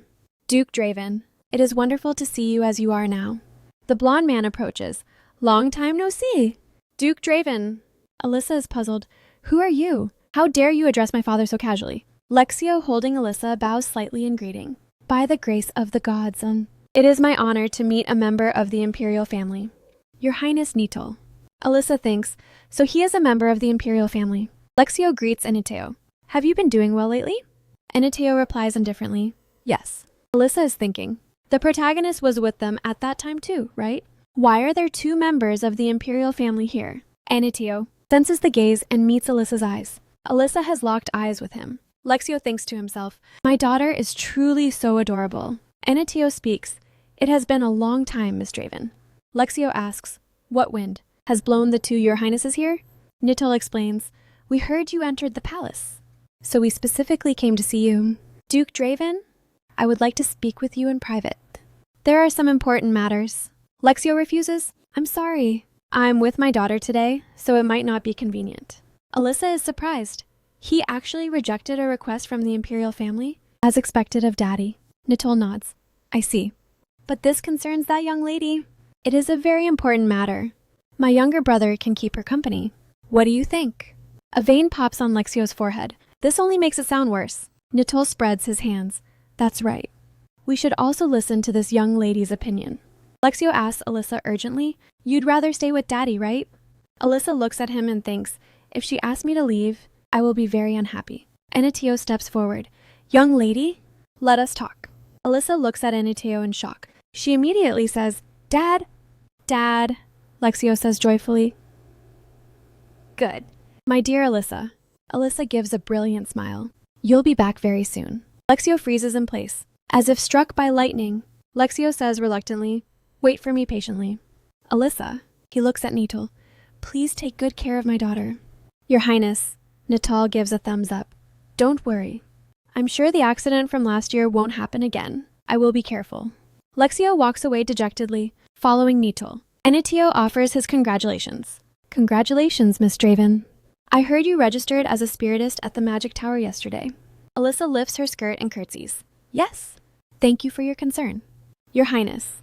Enitio takes a square box from an attendant. This is just a small token to celebrate your successful registration. Would you be willing to accept it? Alyssa reaches out both hands to take the gift box. Thank you. Of course I will accept it. If I can get on good terms with the protagonist, maybe my rank can increase too. Enitio pulls back his hands. Now, I would like to discuss business. Can we go somewhere else to talk? Alyssa shows hesitation. But Daddy said he would be back very soon. Enitio gives his word. What I have to say won't take too long. I promise it will be shorter than my brother's conversation.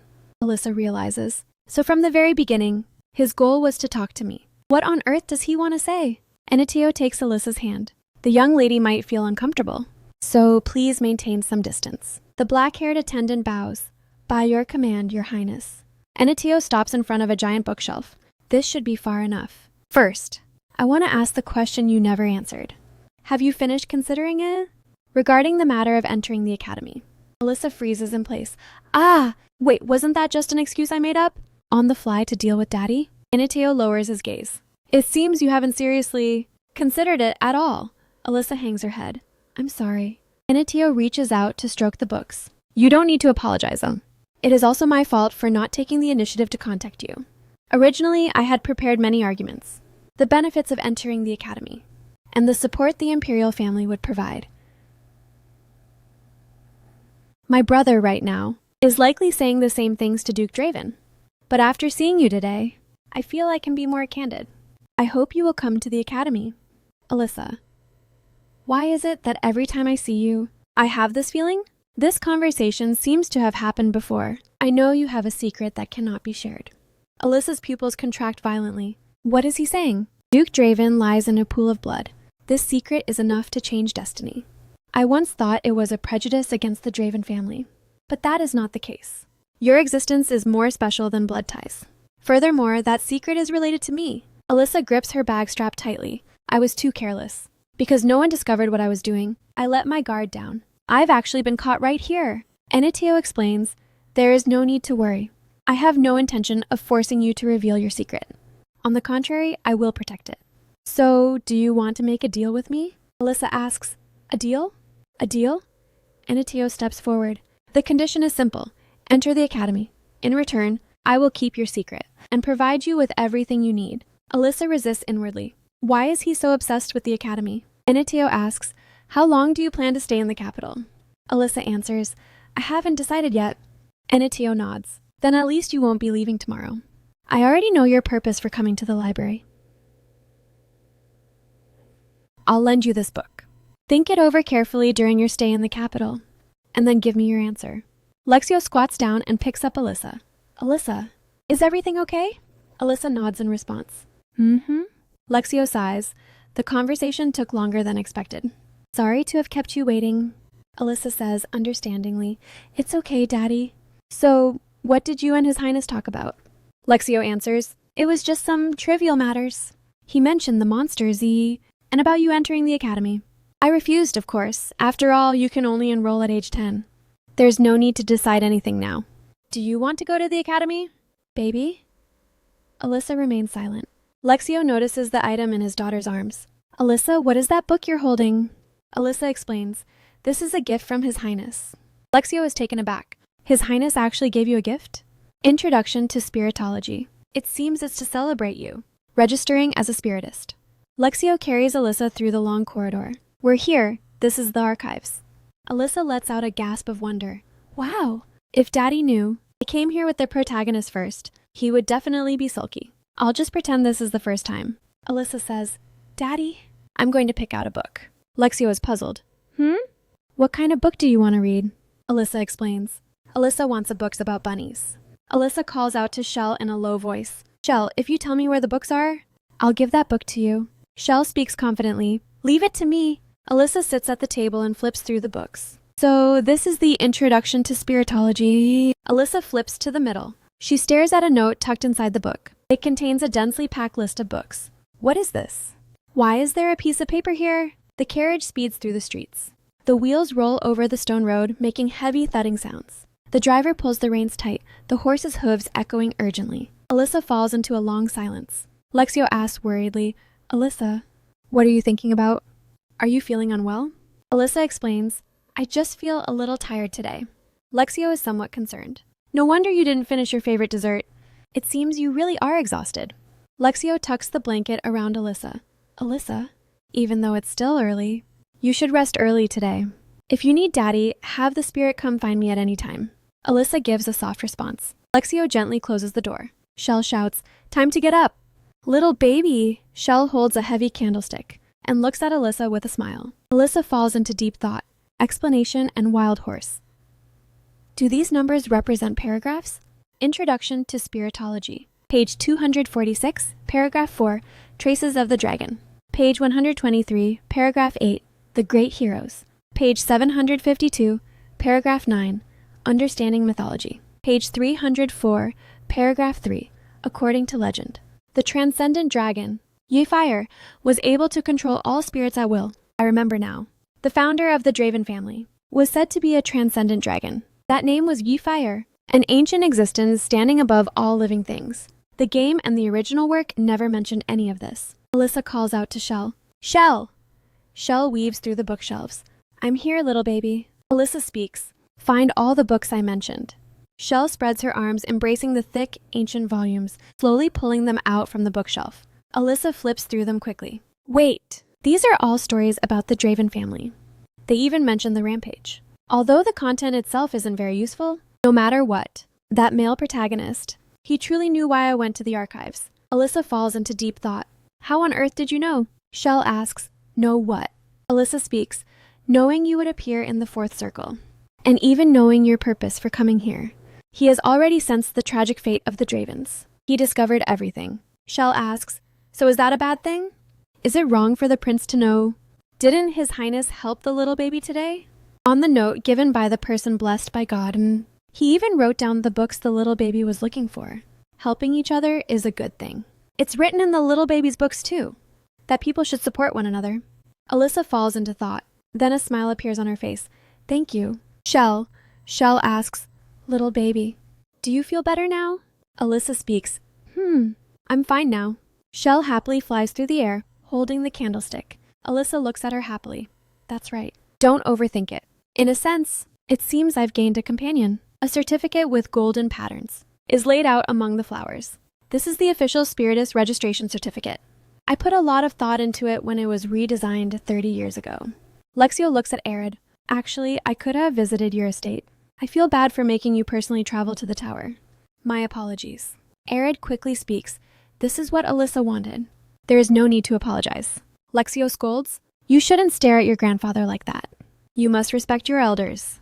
It's almost dinner time. Alyssa, is there anywhere else you want to go? Alyssa thinks for a moment. We've already visited so many places. It seems there's nowhere left I want to go. She suddenly remembers a place. That's right, Daddy. I want to see the night view. Lexio carries Alyssa down the steps. The night view? Where would be a good spot for that? Alyssa gives a satisfied smile. The entire city spreads out beneath her feet. The lights are like clusters of stars fallen to the mortal world. Blue specks of light flow between the buildings. Alyssa gasps in wonder. Wow, the night view is so beautiful. You can see the whole capital from here. Lexio praises her. My daughter is truly clever. Alyssa says excitedly, the magic tower is the tallest. Lexio hands over a waffle. How does the waffle taste? Alyssa takes a bite. It's delicious. I feel a bit bad that Daddy had to wait in line for an hour to buy this. Daddy? Lexio asks. What's wrong? Alyssa breaks into a smile. Thank you, Daddy, for bringing me to the capital. Lexio looks at her. No need to thank me. This is the least a father can do for you. The butler stands in front of the estate gates, leading the servants in a bow to see them off. Please be sure to visit again. Young lady. Alyssa leans out of the carriage window, vigorously waving her right hand. Goodbye! Since the schedule was so rushed, I wasn't able to give the protagonist an answer. I feel a little bit of regret. Night falls. The capital's spires rise and fall under the starlight. Blue flowers bloom on the terrace. Agnes runs while holding up her skirt. Young lady, Alyssa cheers. Agnes! Agnes! She catches Alyssa. Was your trip pleasant? Young lady, Alyssa says excitedly. It was super fun. Alyssa also bought some cookies to give to you. Agnes is a bit surprised. Oh my. Thank you very much. Young lady? Agnes leads Alyssa inside. Are you tired? I will help you wash up as quickly as possible, so that you can rest early. Alyssa lies in her cradle. It's so refreshing after a bath. As expected, home is the most comfortable place. Shell flies over carrying a bag. The sound is coming from here. Alyssa takes out the gift from Enitio. This is a blue sphere, lying in the box, emitting a faint glow, along with a continuous vibrating sound. Isn't this the gift the protagonist gave me? Sunlight spills over the white spires of the buildings. Tiny specks of light float in the blue sky. A tamer pulls the reins tight. The wyvern struggles in the snow, letting out heavy pants. Hey, be careful. Another tamer steps through the snow crunching underfoot. Is everything ready over there? The companion responds from a distance. Yes, everything is set. Alyssa runs forward, shouting loudly, Daddy! Lexio picks up Alyssa. Alyssa, my daughter, didn't I tell you it's cold outside? Don't come out. What if you catch a cold? Alyssa speaks, but I just wanted to see. You off. Lexio is a bit happy. The armor is quite hard, right? Is it uncomfortable being held? Alyssa rubs against the armor. Not at all. Lexio looks apologetic. I'm sorry. I won't be able to spend your birthday with you this time. Alyssa gives a smile. It's okay. Agnes will stay with me. Lexio says, when I return, I'll bring a gift for you. Is there anything you want? Alyssa speaks. The best gift would be for Daddy to come back safely. Lexio looks gratified at his sensible daughter. I will finish the business as quickly as possible and return. Alyssa kisses Lexio on the cheek. This is a lucky kiss. Please make sure to return safely. Lexio holds Alyssa close. Thank you, Alyssa. Alyssa stands in the snow waving her hand, her short golden hair swaying in the cold wind, watching his departing figure. Agnes follows behind Alyssa. I didn't expect the master to participate in the subjugation again this year. Alyssa replies, yeah. She feels disappointed inwardly. Usually it wouldn't be until I was 11 that Daddy would leave. Agnes looks into the distance. I heard the monster swarms have become increasingly violent lately. His Majesty probably had no choice but to issue the order. Sunlight spills over the spire of the estate. Flowers are in full bloom in the courtyard. Alyssa sits on the sofa holding a teacup, staring at the blue semi-transparent box in the air. Name? Alyssa. Draven. Rank? Extra plus. Gender? Female. Age 3 years, 11 months. Destiny? 9 years. On her birthday. Cruelly murdered by her rampaging father. I'm almost 4 years old now, but my rank still hasn't increased. Just when will I be able to become strong? Strong enough to change destiny. Shell hovers in the air. Little fruit. Are you sad because the big fruit left? Alyssa says with a smile. No, I'm really okay. Shell is right here by my side. So why would I be sad? Shell covers her mouth. Little fruit. Being able to stay by the little fruit's side makes me so happy too. Shell flies toward the blue sphere, holding it up with both hands, in front of Alyssa. Little fruit. Here is this for you. Alyssa puts down her teacup, reaching out to take the sphere. Thank you. Anatio's figure emerges within the light curtain. It's been a long time. Young lady, it's been a long time. Alyssa gives an awkward smile. Seeing the protagonist's face in a crystal ball for the first time really gave me a shock. Anatio speaks. It seems. You have just checked the gift I sent. Alyssa speaks helplessly. Thank you. I've been keeping this from my father, secretly maintaining contact with the protagonist. Alyssa holds the sphere and greets him in a low voice. Greetings to the fourth prince. Enitio asks, has Duke Draven already departed for the border? Alyssa answers, he left not long ago. Enitio ponders, that means no one will object now. So it should be fine. If I visit you now? Alyssa looks at him in shock. What did you say? The carriage stops in front of the estate. Alyssa is stunned. He actually arrived only 4 days after saying that. This level of decisiveness is truly amazing. Alyssa lifts her skirt and curtsies. Greetings to Prince Enitio. Enitio raises his hand to signal her. No need for formalities. First, these are gifts sent. To commend Duke Draven. Enitio hands over a red gift box. The Duke responded to the Empire's call during his leave to participate in the subjugation. He deserves to be rewarded. Alyssa takes the gift box. So that's the reason he used. This excuse is a bit far-fetched. Enitio turns to his attendants and signals them. They carry down a huge pink cardboard box. And this is for you.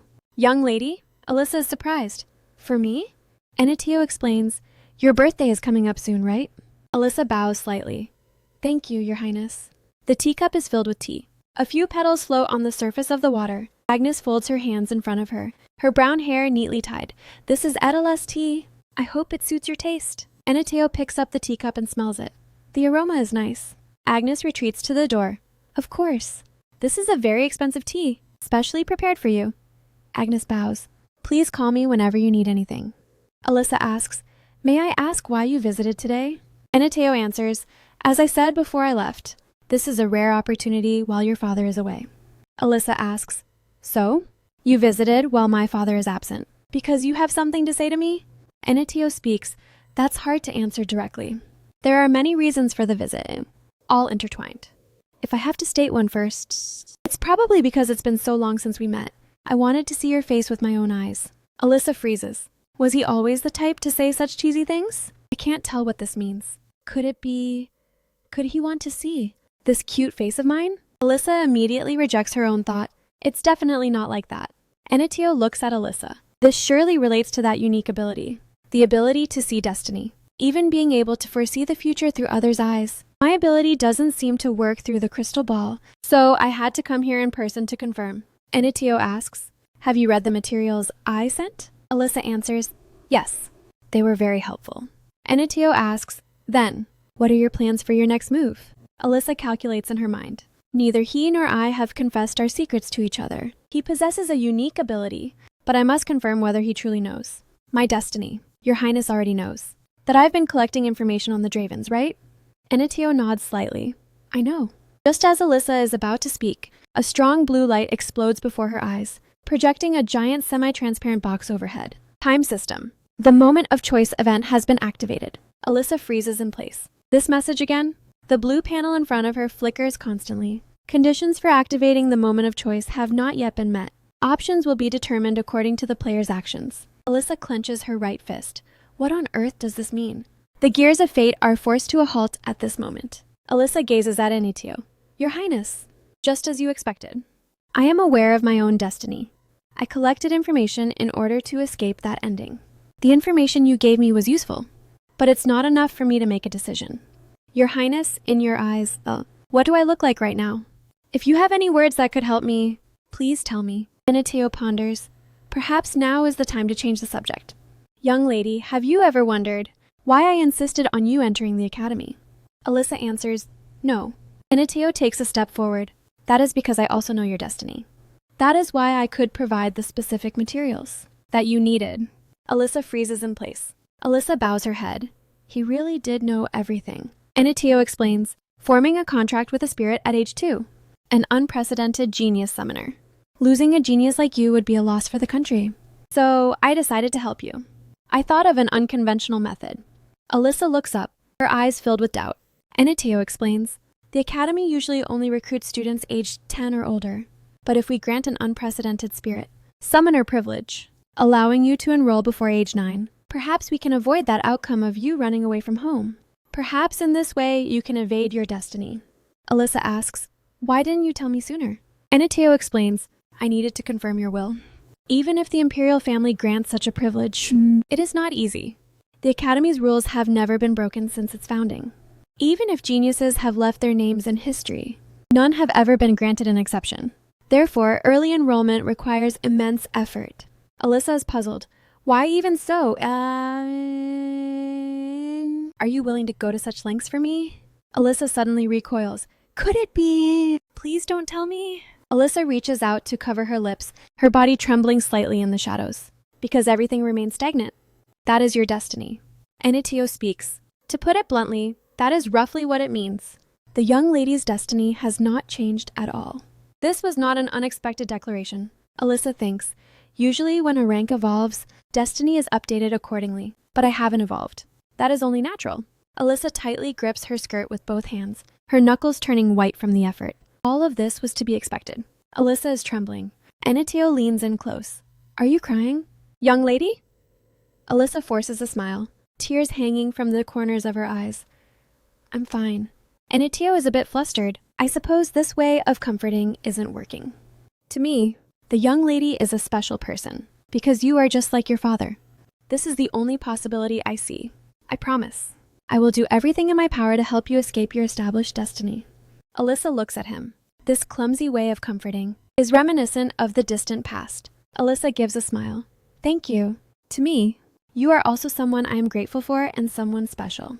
Enitio says flusteredly, I didn't do this just to hear you say thank you. Alyssa asks, then, do you have any other stories? Enitio avoids Alyssa's gaze. Nothing. It's not important. Agnes approaches carrying something. Alyssa's pupils contract in surprise. What is this? A giant white castle model. Stands on the table, its spires piercing the sky. Alyssa is stunned. What on earth is this? The corners of Enitio's mouth turn up slightly. It seems you're finally ready. Although it's a bit early, this is not just a gift.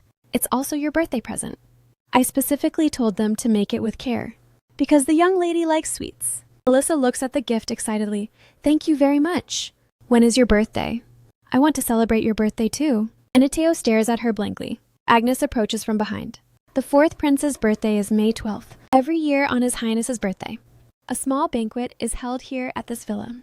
May 12th, she summons Shell, giving instructions.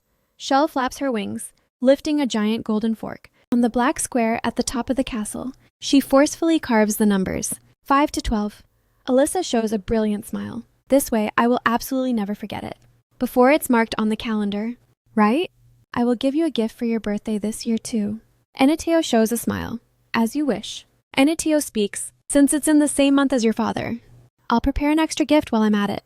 Alyssa freezes in place. What? Strong winds sweep through the blue sky. Birds fly past the clouds. Alyssa throws herself into Lexio's arms.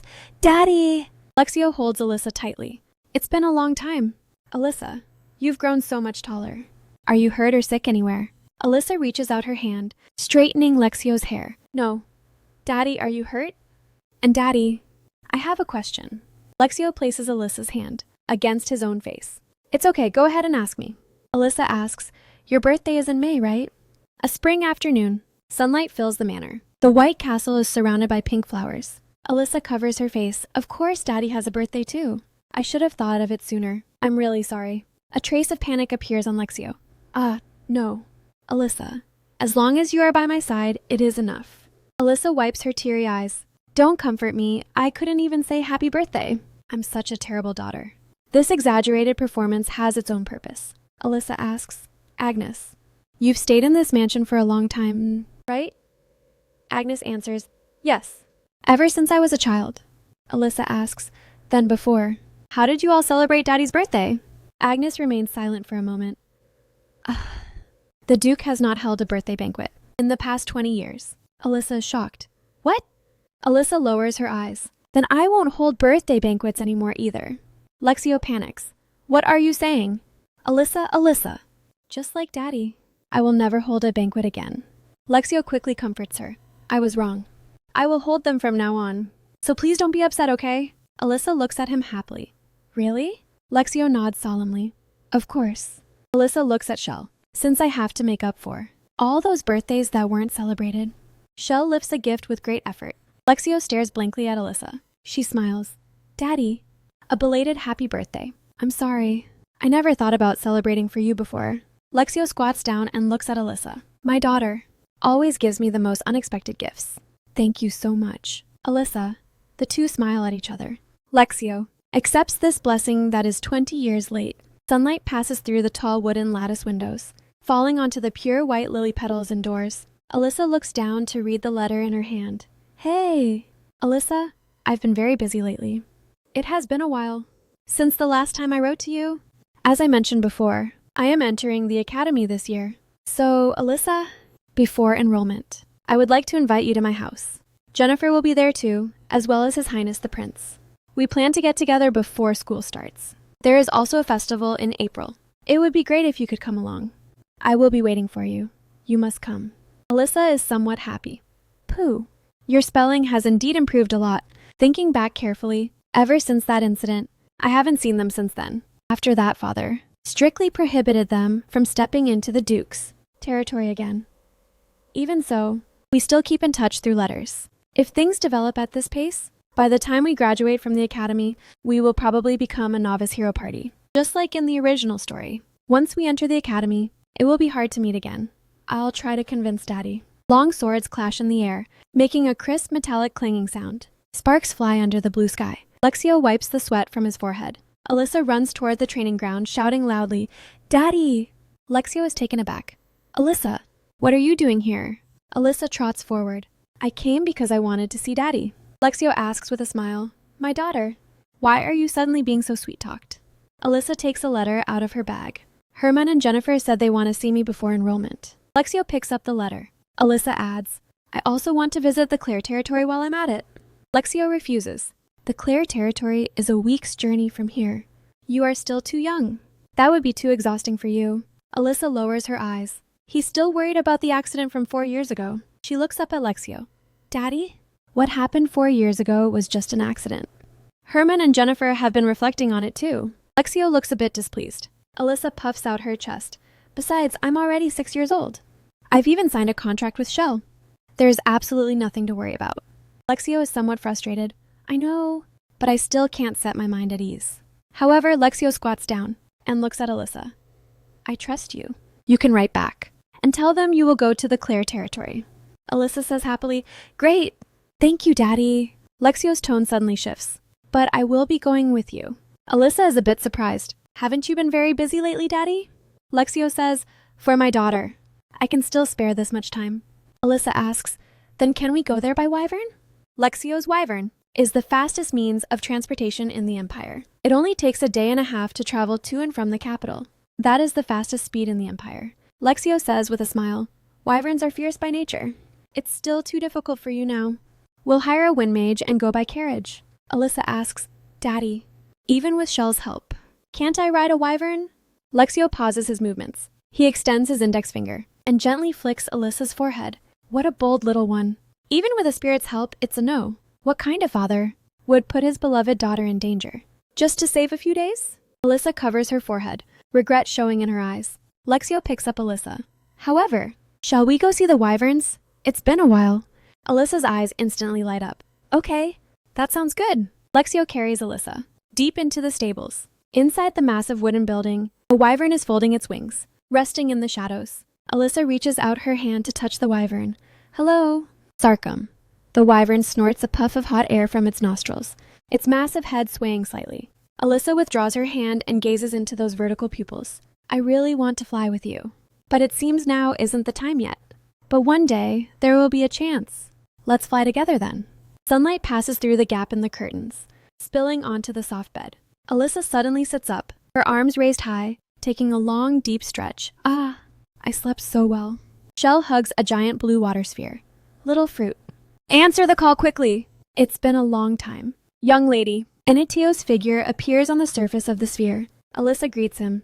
Hello, Your Highness. Eniteo asks. You received the invitation sent by Herman, right? Alyssa nods in response. I've decided to go. Eniteo's expression is calm. That's good. If you hadn't gone, I would have had to use other means to bring you there. Alyssa is puzzled. Is there something important? Eniteo remains silent for a moment. On this trip, will Duke Draven be accompanying you? Alyssa answers truthfully, yes. Daddy said he would come with me. Eniteo lowers his eyes. As I thought, In that case, though, I'll have to employ that method. Then before arriving at the clear territory, you had better be mentally prepared. Alyssa hurriedly calls out to the fading surface. Please wait, Your Highness. The light on the surface goes out completely, leaving only a cold touch. It's always like this. He just says what he wants to say and then hangs up. Should I try to contact him again? I feel like there's been a new development. Based on all the information I have now, the most likely cause leading to my ultimate destiny. A terrifying image flashes through her mind, and is Daddy's rampage. When power is overconsumed, or when emotions are extremely unstable, a rampage occurs. The Draven family possesses a powerful bloodline. Daddy definitely wouldn't rampage due to a lack of power. The only possibility is that it stems from psychological trauma. Could the fourth prince have noticed this? If that's really the case, could he have already found a way to change destiny? If it's him, he can definitely do it. Lexio stands with his arms folded across his chest, emitting a heavy sense of oppression. Alyssa is puzzled. What's wrong? Why do you look so unhappy? Lexio sighs. Alyssa, I'm sorry. It seems I won't be able to accompany you to the clear territory after all. Alyssa instantly thought of Anatio's words. So this is what he meant. What new trick is he trying to pull this time? Has even Daddy been excluded? Lexio apologizes. It involves national affairs. And I simply cannot refuse. I'm sorry. Alyssa comforts him. It's okay. I can go by myself. I'm very good at controlling spirits now. It will absolutely be fine. Lexio nods. That's right. My daughter can do very well on her own. Snow weighs down the tree branches. The carriage wheels crush the ice, making a dull sound. Alyssa curls up in a thick blanket, her body unable to stop trembling. It's almost April, yet the north is still this cold. If we had come by Wyvern, I'm afraid I would have frozen to death. The carriage drives through the towering stone walls. The wheels come to a steady halt in the castle courtyard. Herman opens his arms and runs down from the steps. Alyssa! Alyssa pushes open the carriage window, pokes her head out and shouts, Herman! What are you wearing? Herman stands in the snow, wearing only a thin shirt. It's okay, the weather is much warmer now. Our Alyssa has grown up a lot. Alyssa replies, Herman, you've grown much taller too, brother. Herman laughs happily. Ha ha, you've become quite the smooth talker now. Alyssa puts her hands on her hips, puffs out her cheeks and mumbles, I'm 6 years old. Of course I can talk. Herman says with a smile, even though you've grown. Alyssa is still as cute as ever. Jennifer stands in front of the castle. Long time no see. How have you been, Alyssa? Alyssa steps forward quickly. Have you been well too, Sister Jennifer? Jennifer leads Alyssa forward. Of course. It's cold outside. Let's head indoors quickly. The crystal chandelier sways from the ceiling, reflecting tiny specks of light. The dining table is filled with roasted meat and fruit, the aroma wafting through the air. Alyssa rests her chin on her hands. Savoring the food, she makes a satisfied humming sound. Herman grabs a piece of meat and stuffs it into his mouth, chewing vigorously. Alyssa follows suit, swallowing large mouthfuls. The two of them bury their heads in devouring their dinner. Jennifer looks at the two of them eating ravenously. Slow down, you two. A glass is filled with ice cream, garnished with strawberries and blueberries, emitting a sweet aroma. Jennifer asks, That's right. Alyssa, do you know that the second prince is also enrolling this time? Alyssa says, Counting it up, he's exactly 10 years old this year. Herman turns his head. That's right. He will enroll with us. Jennifer asks, Alyssa, do you plan to enter the academy when you turn 10 as well? Alyssa grips her silver spoon tightly, staring down at the dessert in her glass. I'm not sure. Daddy is very much against me enrolling. Jennifer sighs softly. True, the Duke is indeed overprotective. Alyssa continues. The prince has been encouraging me, but I haven't received permission for early enrollment yet. I'm really sorry. However, I'm still trying other ways. Please don't be too disappointed. Is it really this difficult? I just want to live longer than 9 years. If my rank could evolve, perhaps things would take a turn for the better. Alyssa feels a bit dejected. Since I'm so close to the protagonist, am I not considered a supporting character? Exactly how close do I need to get? To escape being just an extra? Jennifer looks at the listless Alyssa. Alyssa must be tired. Herman, let's go. Herman crawls up from the carpet. You've been in the carriage for a long time. Have a good rest. The door closes softly.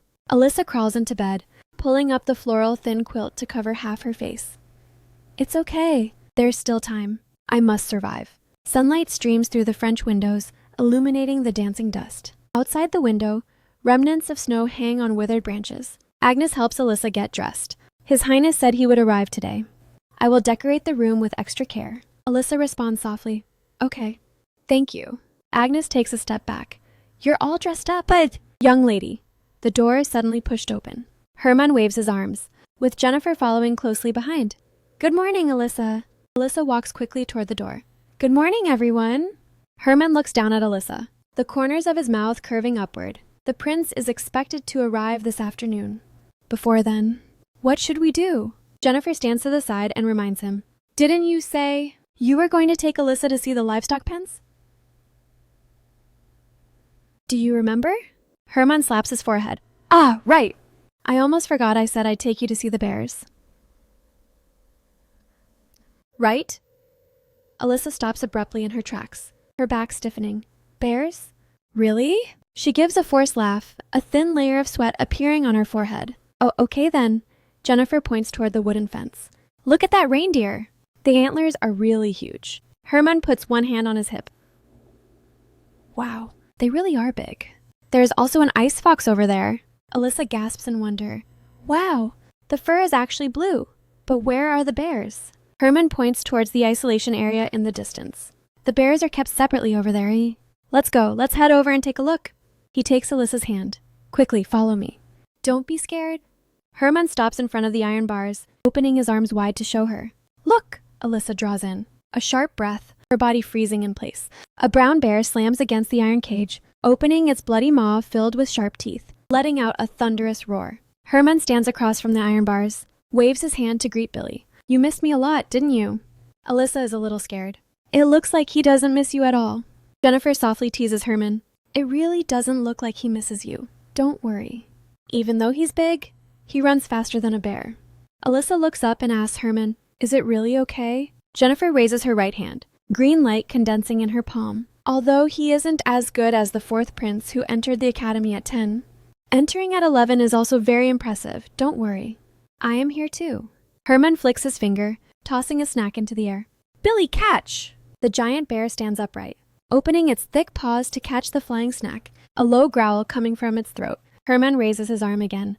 This time, I'll throw it over there.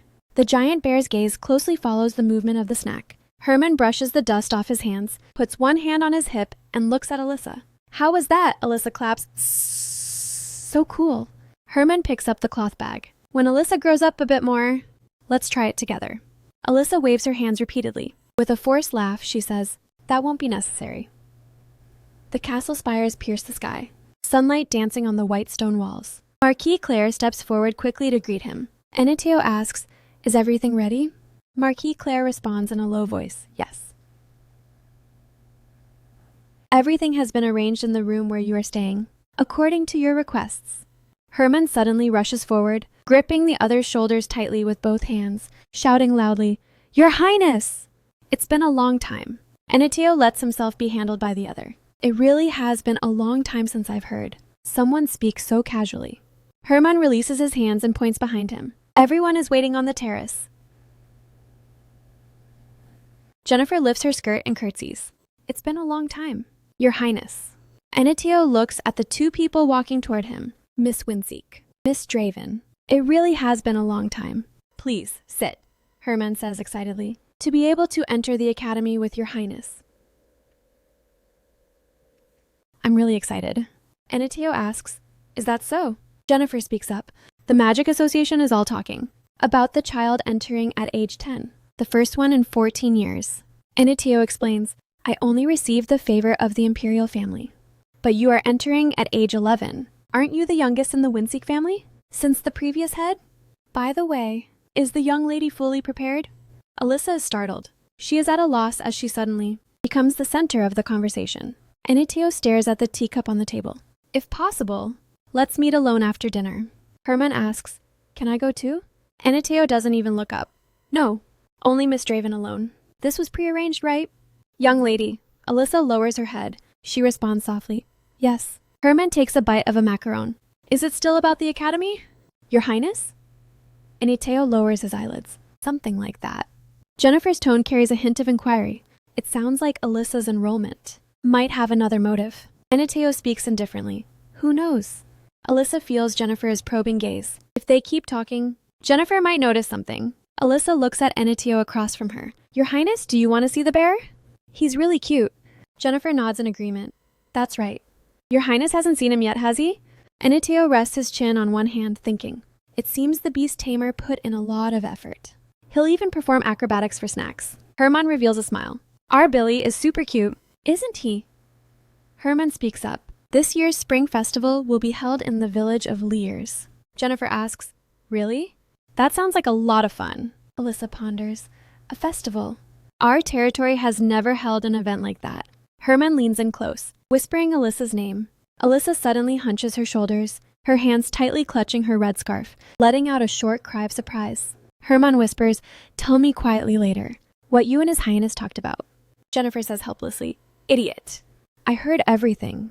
Jennifer grabs Herman by the collar. Don't involve Alyssa in your strange business. Herman hurriedly agrees, I got it, let go quickly. Night falls. Lamplight shines through the stone walls of the old castle. The plates are empty, the cutlery neatly arranged. Aniteo stands in the center of the hall. Follow me. Alyssa follows behind him. Okay. Your Highness? She reaches out to tug on Aniteo's sleeve. Can I really change my destiny? If I use the method we're trying today... Aniteo interrupts her. That's something even I don't know. Alyssa releases her fingers, her hand dropping weakly to her side. That really was a foolish question. I'm sorry. Aniteo speaks. It wasn't foolish at all.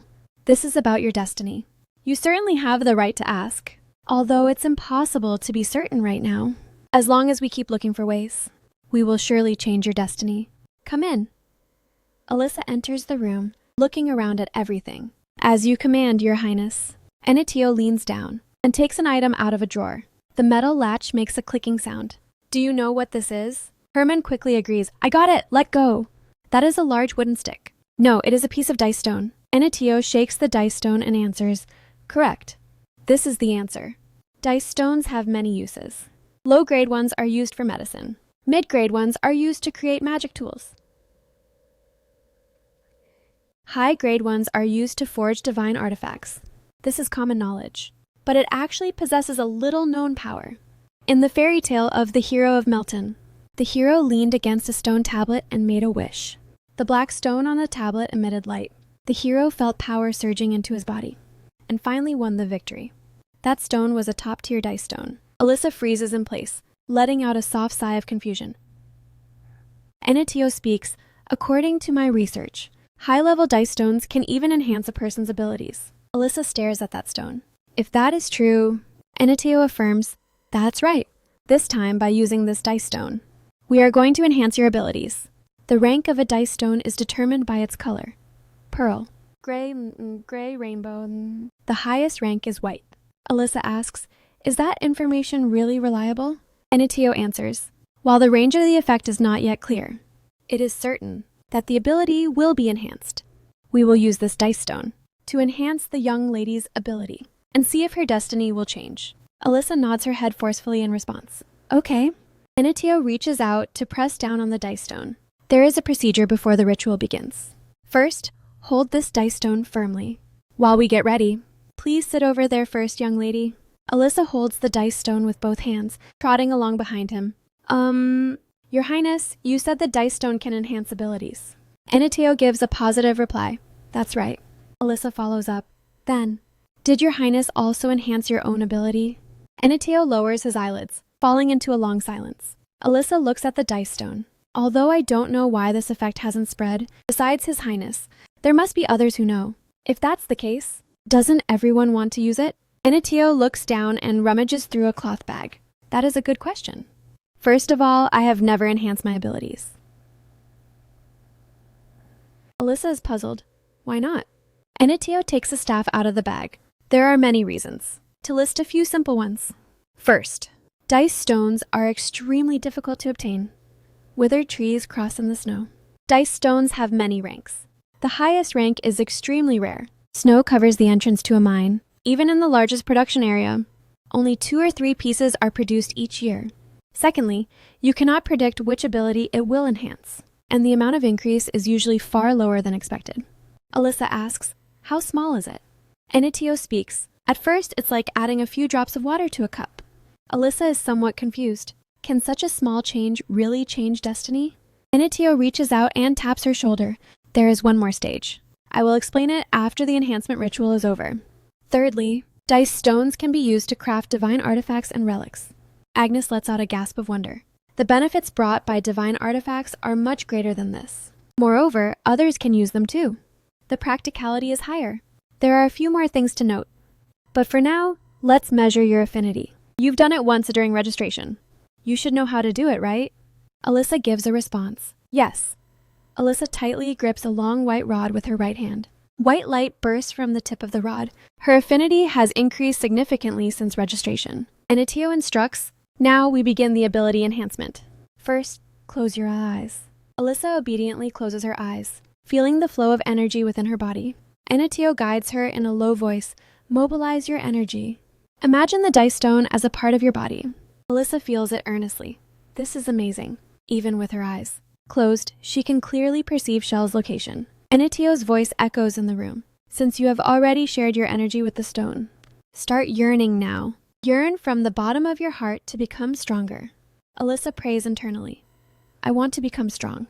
I want to become even stronger. I want to become more powerful with fuller passion and a stronger will. A blue panel emerges in the air. Enhancement time begins. Do you wish to use a dice stone to enhance luck? Alyssa extends her index finger, pressing the confirm option firmly with her fingertip. Yes. The dice stone vibrates violently in her palm. A blinding white light instantly explodes. Alyssa is forced back by the intense light, blocking her eyes with both hands. She lets out a cry of surprise. Wow! The blue panel pops up with a prompt again. Insufficient quantity of dice stones. Anitio steps inside. It's over. He looks at that dice stone, doubt showing in his eyes. What happened? It reacted, but the dice stone did not disappear. Could it be that you have performed this ritual before? Alyssa is stunned. Thinking carefully, memory fragments flash through her mind. When the game character was created, the blue panel appeared, asking whether to use one dice stone. To enhance the initial dice, I received the lowest level bonus reward, and enhanced the dice to level 9. As expected, I felt something was wrong back then. When they said they would use dice stones to enhance abilities, I should have noticed it. The method the fourth prince uses completely follows the game mechanics. It uses dice stones to enhance the dice already existing within the character's body. Alyssa raises her hand to her lower lip. So that means I've already enhanced it to level 9 and cannot enhance it any further. Warnings pop up one after another on the blue panel. Insufficient quantity of dice stones. Alyssa freezes in place, her hands tightly clutching her skirt. How should I explain this? Anitio rests his chin on one hand, falling into a long silence. Alyssa fidgets with her fingers, lowering her head to avoid his gaze. I'm not quite sure why it's like this either. I'm sorry, I really want to explain it clearly. But Anitio hands over a handkerchief. If I frightened you, I'm sorry. Perhaps something happened when you were a child, and you just don't remember it. If you have calmed down, can we continue our talk? Alyssa covers her face. I'm fine. Thank you, Anitio ponders, since the dice stone glowed. The ritual must have started. The surface is perfectly intact, but the stone did not shatter. The enhancement failed. Anitio reaches out and gently ruffles Alyssa's hair. Don't be so quick to lose heart. Let us move on to the next stage. Alyssa is puzzled. Okay. What is it? Anitio holds up 2 fingers. Now we begin the secondary enhancement. Anitio holds up 2 fingers. Now we begin the secondary enhancement. To avoid confusion, I didn't mention earlier that ability enhancement can be stacked in multiple layers. The higher the enhancement level, the more dice stones are required and the failure rate will increase. If it fails, the results of your hard-earned enhancement might shatter. Alyssa stares at the flying shell. Isn't that too dangerous? Shell explains, your attributes won't drop, but your connection with me might weaken. Anitio comforts her. There's no need to worry, young lady. Even if the enhancement fails, shattering is also a way to change destiny. If the enhancement shatters, I will take full responsibility and restore it to its original state. Alyssa is surprised. What? What are you going to do? The corners of Anitio's mouth turn up slightly. I mean, you won't suffer any losses. Alyssa's gaze wavers. She nods. Okay, I understand. Anitio hands over the dice stones. Thank you for your trust in me. Alyssa reaches out to take the dice stones. She closes her eyes. Actually, I don't have a desire to become stronger. I just want to escape this damn destiny and live a long and happy life. A blue box floats in midair. Enhancement time. Do you want to consume 2 dice stones? To perform enhancement, confirm or cancel. Alyssa extends her right index finger, her tip hovering in the air, and presses the confirm option firmly. At a time like this, perhaps I should talk to the male lead. Anateo sighs. It failed again. Since we've already come this far, I'll try one last time. Alyssa hurriedly stops him. Why again? Please stop! If we're unlucky, we might lose 3 dice stones. These were prepared for you as an investment from the start. It's okay, let's continue. Anateo looks at the 3 dice stones. I don't want to end it with a result like this, even if destiny hasn't changed. I thought the enhancement would at least succeed. Alyssa fidgets with her fingers uneasily. I know, this is indeed a great pity. If the first attempt failed, we could have let it be, but I can't keep brushing it off like this forever. There's no need to remeasure your affinity, but just to be safe. Should we try one last time? Alyssa grips the white scepter, her palms sweating slightly. The air falls into a dead silence. Anateo stares at the rod. As expected, there is no change. I wasted your time. Young lady, I'm sorry. Alyssa hurriedly stops him. Please don't apologize. It's perfectly fine. During this time, you have been helping me by sending the materials I need, sharing your secrets, and even helping me investigate the academy enrollment. Alyssa takes Anateo's hand. If you say that, I will be very sad, Your Highness. You even entered the academy this year just for me. Anateo looks away. It's not entirely because of you. I originally planned to enroll next year. I just moved it up by a year. Alyssa thinks to herself, even though he's someone who could take someone's life if necessary. In matters like this, he's as considerate as an overly kind fool. Then Your Highness doesn't need to feel guilty either. The one who should be grateful and apologize is me. Thank you for always taking care of me. I will definitely repay this kindness. The corner of Anateo's mouth lifts slightly into a very faint curve, the blush on his face not yet faded. Anateo looks down at her. I am the 4th prince of the empire, blessed by God. How is a 6-year-old little lady going to repay me? Alyssa raises her chin. I am also the only daughter of one of the 3 great duke families of the empire. One day, I will become the successor. Anateo places his hand against his lips and lets out a soft chuckle. Provided that you can overcome your own destiny. Alyssa lets out a dissatisfied huff. Anateo extends his palm. You really are a strange person. Young lady, sometimes you act like a sophisticated adult, and sometimes you smile like a baby. Let's set this method aside for now. Anateo comforts her. Don't worry, young lady, even if the enhancement failed. Shattering is also a way of changing destiny. Alyssa is surprised. Ah? Is it set aside and not failed? Anateo withdraws his hand. That's right.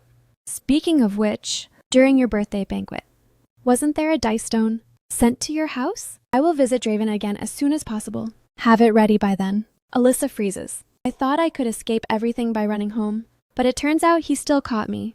At that time, I didn't realize that the series of tests coming one after another had only just begun. Herman stands in the snow, holding his hands high and waving vigorously. Alyssa, I'll come find you again during the break. Alyssa leans against the carriage window and shouts back, Okay, Herman, I'll write to you too. Alyssa sits back on the cushion and lets out a long sigh. Anateo's figure surfaces in her mind. I will visit Draven again as soon as possible. Have it ready by then. Alyssa covers her cheeks with both hands. Don't think about it anymore. Forget about him for now. The carriage wheels roll over the stone road, the body of the carriage shaking violently, carrying Alyssa toward the distant palace. Lexio squats down and opens his arms to welcome the running girl. You're finally back, Alyssa. Alyssa runs forward and throws herself into Lexio's arms. Daddy! Lexio looks down at his daughter. Seeing your friends. After a long time, did you have fun? Alyssa raises her face and nods forcefully in response. I had a lot of fun, but seeing Daddy makes me even happier. I missed you so much. Lexio's heart warms. Daddy missed you too. He picks Alyssa up. You must be hungry. Let's go eat quickly. Alyssa sits at the dining table, excitedly sharing what she saw. And then that bear suddenly jumped up and roared. Lexio responds, My daughter.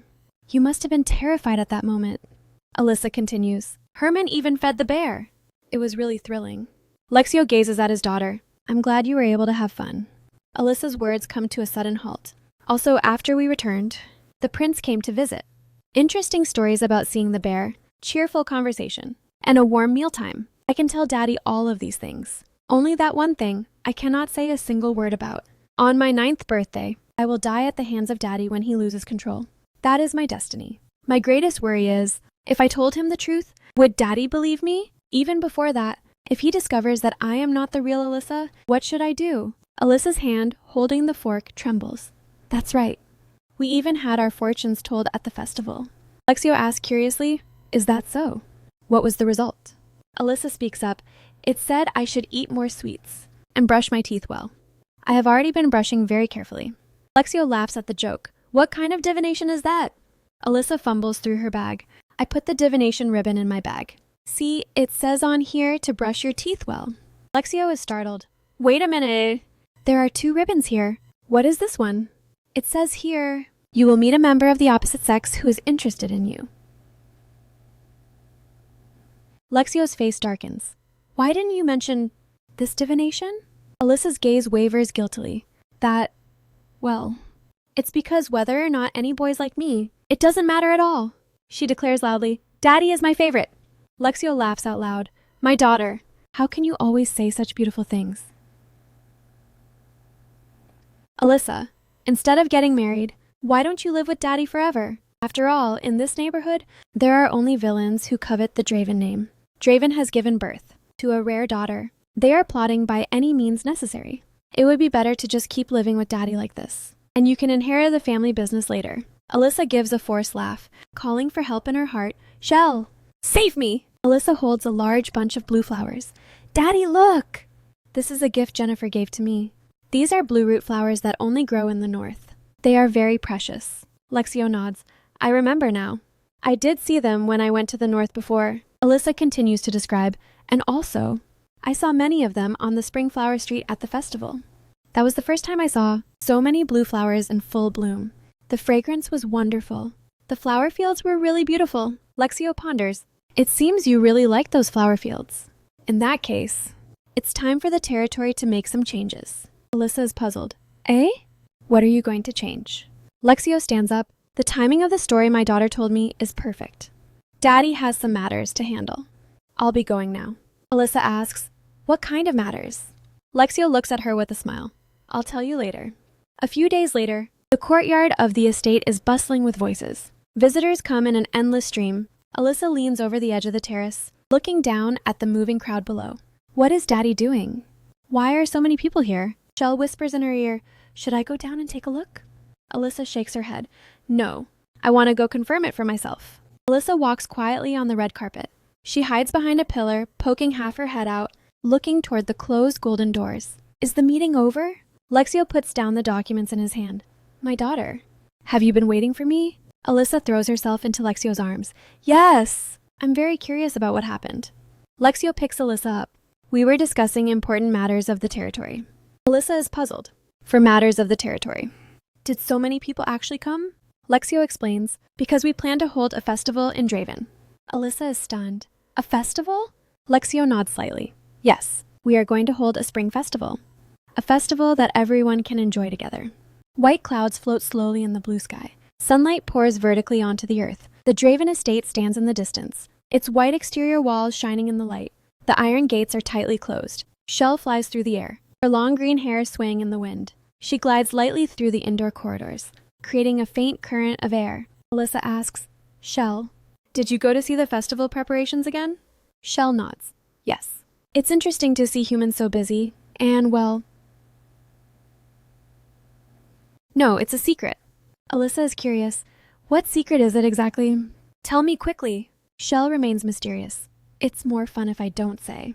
Alyssa curls her lip. What kind of festival is Daddy actually preparing? Lexio takes Alyssa's hand, stepping steadily down the stone stairs. Alyssa wears a fluffy gown, watching the dense crowd of visitors below.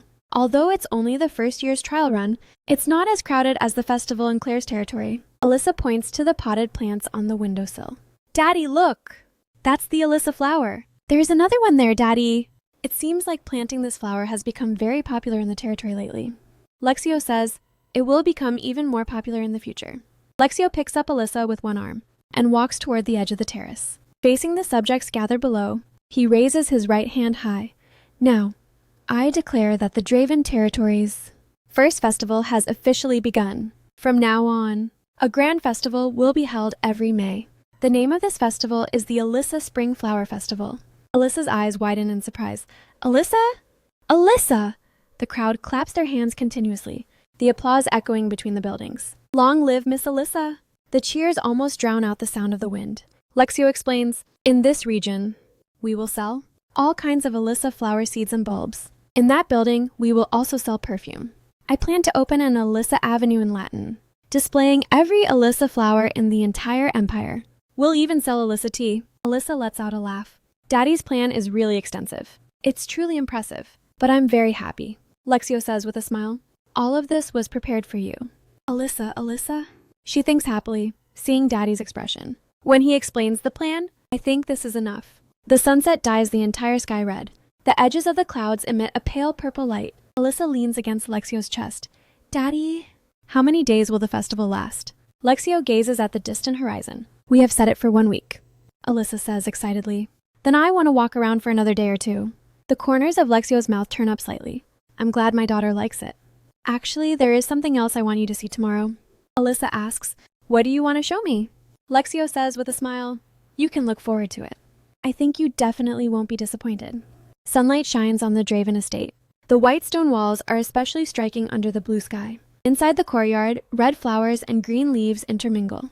The sound of the fountain is crisp. Alyssa is a bit worried. Is Daddy very busy? He's late. Shell flies in the air with a small fruit. Want to know where the big fruit is? Alyssa asks. Eh? Did you see Daddy? Shell explains. The big fruit is in the magical beast enclosure. Alyssa is puzzled. Eh? He usually doesn't go to the stables unless he's going to ride a wyvern. What exactly happened? Lexio pushes open the door. My daughter, have you been waiting long?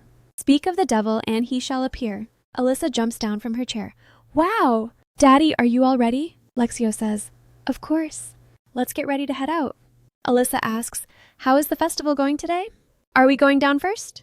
Lexio takes Alyssa's hand. As a trial run, the response seems quite good. Alyssa pokes her head out from the door. She looks at the sight before her in awe. A giant shadow looms over the doorway. A wyvern stands in the courtyard. Alyssa stands frozen by the door. Daddy! Is this the surprise you prepared? Lexio says, who knows? Shall we go down and take a look first? Alyssa clenches her fists. She no longer hesitates and runs quickly toward the wyvern. Lexio crosses his arms. I originally wanted to wait until you were a bit older, but there is something I really want you to see. Lexio reaches out his hands and lifts Alyssa onto the wyvern. Lexio also sits on the wyvern, protecting Alyssa in front of him. Little spirit, please take good care of my daughter. Shell says excitedly, I'm so thrilled. I'm going to fly with Big Fruit. Lexio reaches out both hands to put a red flight hat on Alyssa, adjusting the position of the goggles. Alyssa closes her eyes, letting her father fix the hat, her lips curving up slightly. Lexio says, let's go.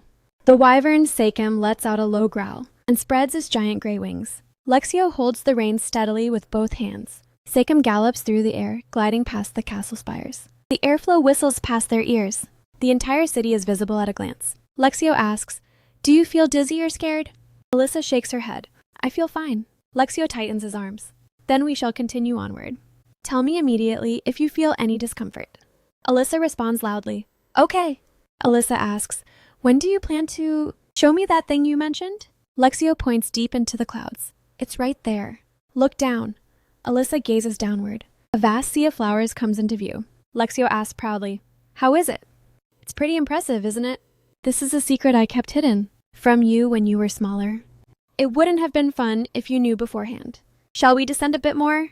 Alyssa responds happily, yes! Lexio pilots the wyvern and lands in the sea of flowers. Alyssa runs around joyfully in the sea of flowers. Lexio asks, do you want to walk for a bit yourself? Or do you need me to carry you? Alyssa focuses on looking ahead. I'll walk by myself. Lexio explains, in the future, we plan to build a square here and erect a tall windmill like a bell tower. Alyssa ponders the feasibility, but coming to such a high place seems like it would be really difficult. Lexio pats Alyssa's head. If we want people to come over, we'll have to carve out a road. But before that, I wanted my daughter to see it as it is now. A blush appears on Alyssa's cheeks. She whispers softly, Daddy, thank you. Thank you so much. Lexio reaches out his hand. Really? Alyssa takes his hand. She places her father's hand against her chest. Words can no longer express how I feel. Lexio tightens his fingers, feeling the warmth of his daughter's palm. Golden almond-shaped eyes stare forward, fingertips trembling slightly. Alyssa looks at the sea of flowers and asks, but Daddy, why did you name me Alyssa? Lexio asks Alyssa, do you know the flower language of the Alyssa flower? It means elegant love, joy and blessings. That's right, these basic meanings are quite common. But I heard that Alyssa flowers given in May have an even more special meaning. You are the greatest happiness in my life. To be honest, I wasn't a good father at first. When I was about to make the biggest mistake of my life, you, who couldn't even speak yet, threw something at me. It was an Alyssa brooch. At that moment, perhaps I subconsciously realized that the tiny weak baby, my daughter, would become the most precious person in my life. It is summer. The National Day Festival has come to a successful end. Sunlight spills onto the grand white palace. Fountains dance in the center of the courtyard, and spots of light flicker between the spires of the buildings. Lexio crosses his arms, looking at Aniteo with dissatisfaction. Your Highness, Aniteo. Your Highness, who is about to enter the academy. Hasn't your frequency of visiting Draven lately been a bit too high? Aniteo answers coldly. It is as you say. I will be very busy later. So let's skip the useless pleasantries. A fierce spark of lightning seems to erupt between their eyes. Alyssa looks at the two of them helplessly. Aniteo turns directly. Young lady, take me to your room. Lexio says in disbelief, What?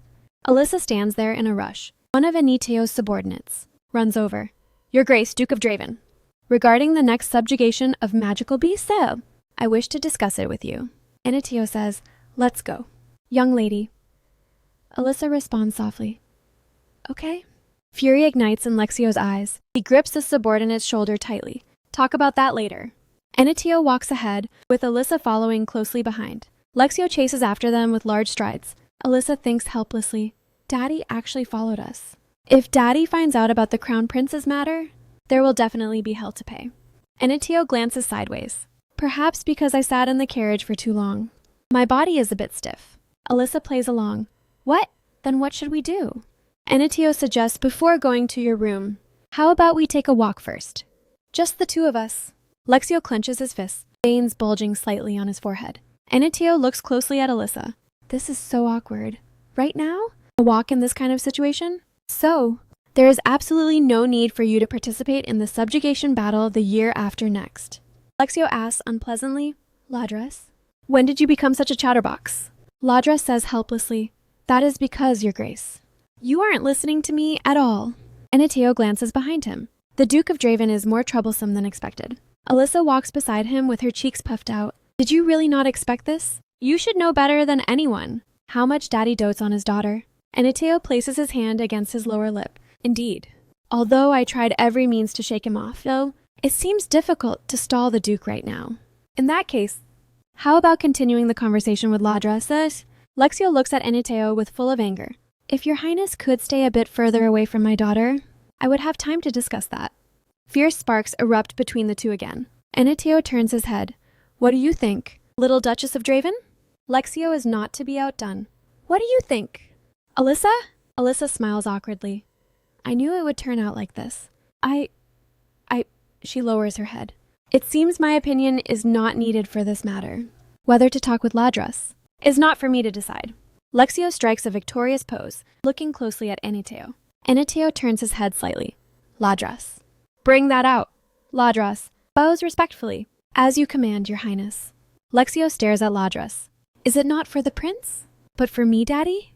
Ladras approaches Lexio and talks to him. Aniteo places one hand over his chest. 10 minutes is enough.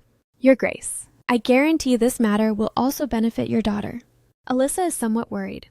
To make Daddy hesitate to this extent, could it really be something very serious? Daddy, then I will go ahead with His Highness first. Lexio hurriedly tries to stop her. Wait, Alyssa, Daddy? Actually, Alyssa waves her hand. It's okay. You handle the official business first. We'll see each other later. A white gazebo stands in the center of the garden. Alyssa asks, What did you just show my father? Aniteo explains, an advanced magic item made using a relic. Alyssa freezes on the spot. What? Aniteo folds his umbrella. It would be too rude to explain further. Let's just say it's something related to you.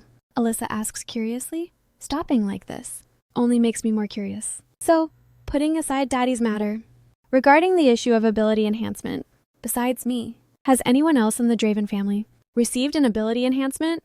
Aniteo pulls out an iron chair. Yes, and it was very successful. Alyssa puffs out her cheeks in frustration. Darn it. Excuses are useless, Your Highness. Then what do you think is the reason for my enhancement failure? Aniteo speaks, no matter how I investigate, a complete failure of enhancement only happens in one circumstance. That is... An even higher level of enhancement already exists in the body. Alyssa hangs her head. What if it fails again this time? No matter how many times I try, it might never succeed. Enitio stops his movements. Little Duchess of Draven, you are always afraid. Afraid? Alyssa looks at him. Are you talking about me? Enitio leans in close, pressing one hand on her shoulder. I don't believe I have ever treated you in a frightening manner. I have no intention of hurting you. So I don't understand what exactly you are worried about. Alyssa tightly clutches her skirt, her fingertips turning white from the force. The fabric twists and deforms in her palm. How can he be so certain? And why is he so sure that I won't hurt him? Alyssa lowers her head. This is the reason. Little Duchess of Draven. Enitio pats her head. Let's try the enhancement one more time. No matter the result. I will not blame you. Before the Duke of Draven returns. Let's finish this quickly. Alyssa hesitates. I always feel like I'm being swayed by a swindler, but the feeling isn't bad. Use 4 dice stones to enhance ability, confirm. Cancel/confirm. Alyssa sighs helplessly. Enitio comforts her. There's nothing to worry about. You just need to give it a try. Whatever happens, I will take responsibility. Sweat appears in Alyssa's palms. I was really nervous just now. I understand. I hope this enhancement succeeds. It's not just to show gratitude for his help, but also for our goal, for our promise, and to change destiny. A blue translucent box floats up. Use 5 dice stones to enhance the ability die? Yes/no. Alyssa reaches out towards the void, her fingertip touching the glowing button. Yes. Alyssa stares at the bursting light. Is it impossible? The intense light swallows her vision. Alyssa stands in the center of a white magic circle. I can't see anything. I thought +9 was the limit. Could my previous thoughts have been entirely wrong? Small fruit. Small fruit. The calling voice comes from deep within the light. Alyssa slowly opens her eyes. This is... Lexio walks over. Your Highness. What exactly are you doing? Enitio speaks. Duke of Draven. As you can see, I am merely standing behind the young lady to protect her, and incidentally supporting the back of her hand. Alyssa freezes on the spot. Although it's the truth. But why say it so ambiguously? Lexio clenches his fists, the corner of his forehead throbbing slightly. His gaze clashes with Enitio's in the air. That day ended more uneventfully than expected. Enitio maintained his usual behavior, approaching Alyssa from behind, and reaching out to cover the back of her hand. He surely had something to rely on after all. Alyssa gazes at the night outside the window. The door is pushed open with a slight friction sound. Lexio looks worried. My dear daughter. He just holds Alyssa tightly. You have nothing to worry about. Alyssa is a bit surprised. Father's reaction is completely different from what I imagined. Lexio says firmly, I will work harder. I will never let Alyssa care about the eyes of others. Alyssa says with a smile, since it's father, then I will believe you. This is a warm enough ending. Be happy for it. In her 6th year, the noisy summer came to an end. Her 9th birthday is quietly approaching. The castle stands under the clear sky, white flowers weighing down the branches. Alyssa stares at the blue light screen in front of her. Wait and see. Destiny remains the same, but too much has happened during this time. 9 years old, this is the watershed of destiny. At last year's Alyssa Spring Flower Festival, I celebrated with countless people. That was the last period of peace. That winter, father set out on a campaign once again. Lexio gently strokes Alyssa's head. Alyssa raises her face. Father, why do you have to participate in every subjugation? His Majesty clearly promised last time that you wouldn't have to go this time. Lexio explains with a smile. I heard about the situation at the front, and I felt that I had to go. I'm sorry, my daughter. I left a gift for you. A magical beast egg. Alyssa is puzzled. Can a magical beast really hatch from this? Lexio nods. Yes, although I don't know how long it will take. Alyssa turns her head to look at Lexio. No way. Daddy, you specifically participated in the subjugation. Just to get this. Right? Lexio laughs. Haha. That? The plan to hatch the magical beast egg began then. 11 months have passed, he said. That Saxum takes 3 years to hatch, right? When on earth will this little guy be born? Alyssa stands up and pats the wrinkles on her skirt. Let's go, Agnes. Agnes smiles. Okay, princess. Enitio steps down from the carriage and stands still in front of Alyssa. Didn't I say there was no need to come out and wait? Alyssa says with a smile. I'm dressed very warmly. It's fine. Did you come back alone? Enitio nods. Yes. Herman and the Windseeker princess are still at the academy. Alyssa lowers her head and giggles. He's already 12 years old. The time point of the original story is getting closer and closer. It's so exciting. Alyssa starts walking, signaling Anitio to follow. Let's go back inside first. Red tea is poured into the cup. Alyssa sits in a large armchair, looking out the window and sighing. Tomorrow is coming.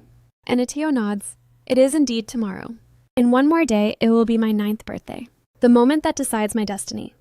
I've tried various methods, but the result still hasn't changed. Father and I will eventually be forced apart. That is the inescapable end of destiny. Alyssa speaks. Daddy isn't here, so it always feels empty. Anitio asks, isn't it more refreshing instead? Alyssa shakes her head. Of course not. Time spent with father is always beneficial. I also regret that he isn't here today. Anitio speaks. Your gaze today feels exceptionally intense. Alyssa speaks. It's nothing. Your Highness, tomorrow is my birthday. What exactly did you talk about with my father that day? Anitio says helplessly. That question again. Alyssa says urgently. Of course I'd be curious. Since that day, father's attitude has completely changed. Anitio lifts his teacup. After tomorrow passes, I will tell you. The Duke sets off for Melton tomorrow morning and returns in 3 days. If things continue like this, your destiny will naturally be overcome. He suddenly pauses. Ah, Princess, there is one thing I forgot to mention. Alyssa asks, what is it? Anitio puts down his teacup. Starting from midnight, we must make full preparations. So, I will stay in your room tonight. Alyssa's mouth drops open in shock. What did you say? Anitio explains, don't worry about any accidents occurring. The knights will seal the exits. As I said before, you cannot fall asleep tonight. Your spirit and I will monitor all dangers at all times. Alyssa curls up in the bedding, revealing only her eyes. If father were here, he would oppose this no matter what. Anitio pushes the door open and enters, standing at the edge of the threshold. Pardon me. Anitio walks over to the armchair, sits down, and leans against the back of the chair. Don't mind me. Please sleep peacefully. Princess. Alyssa pokes her head out. How can I sleep? I will wait until your Highness lies down. Anitio looks out at the night sky. I am not sleeping. In case of an emergency, a guardian must never fall into deep sleep. Anitio looks at her. You seem to often forget that you are only 8 years old. At this age, merely being protected is not enough. Alyssa sighs helplessly. But I'm sorry. Anitio stands up and walks toward another armchair. You apologize too many times. Today as well. And back in Claire's territory too. Alyssa says uneasily, because you have been helping me all this time. Anitio takes a step forward. Don't treat me as someone difficult to get along with. You seem exceptionally afraid of me. Anitio sits on Alyssa's bed. I cannot treat nobles and royalty as equals, but I hope you can view the distance between us more comfortably. Anitio leans in close, resting his forehead against Alyssa's. Once this destiny ends, we will surely become the closest of partners.